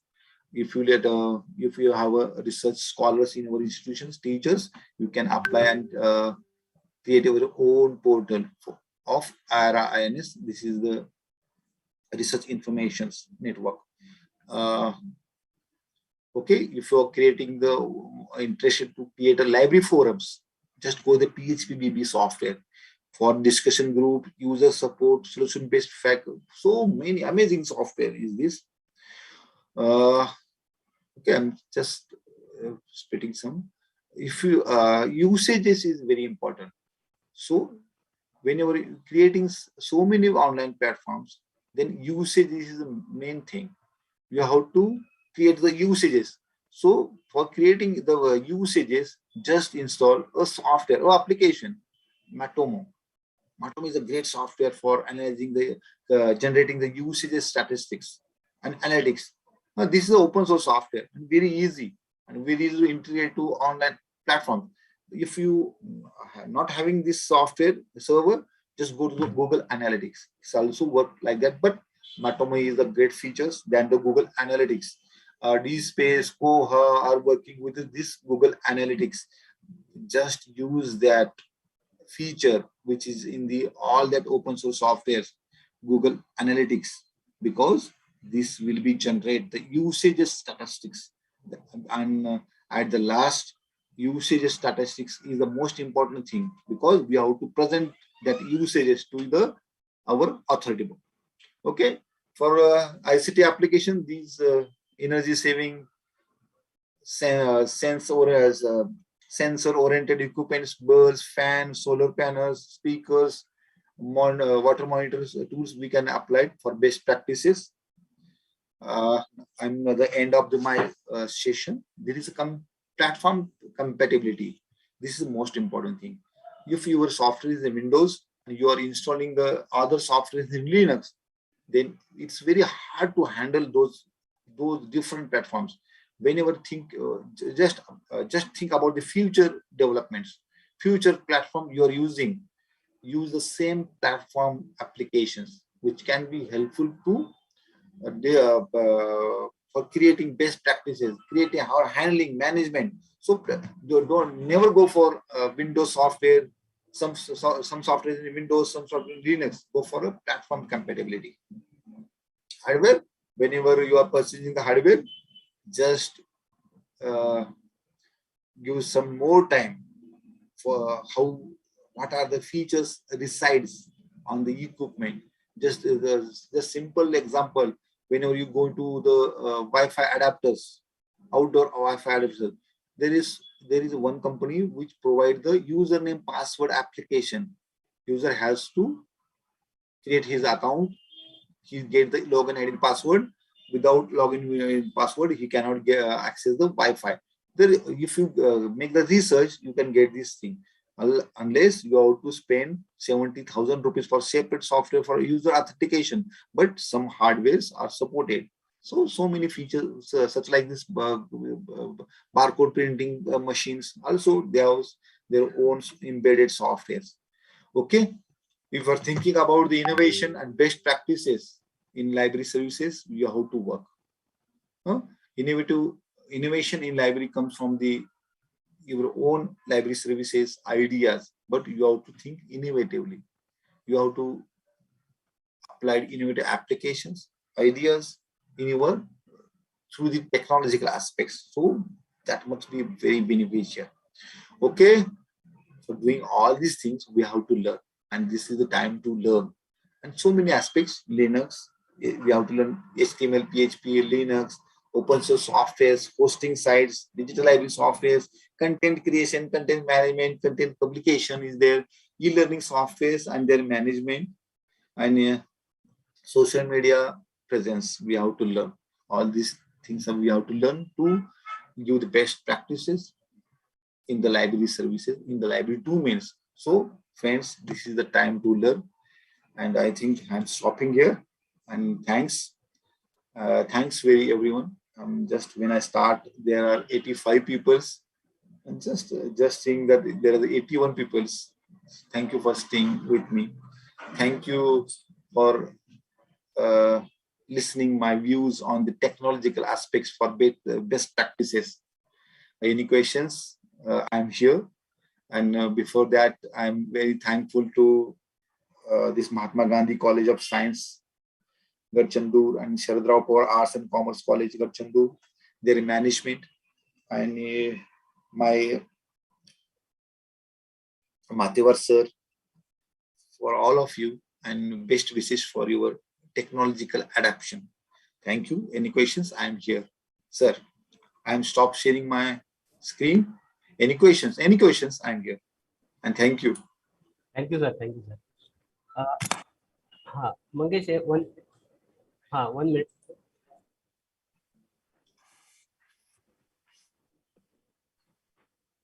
Mangesh, we take first chairperson lecture. Then after we take queries.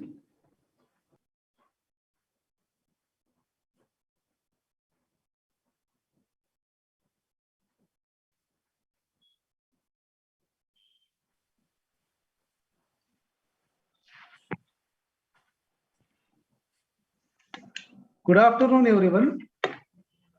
Principal Dr. Sanjay Singh sir, and another Principal Dr. Ram Kishan Patil sir from Mahatma Gandhi College. The library professional friends, Mr. Manohar Bandre and Mangesh Karambe, I congratulate both of you for organizing a very nice webinar, which was very much useful for the library professionals. Then today's resource persons, a very senior and experienced person, Dr. IRN Gaudar sir. Again, my professional colleague and friend, Mr. Prashant Kallodi, who was the resource person for this session. All the members of the management committee of the college, academicians, and my professional friends. Today, the national webinar was organized on information technology based services for research. And in this particular session, Mr. Prashant Kallodi was discussed and delivered his presentation talk on technological based services in academic library. I'm happy to say that really his presentation and talk was very useful and relevant to our library science activities. He covered most of the recent trends and as well as important software application softwares in his talk. And actually, he is a practicing librarian as well as he is a techno-savvy person. So on his own, he explored variety of application software, and a few of software he implemented in his own library also. This talk was very useful and practically useful for all the professionals, I feel. He talked on library automation related analysis of libraries, so how to analyze the library software, which things are important while choosing a library software. And he talked on variety of issues. I will say few things on that only. He delivered a talk on library website, how our library website shall be a dynamic library website, and it shall be satisfy the user expectations. So accordingly, everyone should think the participant shall visit variety of website, and as per Mr. Kalluri's presentation, all the things could be implemented while developing the library website of the library.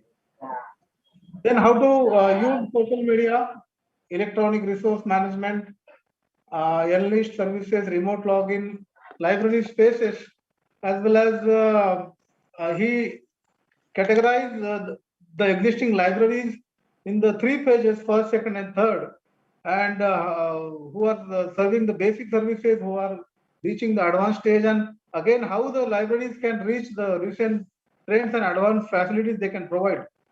In this way, he delivered the 3-page information talk.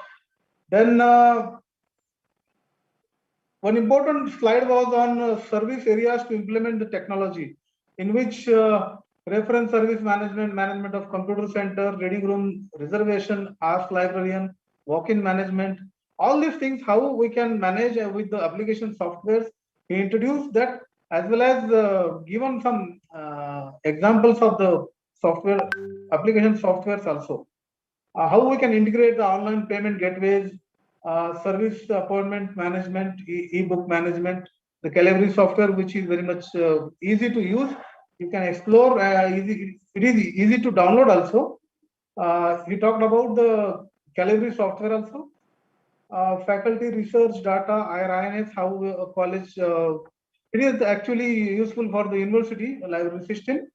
When the teacher profile they will create in the Vidwan database, after completing all the database of a particular university, Implement Center integrates all that Vidwan profiles together, and they create IRINS website portal for the particular university, wherein we can find the detailed graph of the publication output, department wise, and teacher wise. So this is a useful tool for showing the NAC accreditation as also. So this can be, I think at college level, at least every faculty can prepare a Vidwan ID, and he shall submit his all the details on Vidwan. It is open to every academician. So whatever you listen from this particular webinar, I feel that every librarian shall implement, at least you listen, I think more than 25-30 new things, new applications. So to make this webinar successful, I feel that at least 2 to 5 application every librarian shall implement in their library. As well as I feel that most of the things which you listen from Gaudar sir and a few from the Mr. Kalluri, that you share with your students, you share with your teachers. What happened? We used to attend the webinar, but in practically, we do not do anything. So it's my suggestion to you, at least one application you work on that for next 6 months. And the things which are useful for students, the things which are useful for the teachers, you please share with them. Nowadays, as a part of our CAST, there are 4 small lectures or workshop, seminar, you shall organize at the college level. It is mandatory in the CAS. So whatever the small things you learned and the things which are useful for the teachers and students, you just organize on your own in your college in your local language, definitely this will benefit to the student and teachers, as well as you will complete the criteria of CAS activity. Mr. Kalloli then again discussed on instant chat, then few application softwares like Hashcan, OS Ticket, how to create YouTube streaming, digital signage, then usage statistics. Variety of options are there. I feel that to implement all these things, one should build first a good team in the library. If you have a good number of staff members, you should assign at least one application that within the next 3-6 months, you should learn this application so that as a team we can implement all these things and satisfy the user needs. I feel that the presentation of the Mr. Kalloli was excellent, and I again congratulate Mr. Karambe and Mr. Bandre. Instead of staying in a very remote area, they have organized this webinar successfully. With this, I conclude my speech. Thank you, organizers, and thank you all the participants for listening me. Thank you very much. Excellent, sir. Motiva sir, I'm very happy that you my lecture. It's great to present to me that you are reviewing. This is not possible without the library team. It's correct.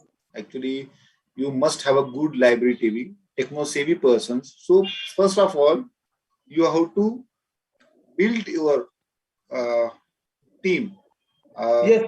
You have to take a workshop, training session, send them the training sessions, workshops, so they can know how the technology is useful. So library stock, library resources, this is the one type of very useful resources, and I'm definitely agree on that, sir.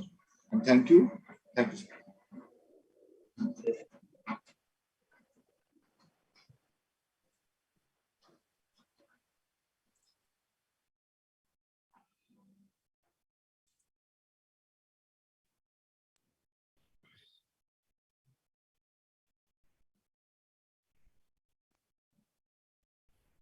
Thank you, Mangesh sir.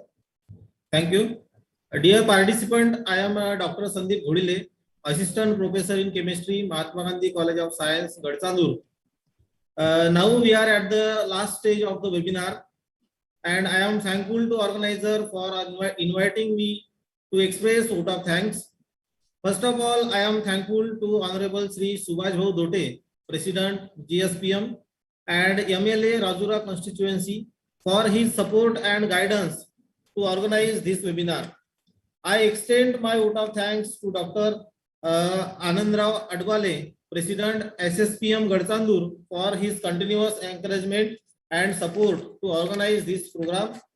I express my gratitude to Sri Dhananjayji Gore, Secretary, GSPM Gadchandur, and Sri Namdev Rao Bobre, Secretary, SSPM Gadchandur, for their support and at institute level. I also express my vote of thanks to Mr. Ramakrishna Patle, Principal, MGCS Gadchandur, for his continuous guidance. I express my vote of thanks to Dr. Sanjay Kumar Singh sir, Principal, SP Arts and Commerce College, Gadchandur, for his guidance and support to organize this webinar. I extend vote of thanks to our keynote speaker of session 1, that is Dr. IRN Gaudar, ex-head ICAST NAL Bangalore, who share his expertise and knowledge with all the participants. I also extend my gratitude to Dr. Prince Agashe, librarian, Matru Seva Sangha Institute of Social Work, Nagpur, who chaired the session 1. My sincere vote of thanks goes to our another keynote speaker of session 2, that is Professor Prashant Kalloli, librarian, Bhogavati Mahavidyalaya, Karukali, District, Kolhapur, who share his expertise and knowledge with all of us. I extend my vote of thanks to Dr. Nandakishore Motewar, Director, KRC, Gondwana University, Gadchiroli, for chairing the session 2. I express my vote of thanks to all the advisory committee members for their kind guidance to make this event successful. Last but not least, I express my vote of thanks to all the participants of this webinar for joining us and sparing their valuable time for participation of the webinar. Thank you very much. Now, with the permission of the chairperson, I would like to declare that this webinar is over. Thank you, sir. Thank you, sir. Participant, I would request to wait for a second. We will provide their feedback link. Thanks all. Mangesh.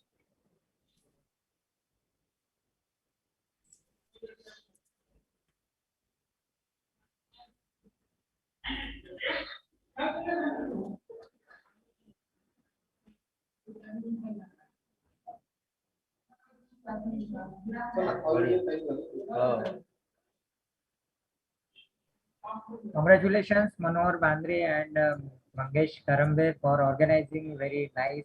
Thank you, sir. Thank you. Far instantly तुम्हाला हे करावं लागलं एकदम त्याबद्दल आपले फार आभार.